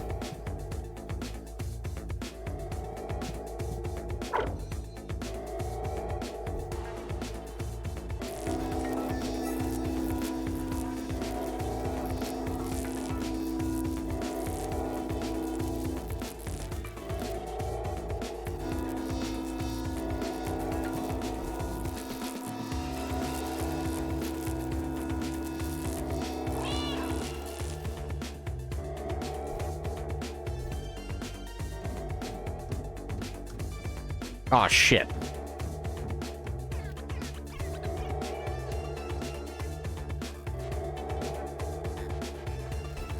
There.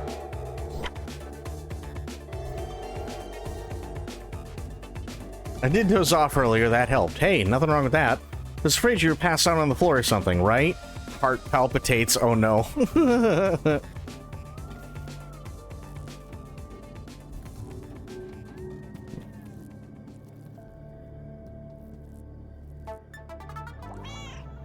I've infiltrated Big Mandy's office, Susan.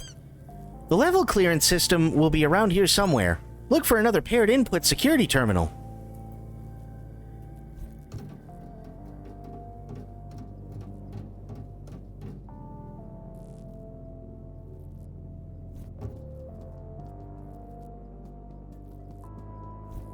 Nope, that's not what I wanted.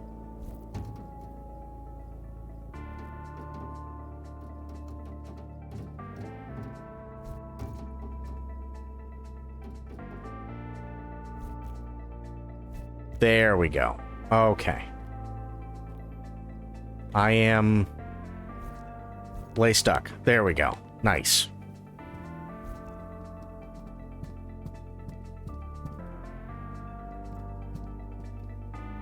Game is so much longer than I expected, right, Sober? How you doing, buddy?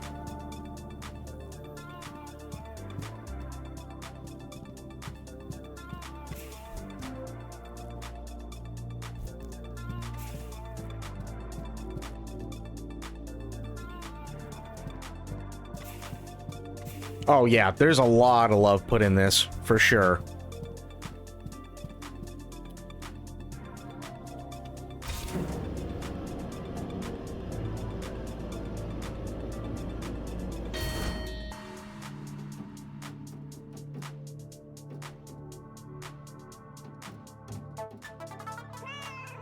I found the clearance level system.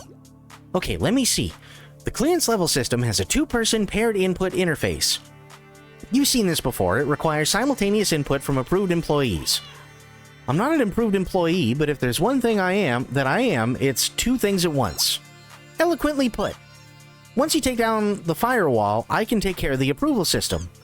Find and remove the 4 firewall circuits. Good luck.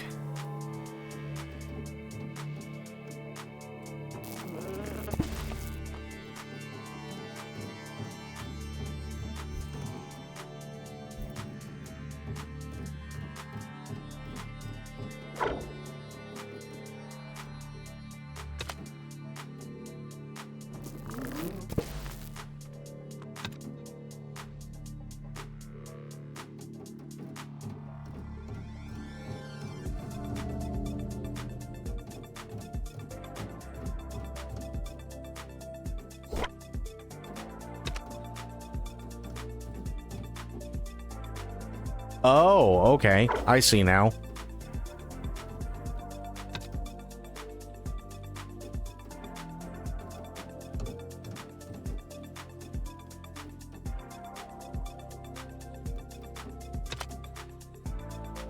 Crap. I don't see.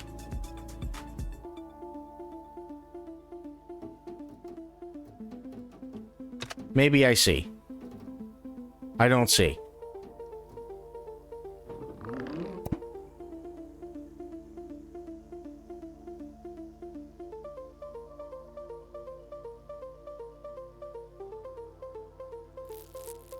Nope.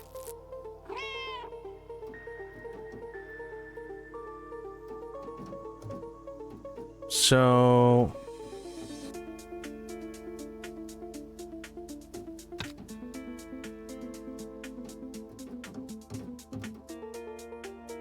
Oh, duh.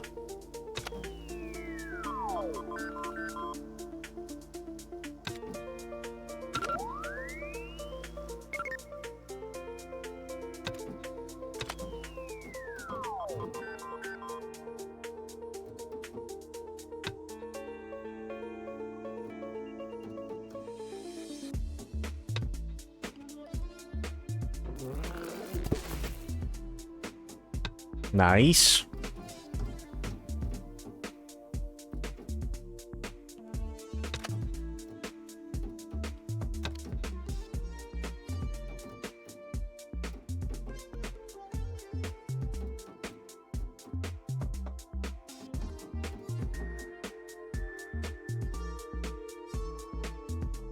So how do they want me to do this one? Oh, I see. Okay. Here. That's fine there. Go here.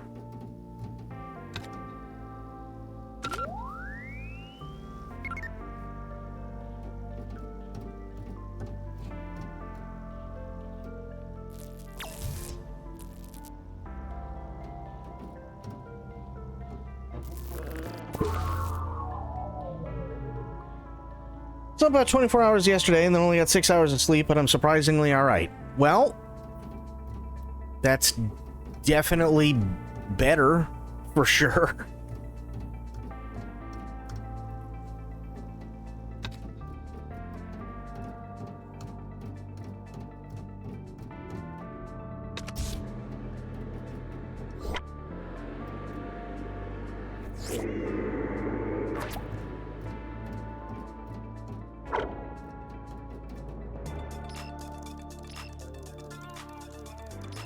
Okay.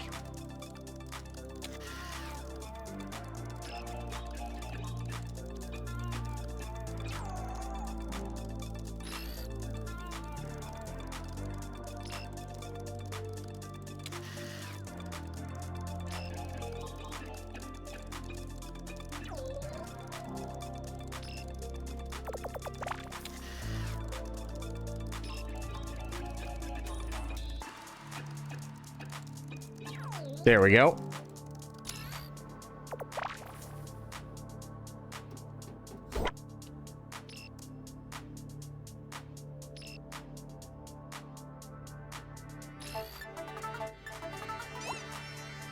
That's it, Mittens. Your clearance level has been raised to clearance level 1. You can now use clearance level 1 switches in computers, such as the door on the main elevator in the next room.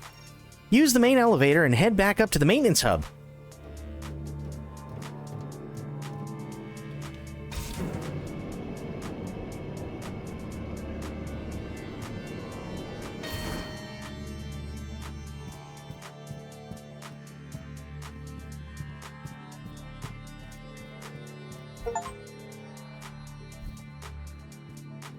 This is a mouse, isn't it?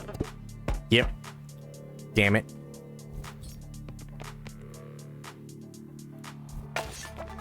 Now it's a dead mouse.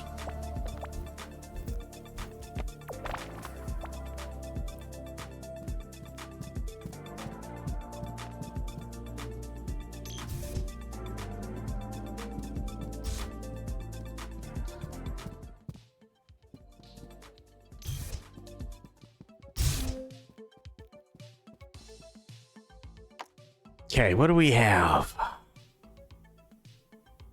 Maintenance hub.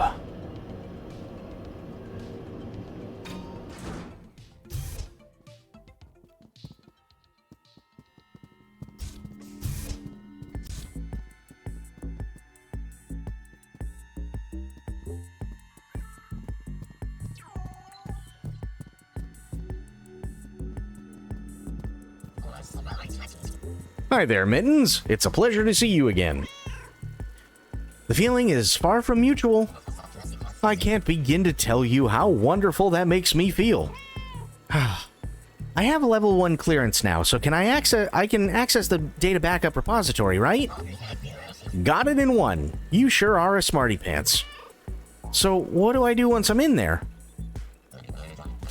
You will need to copy the backup data to a portable hard drive. Once you have it, bring it back down here to me.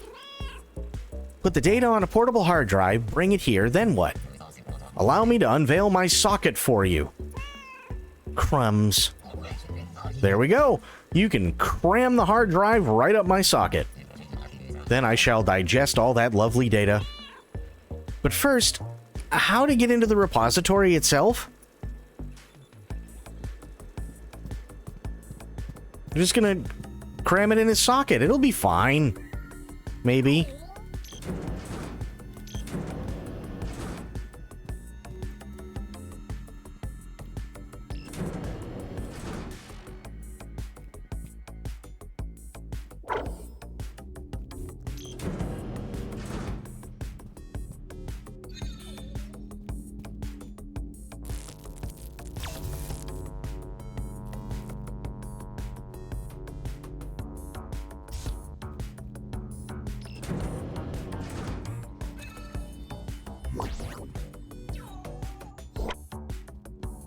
Guess I won't judge the machine's kink. True. It's like saying wank my eclair. Oh god, what movie was that? Van Wilder. That's what it was.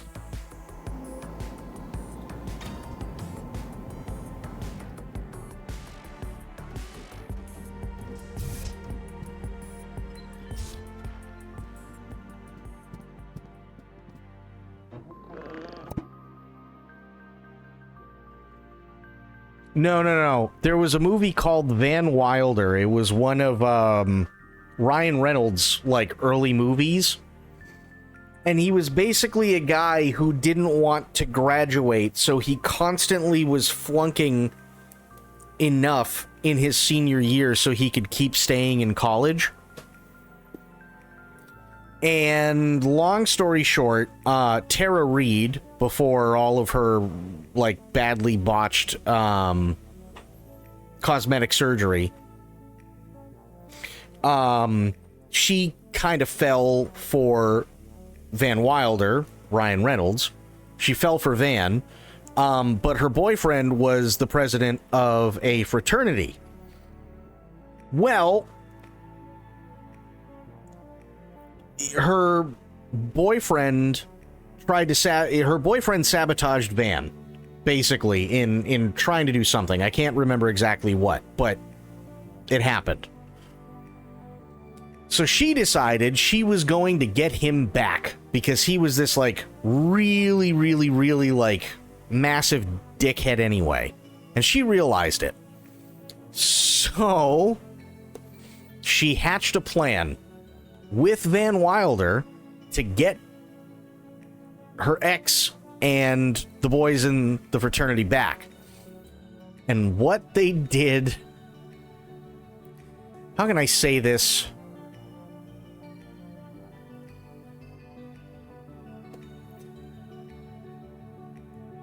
They made eclairs.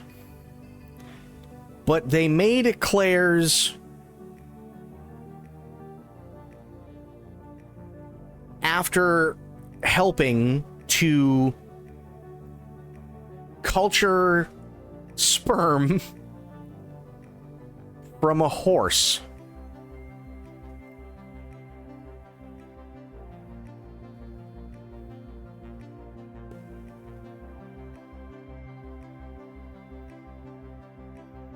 So then there was a period of about 10 minutes in the movie where she drops off these freshly baked eclairs and they are going to town on them.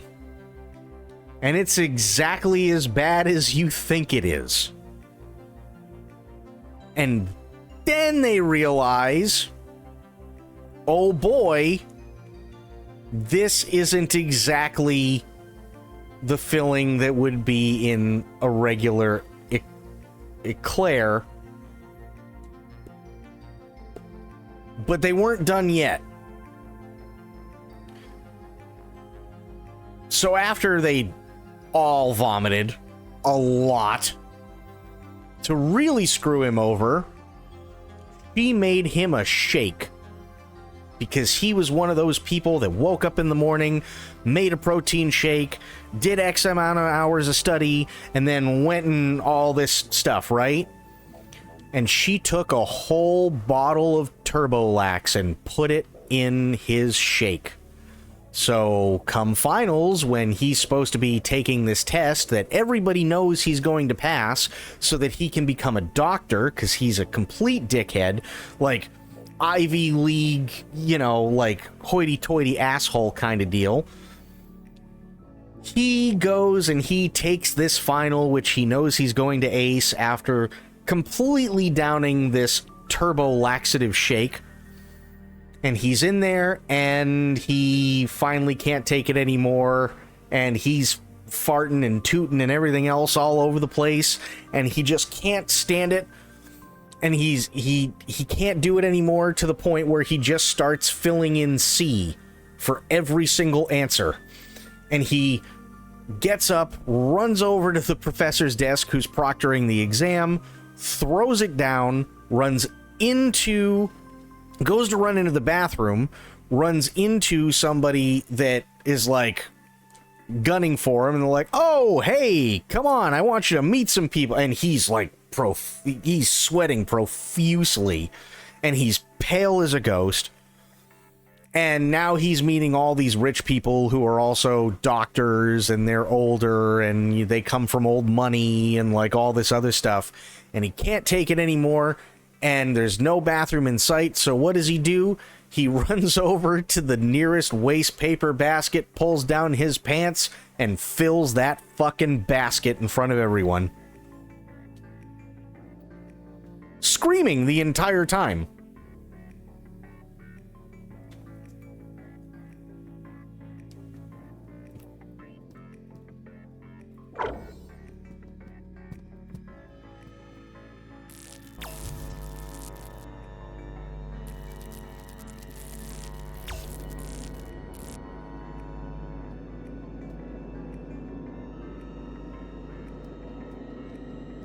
Sounds like one of those weird nightmares people sometimes get. Yeah. That's one way to put it, sure.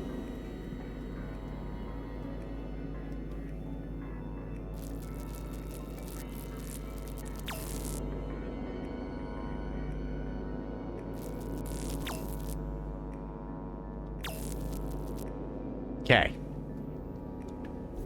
Bring Kitty here. Good.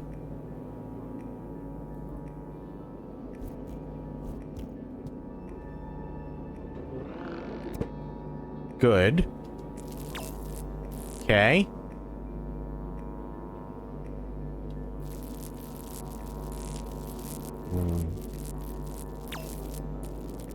Well, better than nothing, I guess. Not perfect, but I'll learn to live with it.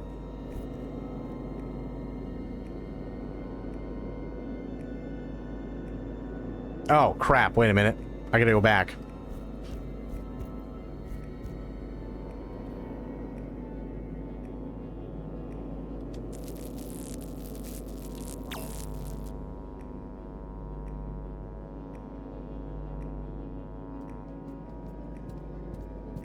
Here.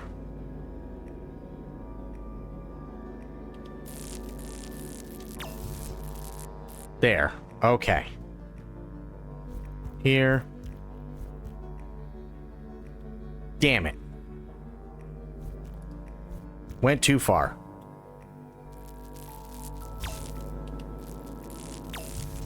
Much better.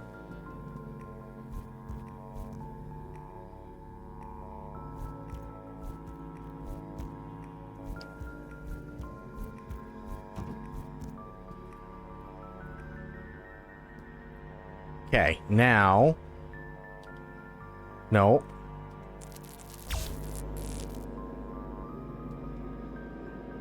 And I'm not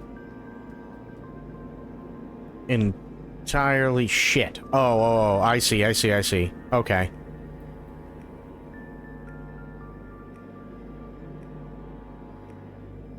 Or I don't. I'm not sure anymore. Balls.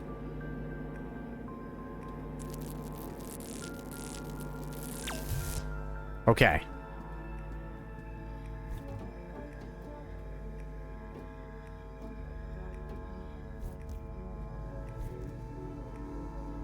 So now I bring Blue Kitty over.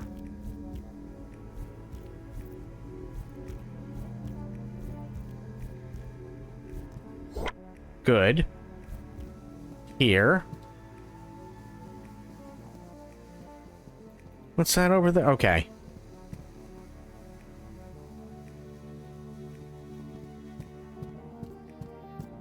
So I gotta do this. Nice.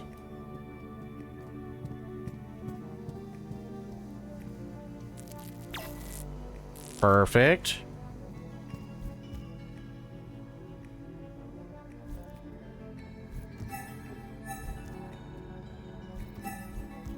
Go back.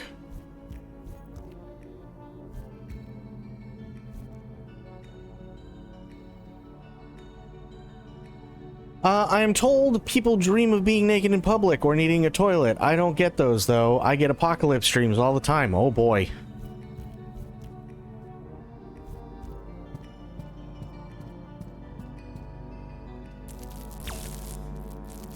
Nice. Okay, that's all set.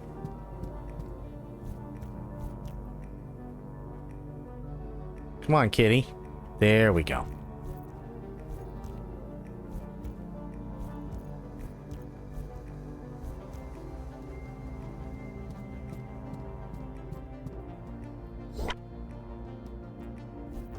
Where do you go?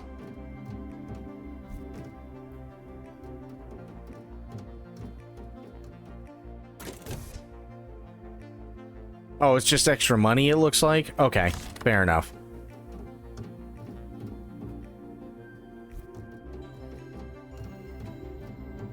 Though I did dream of tsunamis before that big one years ago. Oh boy.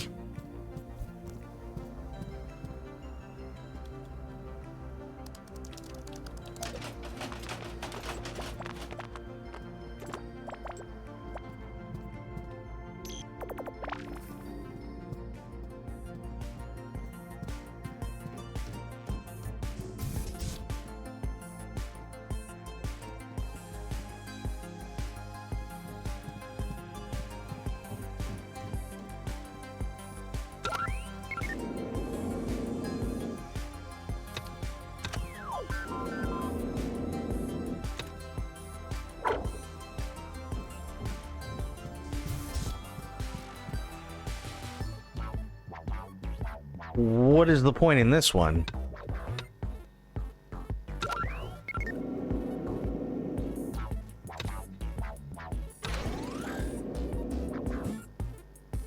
Why do I feel like there was no point?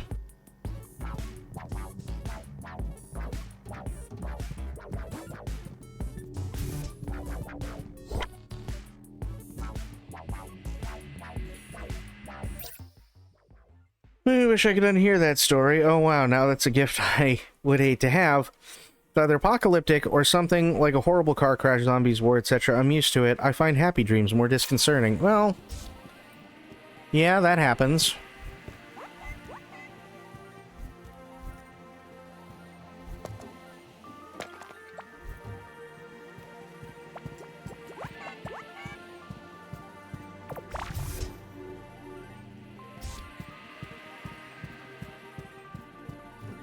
Okay, I need a moon card for that.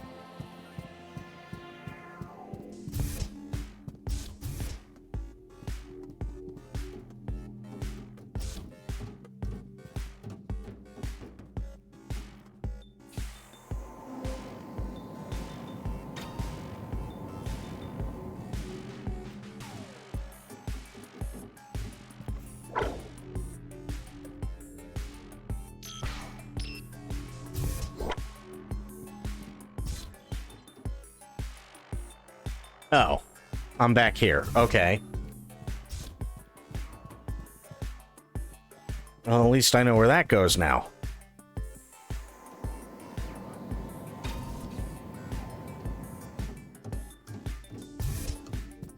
Yeah, thankfully I don't lucid dream.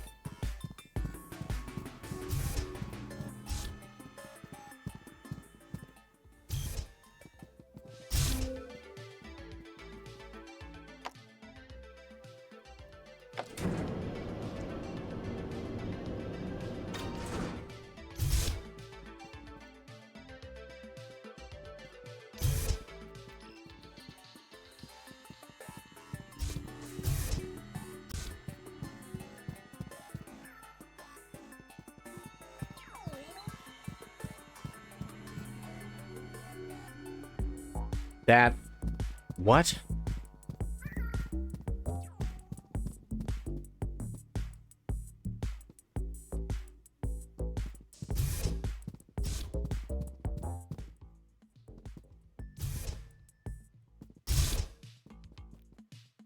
No.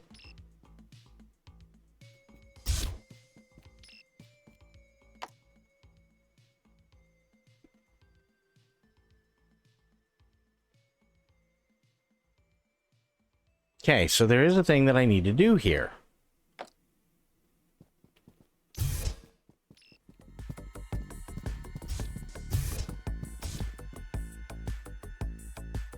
Maybe I'm going in the wrong direction. Maybe that's what I'm doing. I don't know.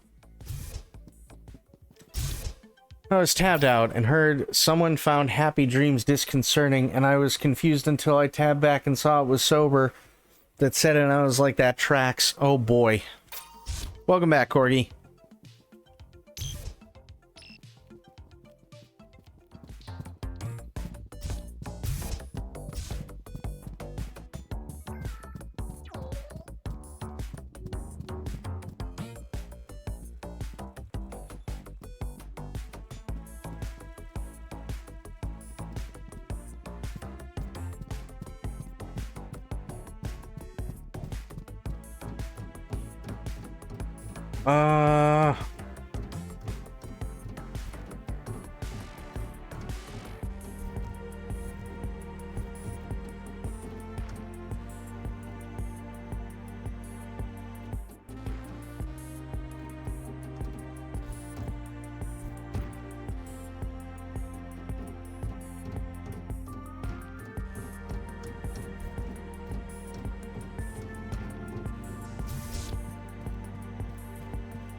I am so confused right now.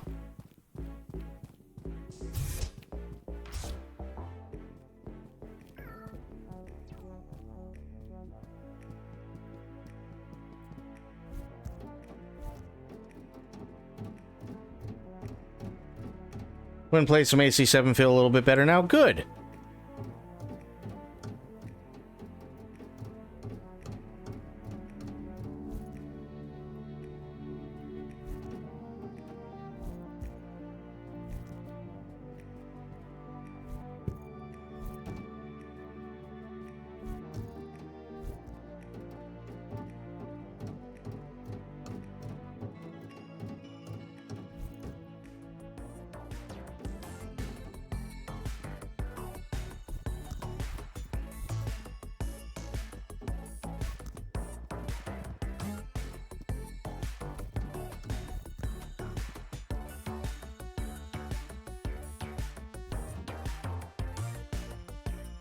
Why did I do that?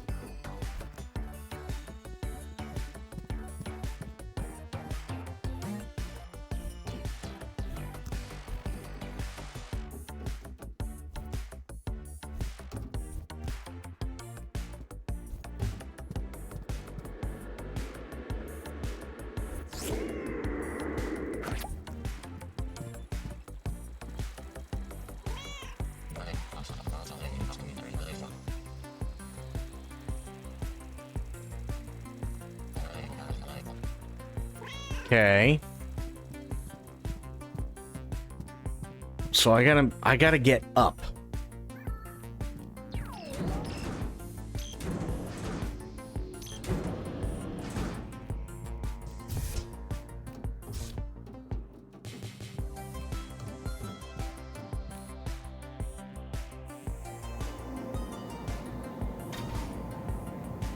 Ace Combat is a good time, though 7 is the only one I've completed. That's fair.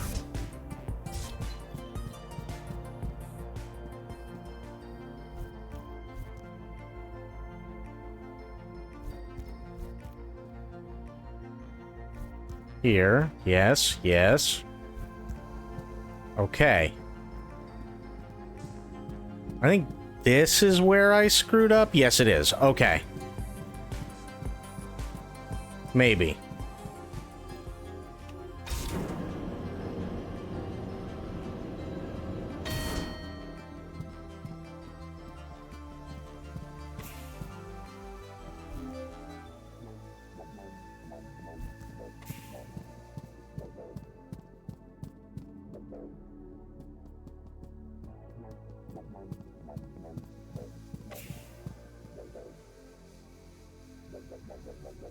So... maybe I do have to use that area. Okay. So go back here.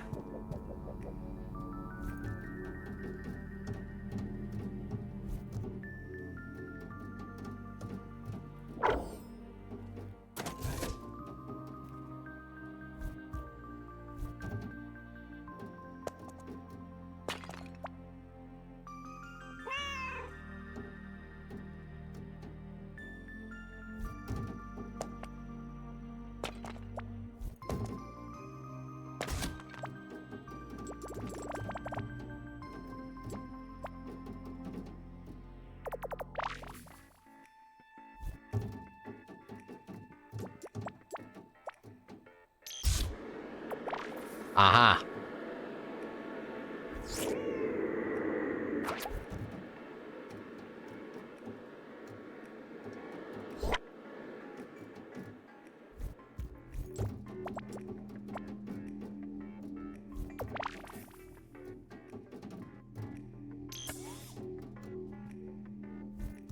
Brings me to the same part anyway.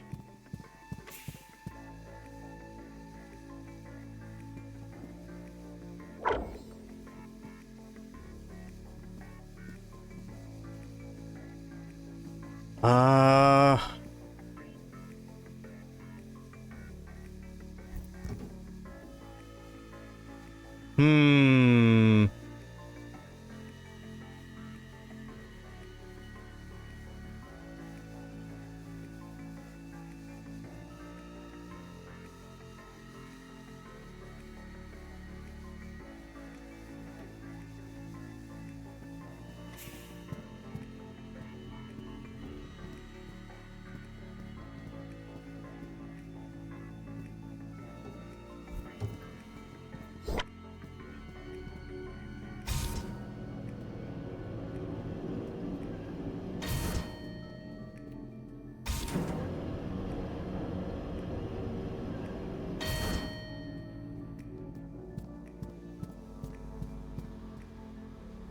Okay, I've been there.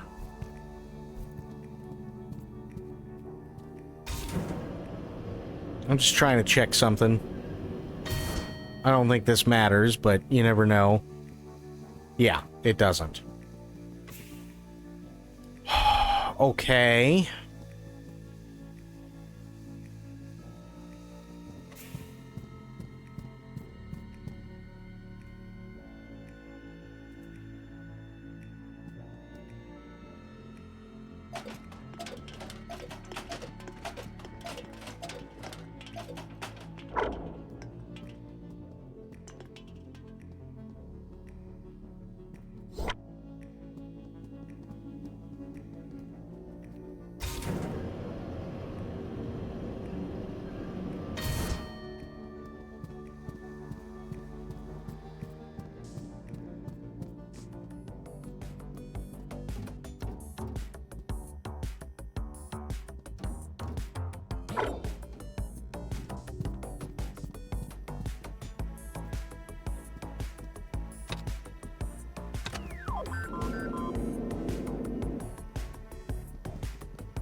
Thing is, I don't know if that actually did anything.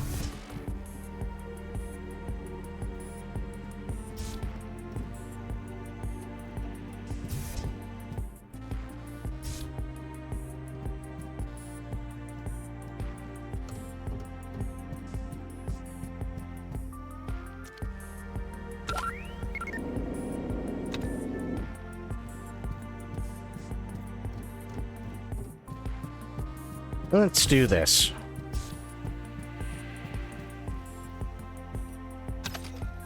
Aha.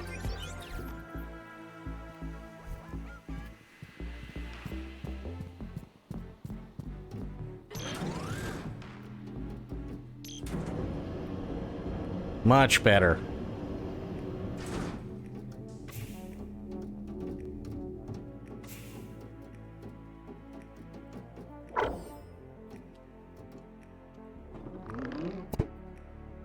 Nice.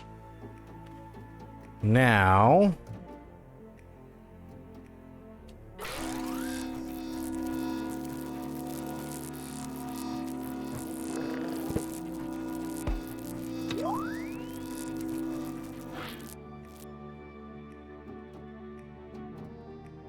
Okay, so what did that get me?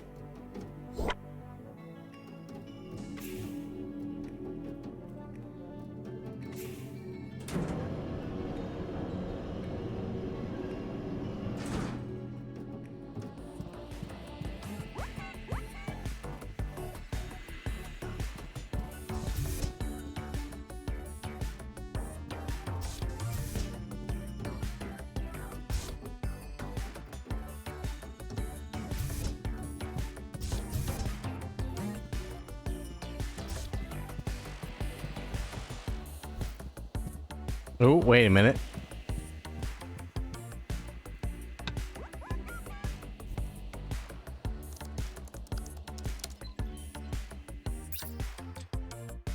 See the lottery numbers last night? Do I seem like the kind of woman who plays the lottery? Of course not. Take a guess at what they are. Seriously? That's 1 in a 14 million chance. Just try. I got better things to do, but 1, 2, 3, 4, 5, 6. Correct. What?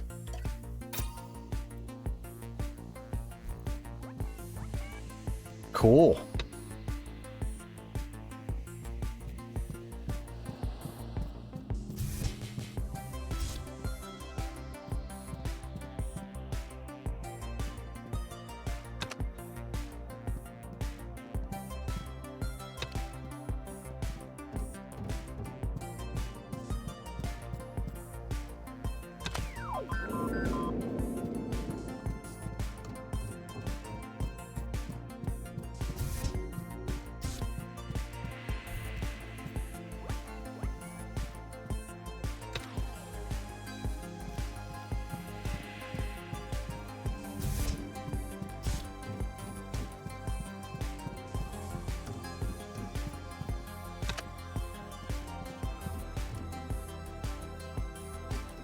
I don't think any of that actually mattered.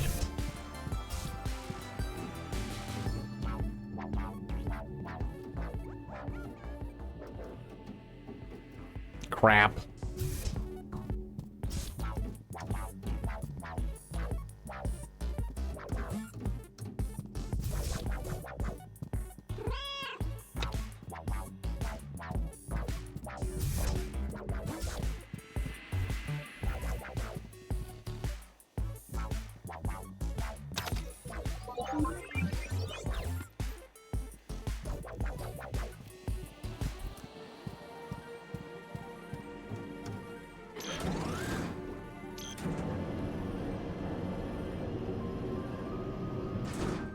Okay, let's see if there's anything else in here. I don't think so.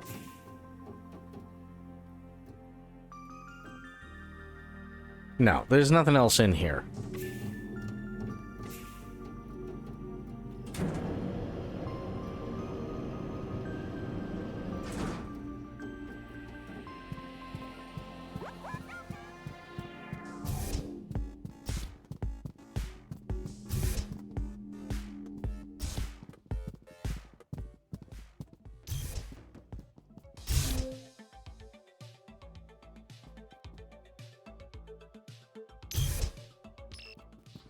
No.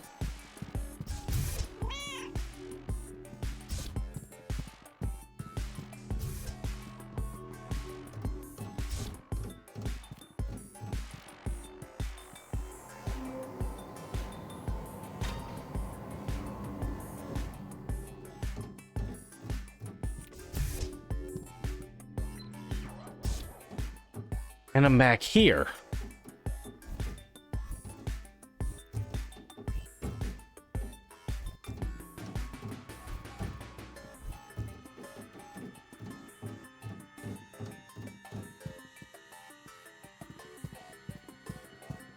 None of which does me any good.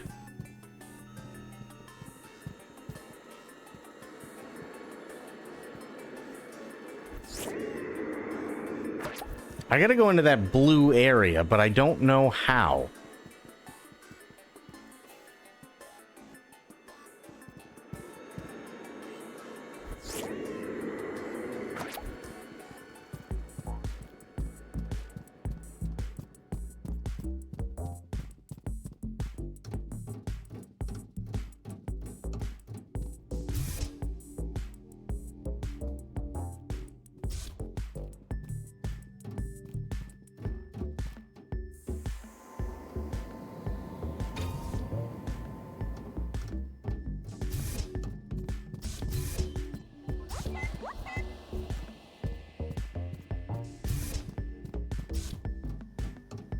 Did all this.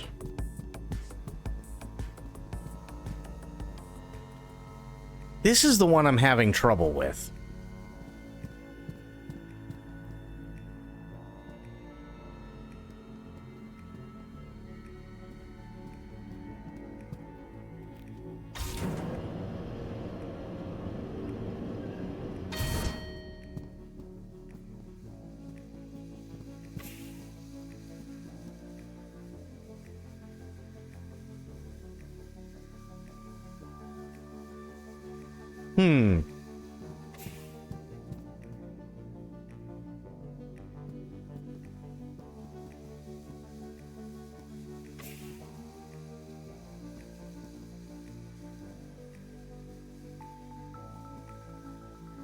That's got to be the door that I go through. That's the only thing I can think of. It's the only one I can't get to.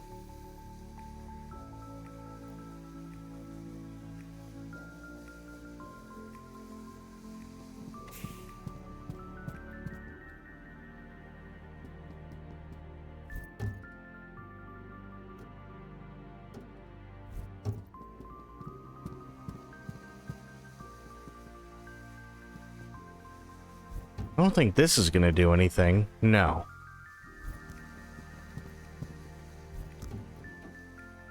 Nope.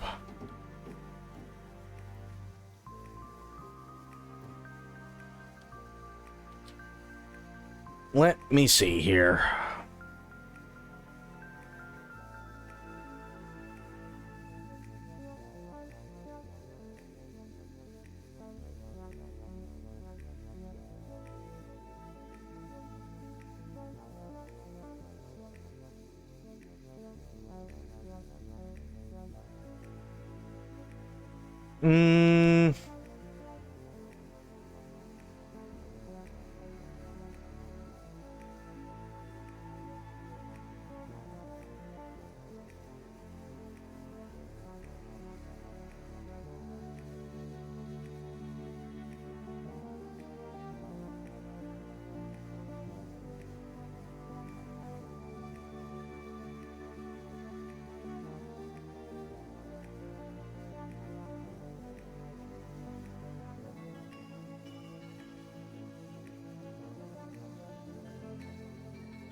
Let's see.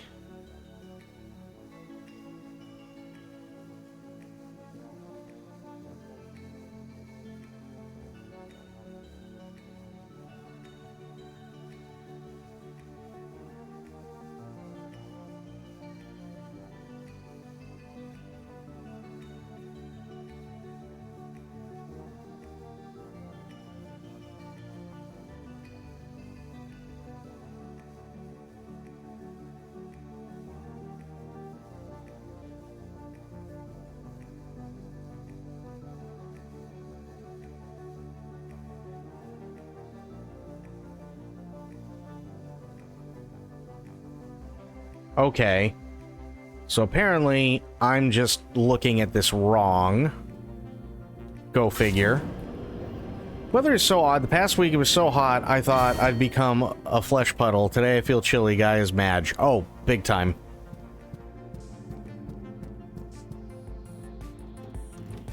Absolutely, Madge.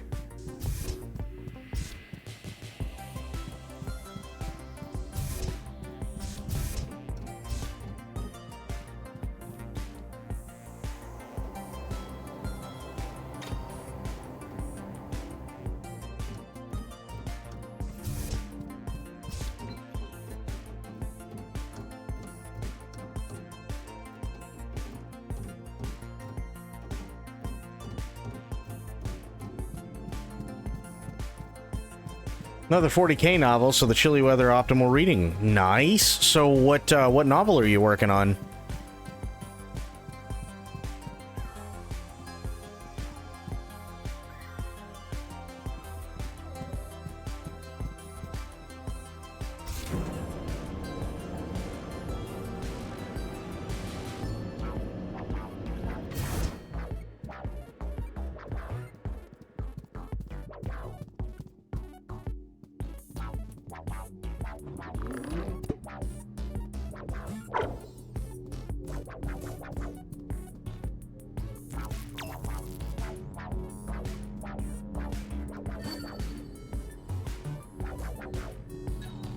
Outgunned by Ninny Flowers, it's an aeronautica novel. Lightnings versus orcs on an awful swamp planet. Nice.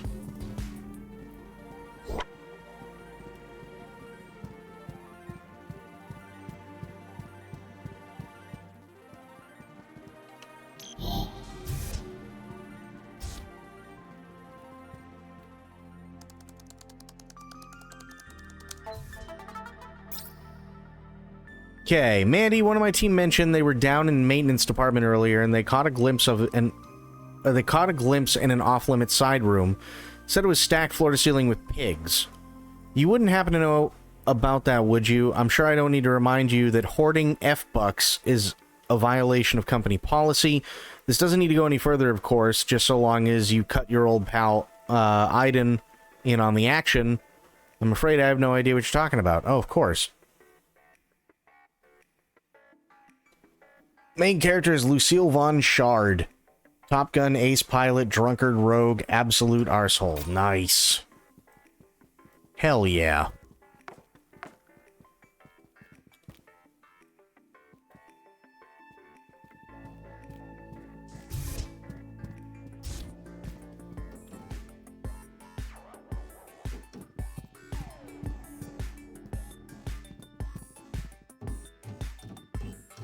I'd love to get back to,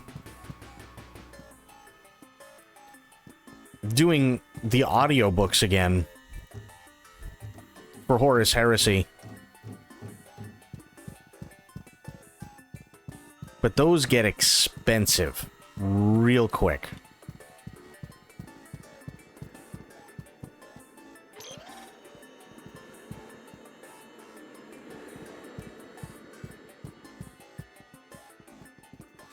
Tip the wings of a Valkyrie to take an orc's head off, just so the propagandist aboard could get a good shot. Nice.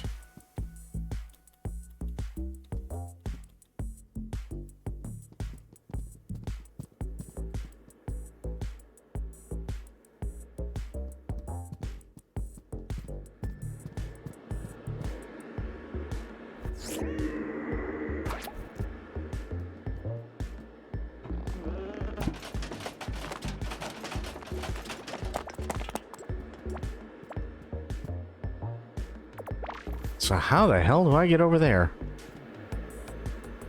Oh, I think I see. Okay. Okay. Gotcha.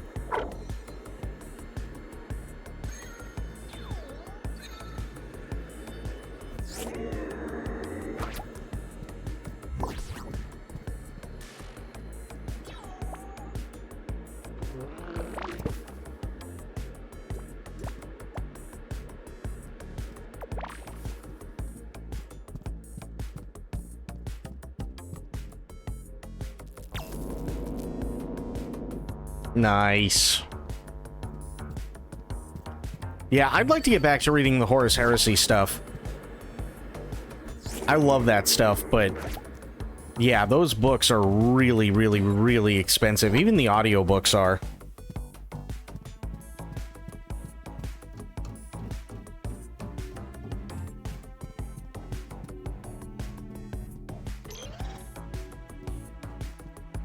Which really is a shame.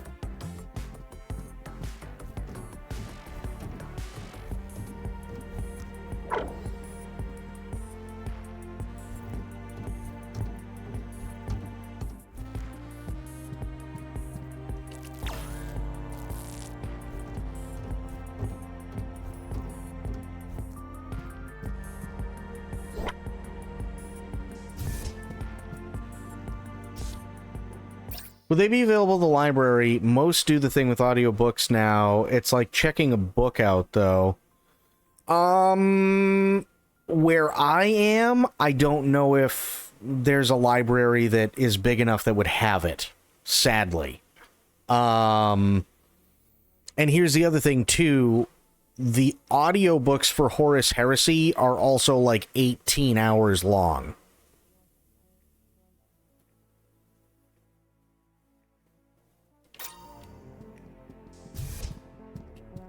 Sometimes they do the online thing. That's, I mean, definitely something to look into, for sure.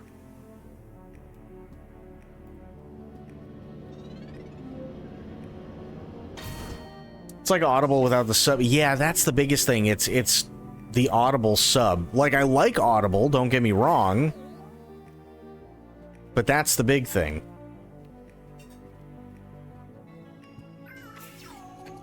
That are only audio dramas. No. So there are...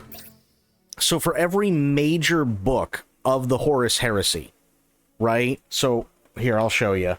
Really, really quick. Yeah.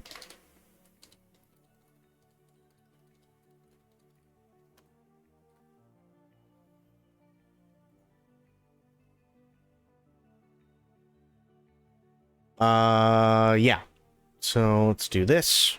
Okay. So there are...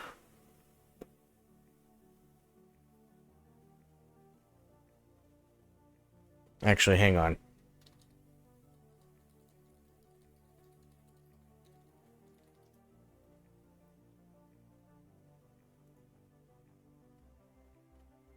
Yeah, here we go. If I can find it. Here we go. So these are all the books for the Horus Heresy, and they are all audiobooks. And there's 64 of them.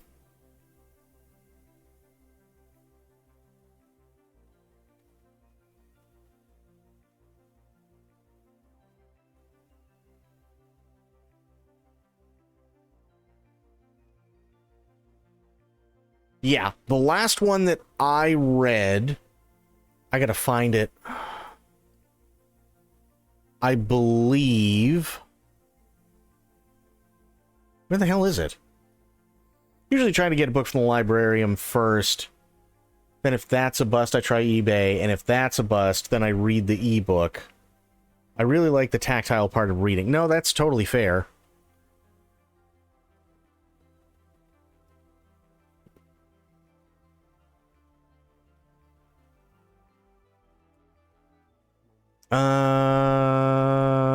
Let's see.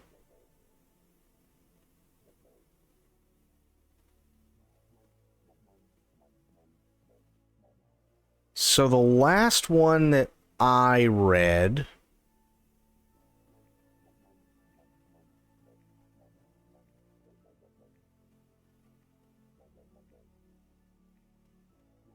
I believe...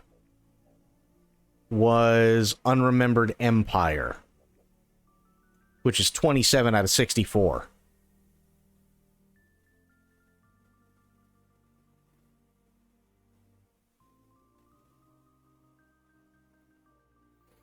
I guess it's spendy, but I'm fortunate enough to have some local smaller stores that link up with Bookstop.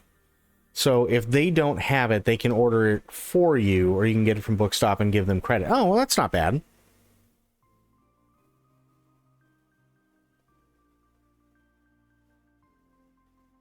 No, wait a minute.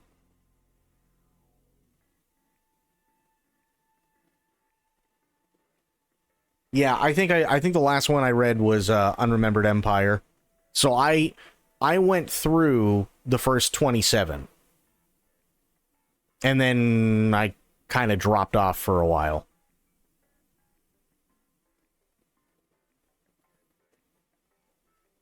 So yeah, there's quite a few. Quite a few. And this is the entire Horus Heresy. And it's every single like major book basically for it. Now they do have like offshoots and stuff like that. But yeah.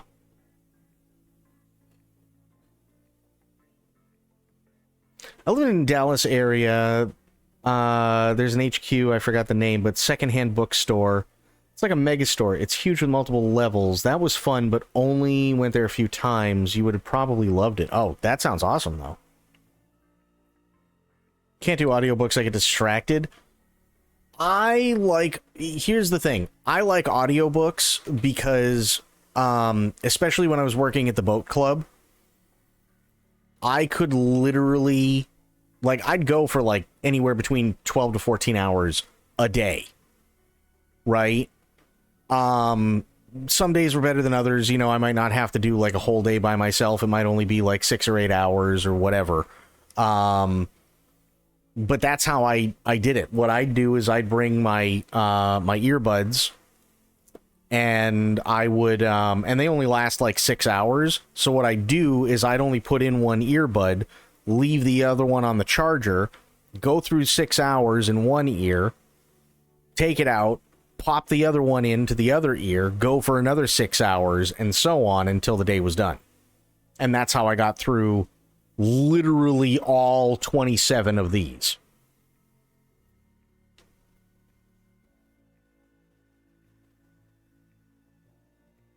Yeah. And it was great too, because then I could sit there and I could just kind of let my mind wander while I was while I was cleaning boats and picking up trash and washing them down and all that crap. Or even if I had to, there were rough days where I'd have to take a boat out of the slip, and I'd have to have them set it up on a dry slip so that I could scrape barnacles off the hull, and that sucked. But that's what I would do. I just kind of let my mind go and just do it.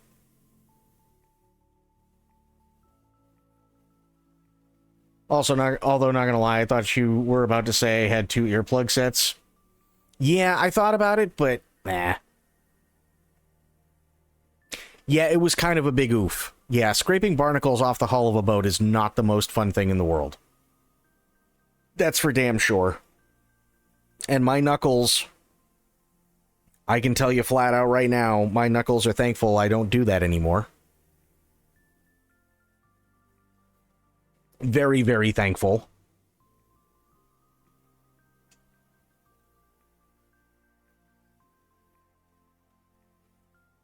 Because those fuckers are sharp. My problem with audiobooks is that I keep falling asleep. That's fair. That's totally fair. But yeah, barnacles are sharp as shit. And basically, it was basically like a paint scraper on a stick.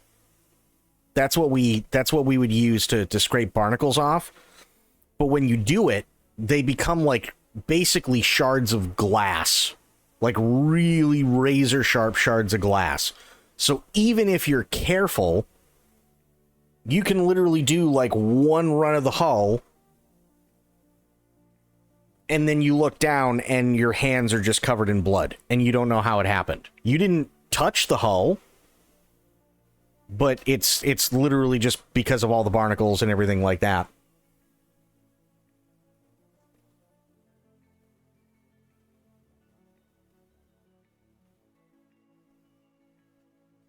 Oh, wait, Spectre, were you here? Not Spectre, Sober, were you here when Bleached showed us the Warhammer stuff the other day?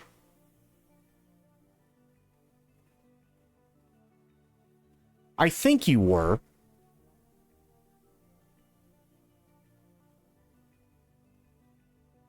Okay, I don't think Sophia was. I think Sophia had to go because her internet that she was using at the time was kind of junk. So I do want to show her that 11th edition one, which was really cool.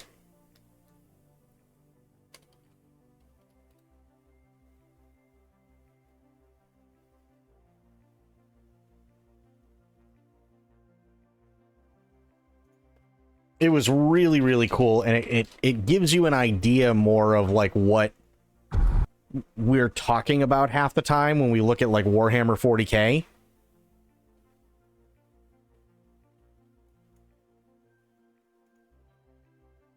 Model, well, no. So this is the 11th edition of the 40K books that's coming out.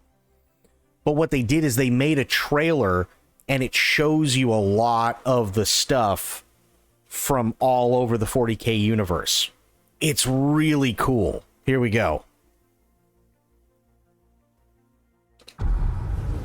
It is the 41st millennium. For more than 100 centuries, the Emperor has sat immobile on the golden throne of Earth.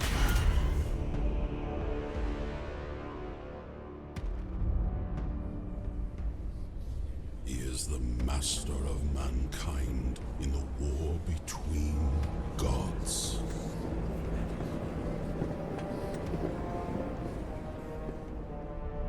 And master of 1,000,000 worlds by the might of his inexhaustible armies. He is the carrion lord of the Imperium, for whom 1,000 souls are sacrificed every day, so his may continue to burn. He is a rotting carcass, writhing with power, sustained by forbidden marvels from the dark age of technology. To be alive in such times is to be one amongst untold billions. It is to live in the cruelest and most bloody regime imaginable. These are the tales of those times.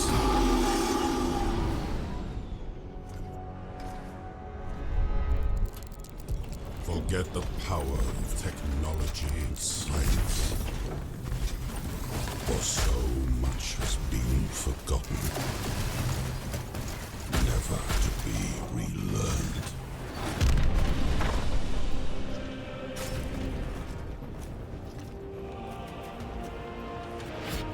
Forget the promise of progress and understanding.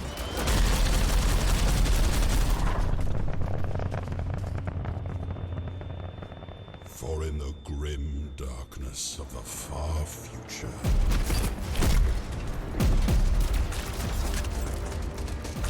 there is only war.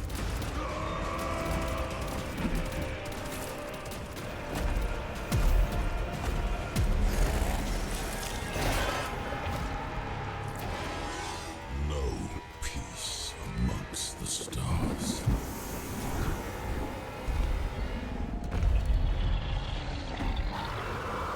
Only an eternity of carnage and slaughter.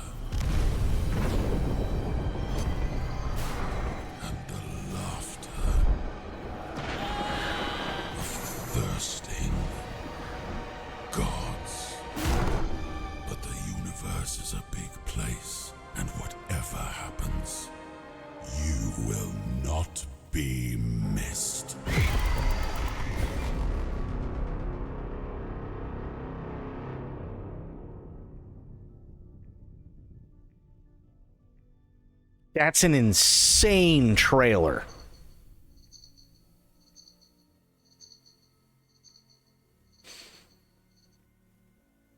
That's an absolutely insane trailer. Oh, also, do we want to see Frank again? Because Sophia didn't see Frank.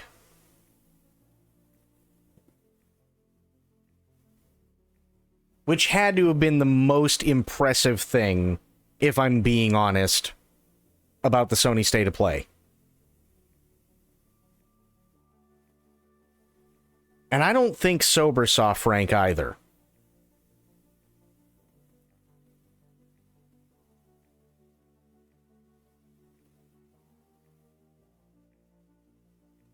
Okay. Hang on. Let me bring it up. It's time for Frank. Damn right you want to see Frank.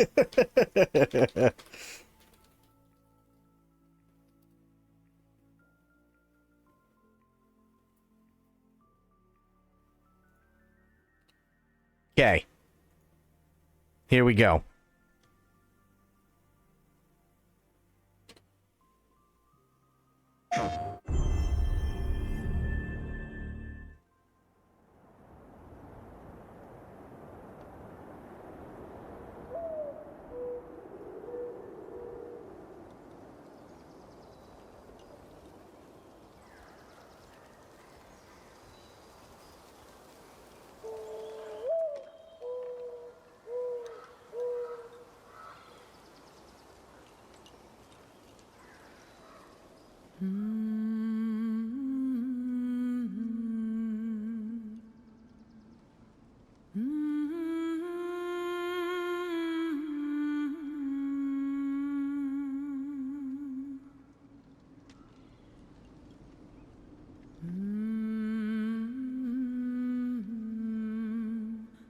Hang on. Sober, you're here, right?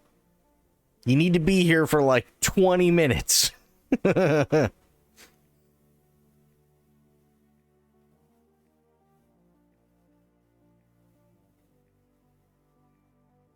Figured it would be best to ask.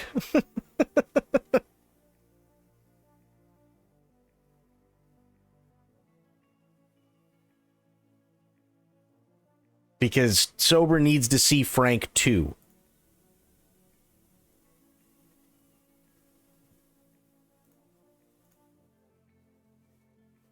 Seriously need to go. Enjoy all. Thank you, Shadow. Crit, have yourself a great night. Always enjoy having you here, buddy. And yeah, go get some sleep and we'll see you next time. Sober! We need you!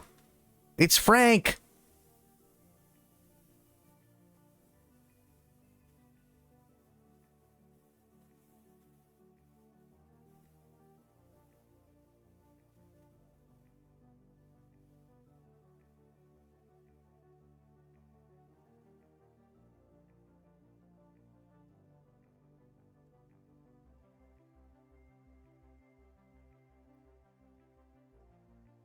Trust me, Sophia, once Sober gets back, you're going to love this. This was one that surprised everybody. It really, really, really was. Nobody was expecting this.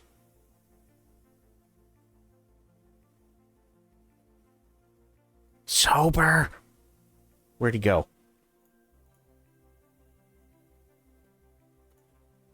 Sober.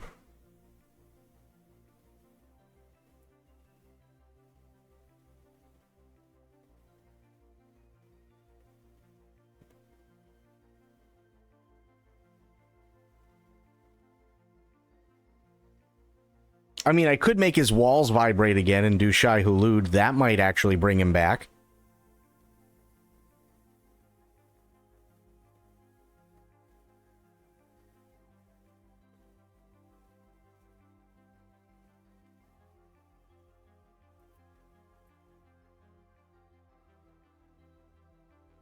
Warn me, please. Sober! Sober! Sober, we need you. You need to see Frank with Sophia. That came out wrong, but you know what I mean. You and Sophia need to see Frank. That's what I meant.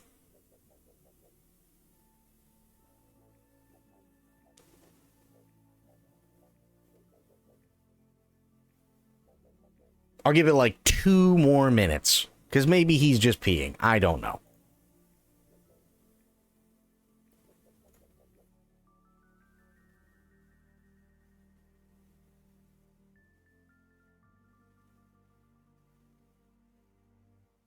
Yeah, I mean, maybe he's just using the bathroom or grabbing a drink or, something like that. And that's okay.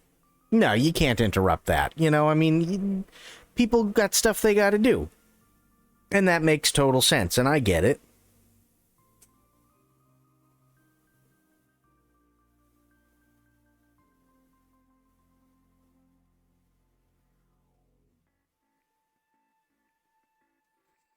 Alrighty. Here we go. Or I hit the button and I'm on something else. There we go.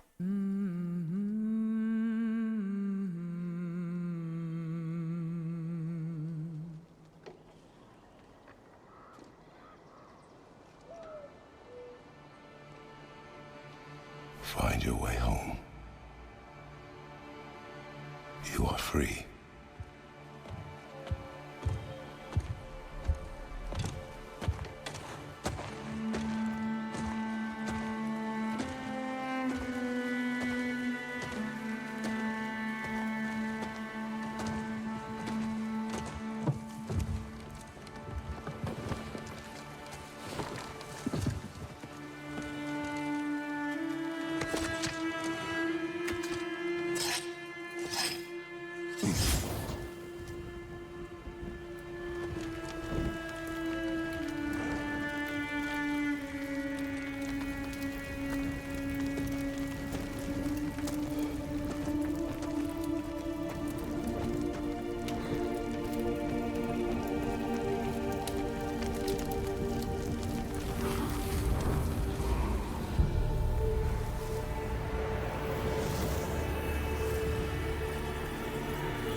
Kratos! Jeez.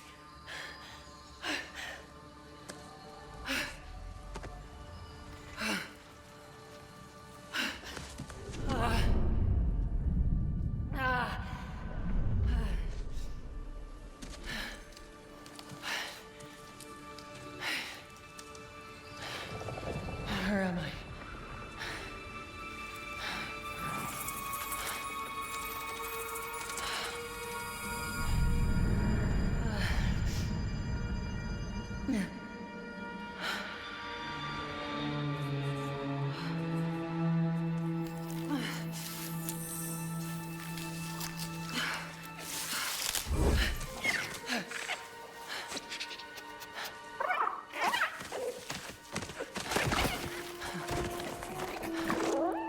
You know where I am?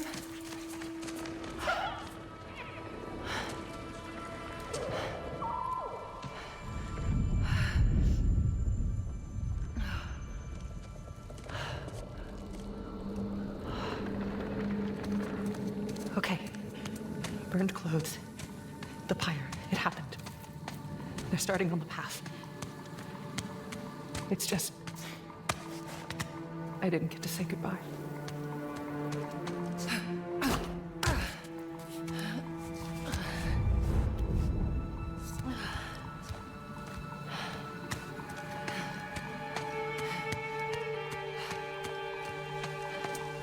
This definitely isn't the light of Alfheim.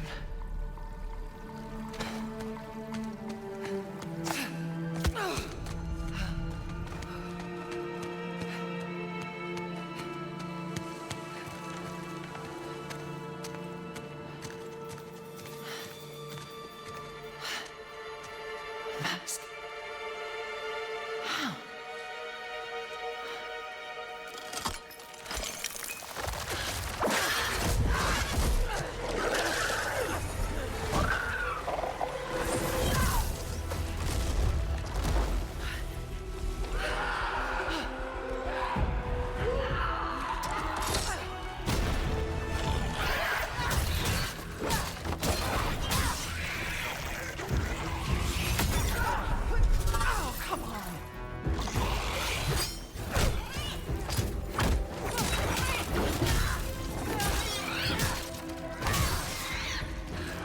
Shouldn't have been that difficult.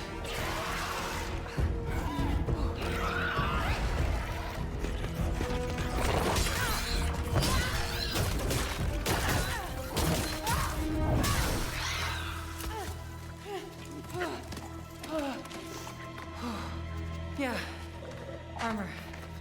Good idea.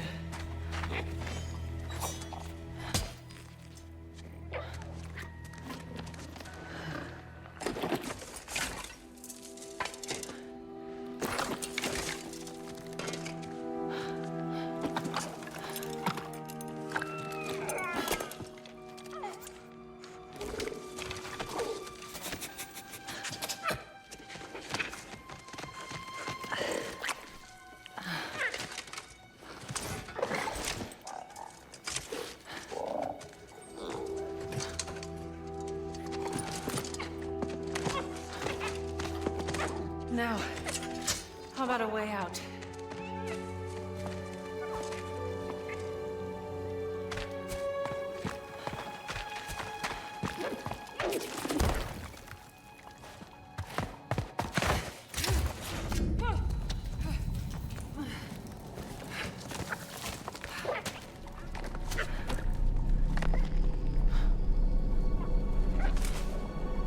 Guess I'll find my own way from here.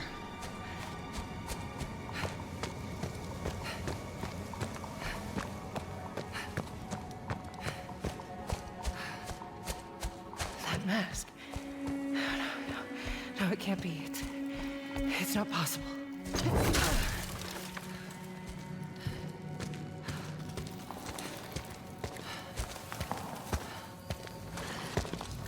If there's another mask, their path isn't safe. I have to find a way back.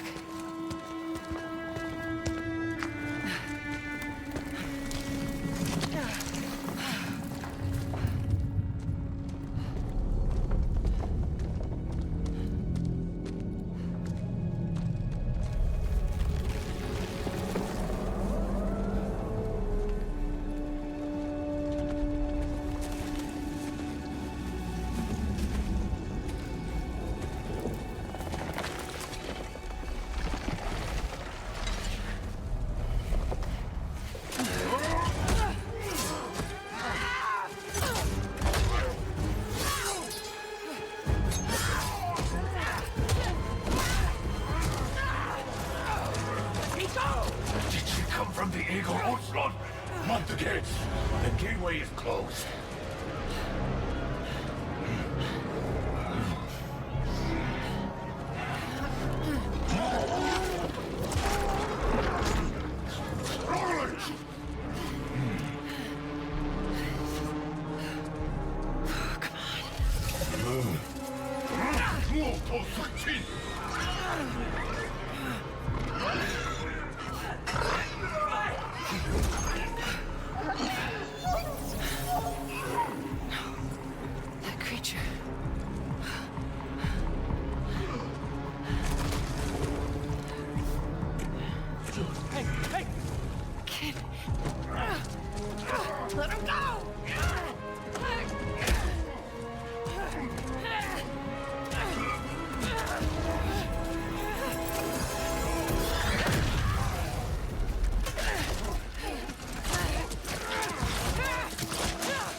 this is important to you. I wonder, do you think this could set you free?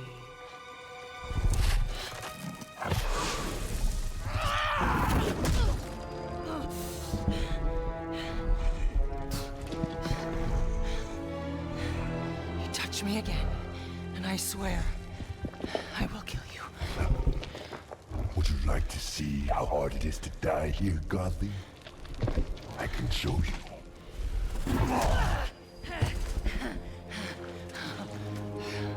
You can't keep me here. The gateway is closed. There is no escape.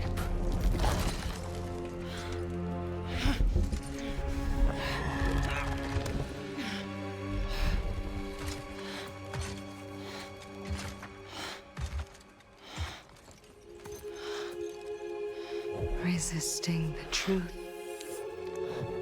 will only make this more painful.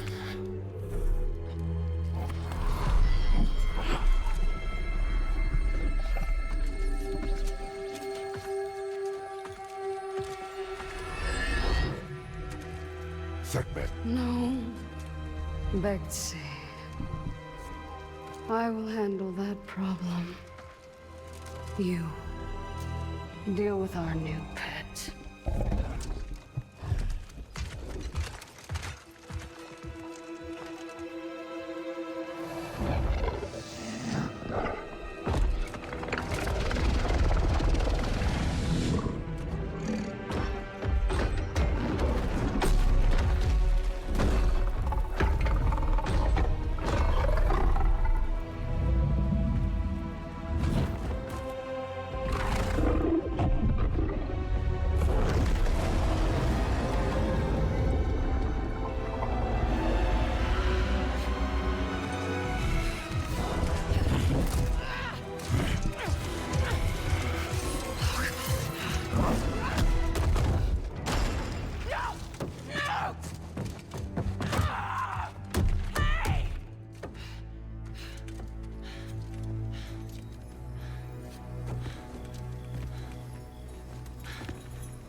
Okay.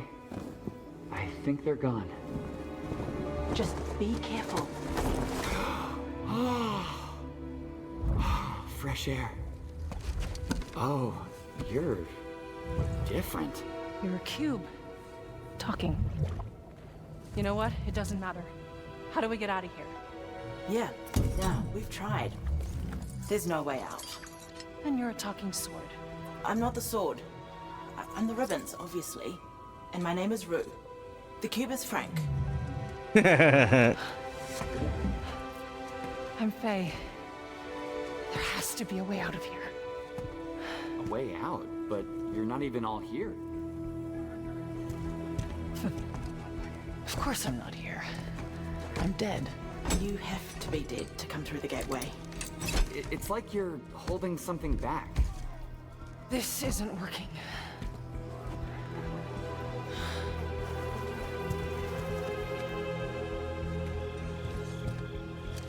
Where are we anyway? Afterlife of the gods? I call it the everyone. Afterlife of the gods. Great. So, what's the plan, boss? Not your boss, Frank. That cask. Also, by the way, yeah, Frank is voiced by Jack Quaid. Wait, you made that big explosion happen, right? Could you do that again? My magic is wrong here. I feel wrong here. You want out, right? Jack Quaid is Dennis Quaid's son. I think we all want that. We definitely do. Faye, you need to accept it. All of it. You're dead. How? How do I accept that? Simple. Focus. You're here. Be here.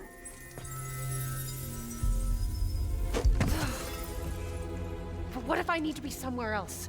Then focus on what you do need.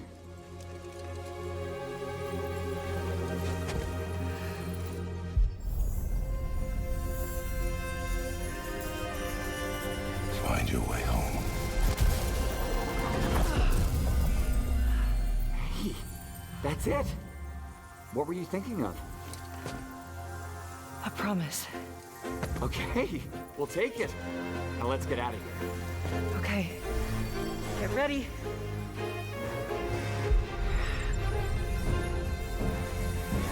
Wait! Not a good idea. Bad idea.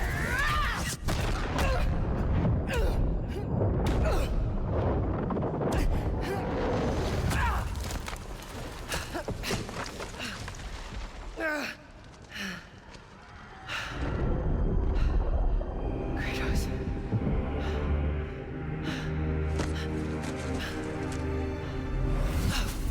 Kratos.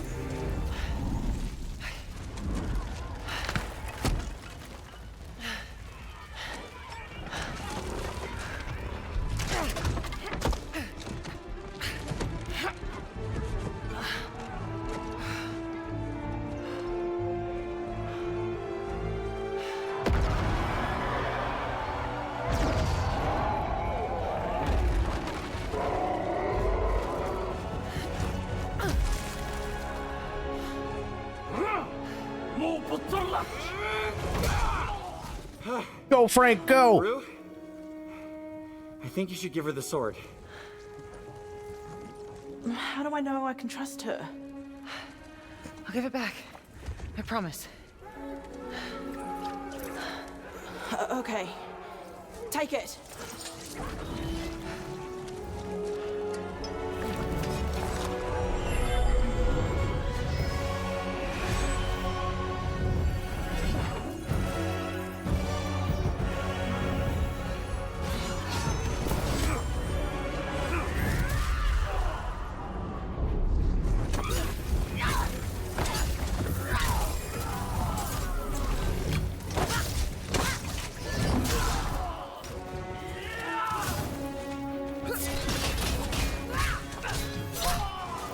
Lady, you need to get out of here. Not until I get you out. I don't need help. Here we go, coming up behind.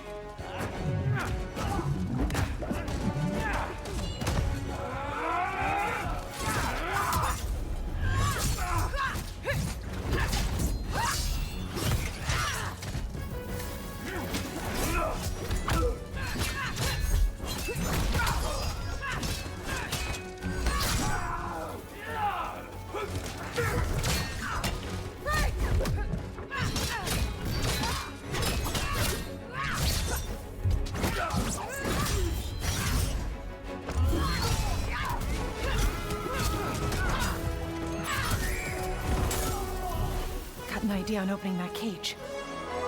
Hey, kid, get ready. Come on. No! I got a promise to keep.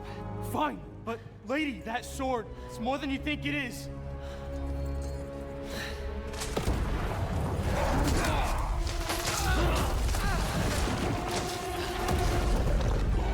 I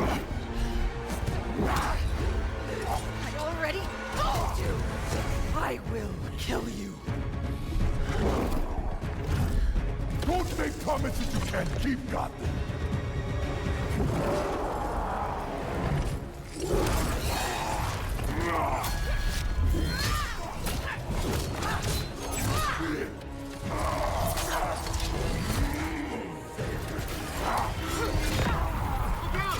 Try again!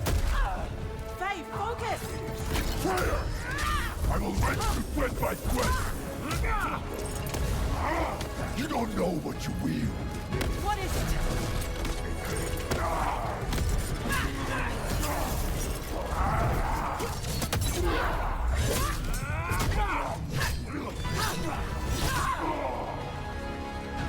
You're scared of this sword. Why? I fear nothing!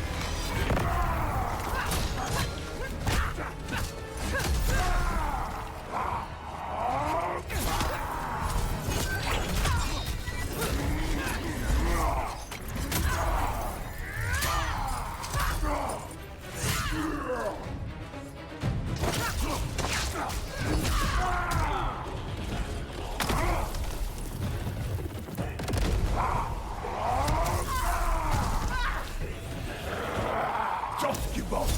I don't give up.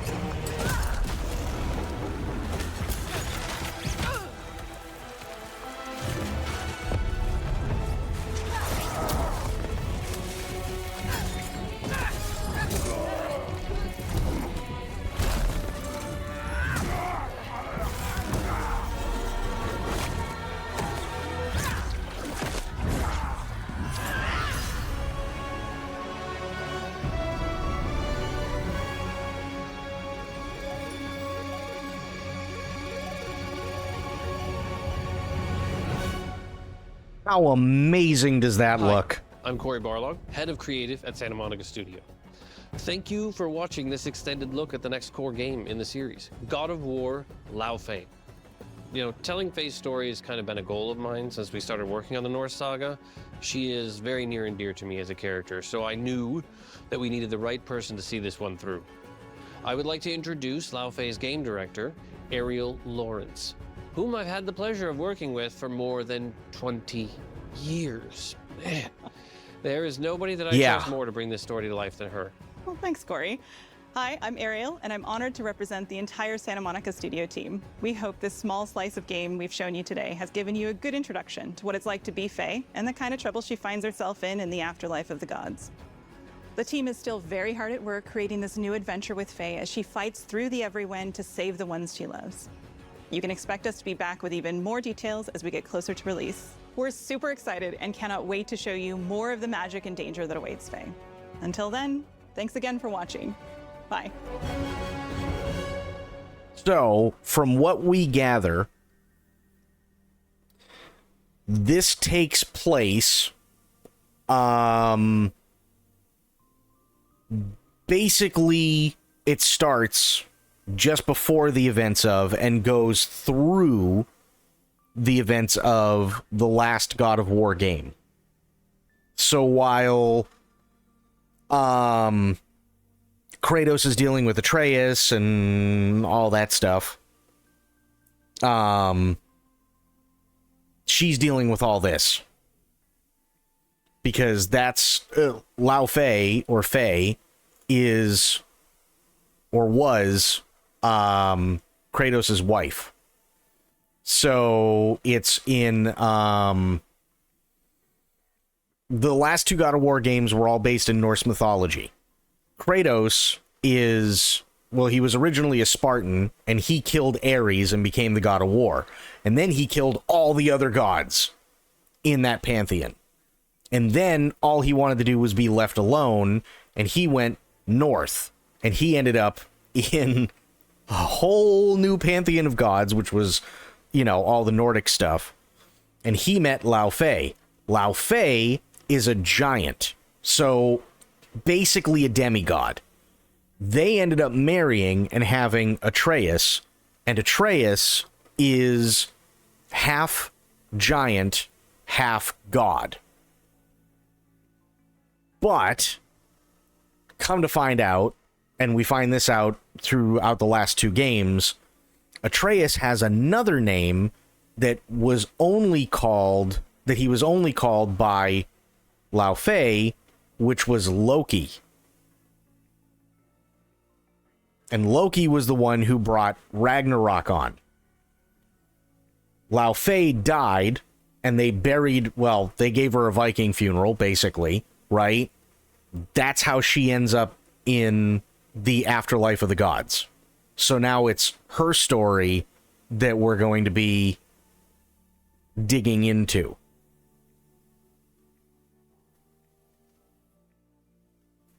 Which is really cool. And then there's Frank, the gelatinous cube. And he's awesome.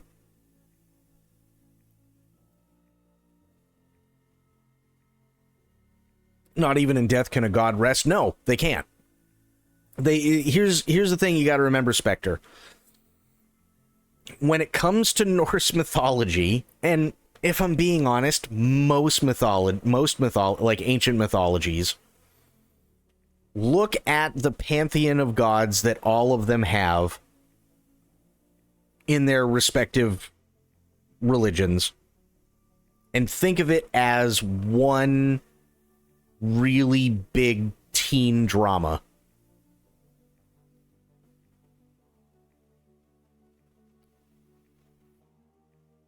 Especially in Norse mythology. Like, I've told this one before, right? There's 3 different versions of how Loki, who was known as a trickster, ended up starting Ragnarok. He ended up killing another god, right? But it doesn't really matter what version it is. What's important, and this is where it gets like really melodramatic and teen angsty and like all this other crap, is Freya, the mother of this god, went to all the different plants and animals all over every single land and swore up and down that her son would not be able to be killed by them. So for all intents and purposes, Balder, that's who it was. Balder was immortal, right? Except there was one plant that she never asked. And she never asked, quite literally, she never asked for it to never harm him because at the time it was underage. And that was mistletoe.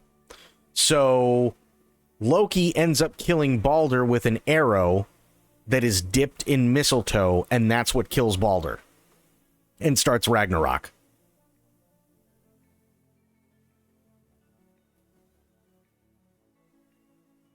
Does that mean that the cube is a god? He very well could be. We don't know. All we know is that right now, he is a gelatinous cube, and his name is Frank.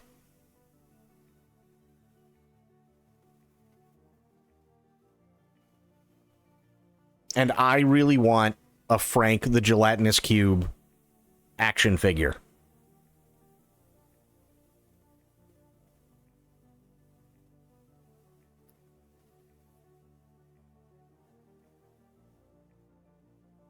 No, he's not a slime. He is a gelatinous cube.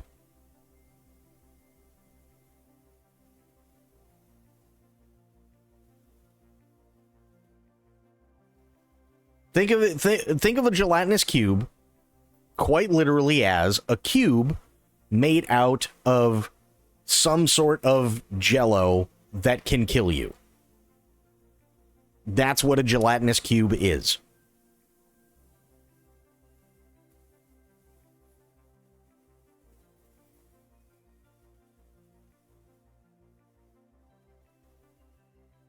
Frank the Jello Cube God.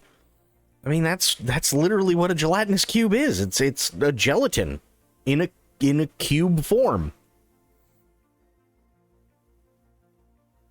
And his name is Frank.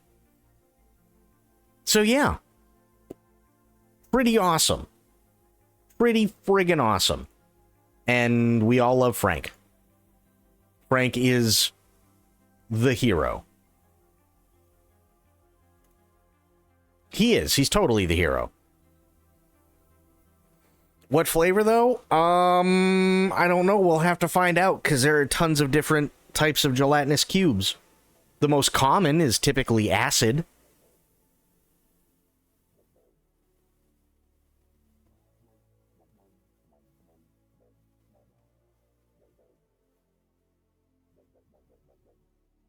Yeah. So gelatinous cubes were first started in Dungeons and Dragons, right? They started off as basically a cube made of a gelatin that is made out of acid, right? But because they can attack, because they can hold their form the way that they do have a level of intelligence and sentience. And that was really all we knew for a long time. That was basically it. They were usually just monsters. So this is the first time we've ever seen a gelatinous cube that's not only a really nice gelatinous cube, but also his name is Frank.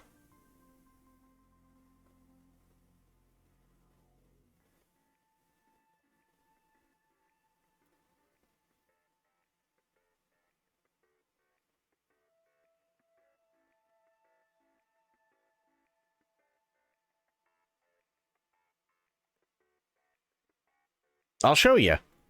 Because, I mean, we're only here for...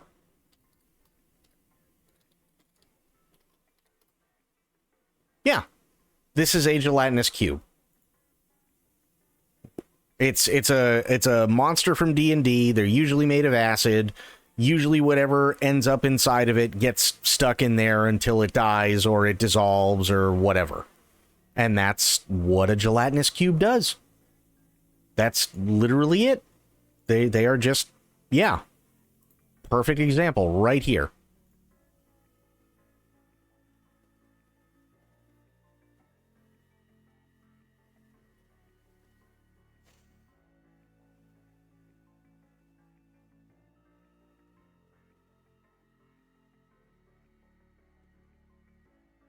Like the thing that, who are Finn and Jake?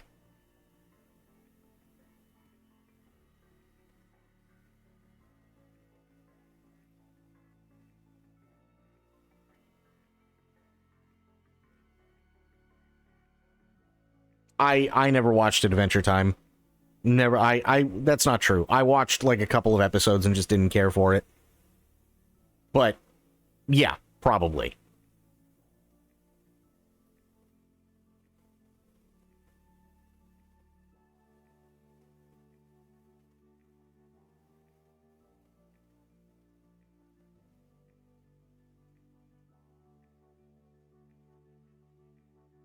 Yeah, I know, but here's the thing.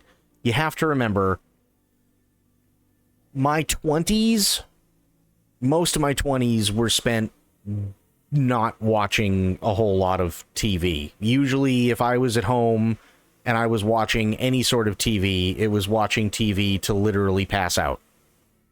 That was basically it. Most of my 20s were exactly that. So and then, you know, it's like, okay, well, I got into my 30s, right?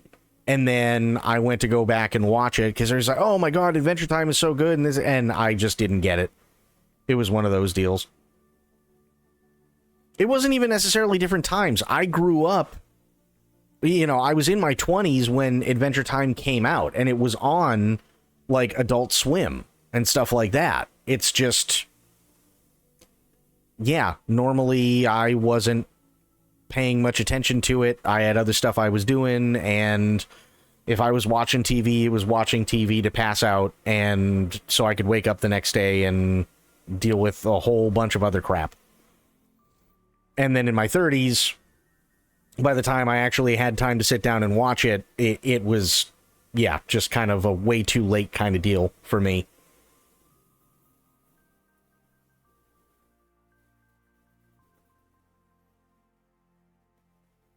So, yeah. But that's Frank. Frank is a gelatinous cube. And it's awesome. And I want a Frank the Gelatinous Cube. I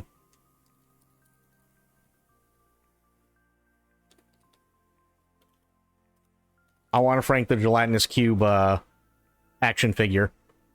Yeah, voiced by Jack Quaid. Oh, yeah. That was the one. That's the last thing I'll show you, and then I'll call it. This is Jack Quaid, Sophia. And he looks just like his dad.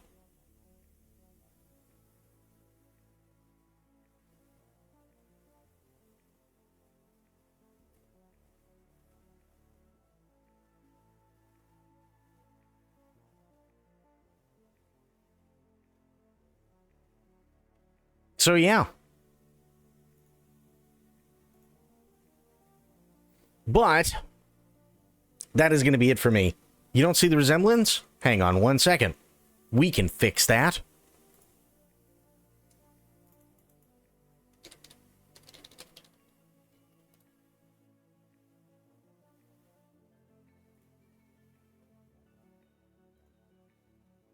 You don't see the resemblance?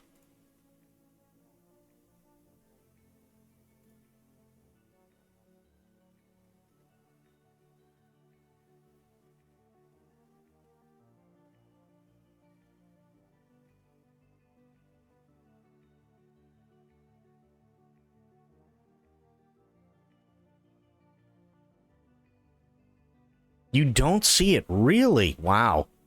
I picked up on it when the first time I saw him. I'm like, wait a minute, that's Dennis Quaid's son. Holy crap. And he's been in a bunch of stuff. He did something called Novocaine, which I haven't seen. He was in The Boys. He was in Companion, The Hunger Games, Scream, Spider-Man Across the Universe. He was in Oppenheimer, Neighborhood Watch, Heads of State. He was in a bunch of stuff, and he actually did Star Trek Lower Decks. He was in Rampage. Yeah, and he's 34, and he's done all of these.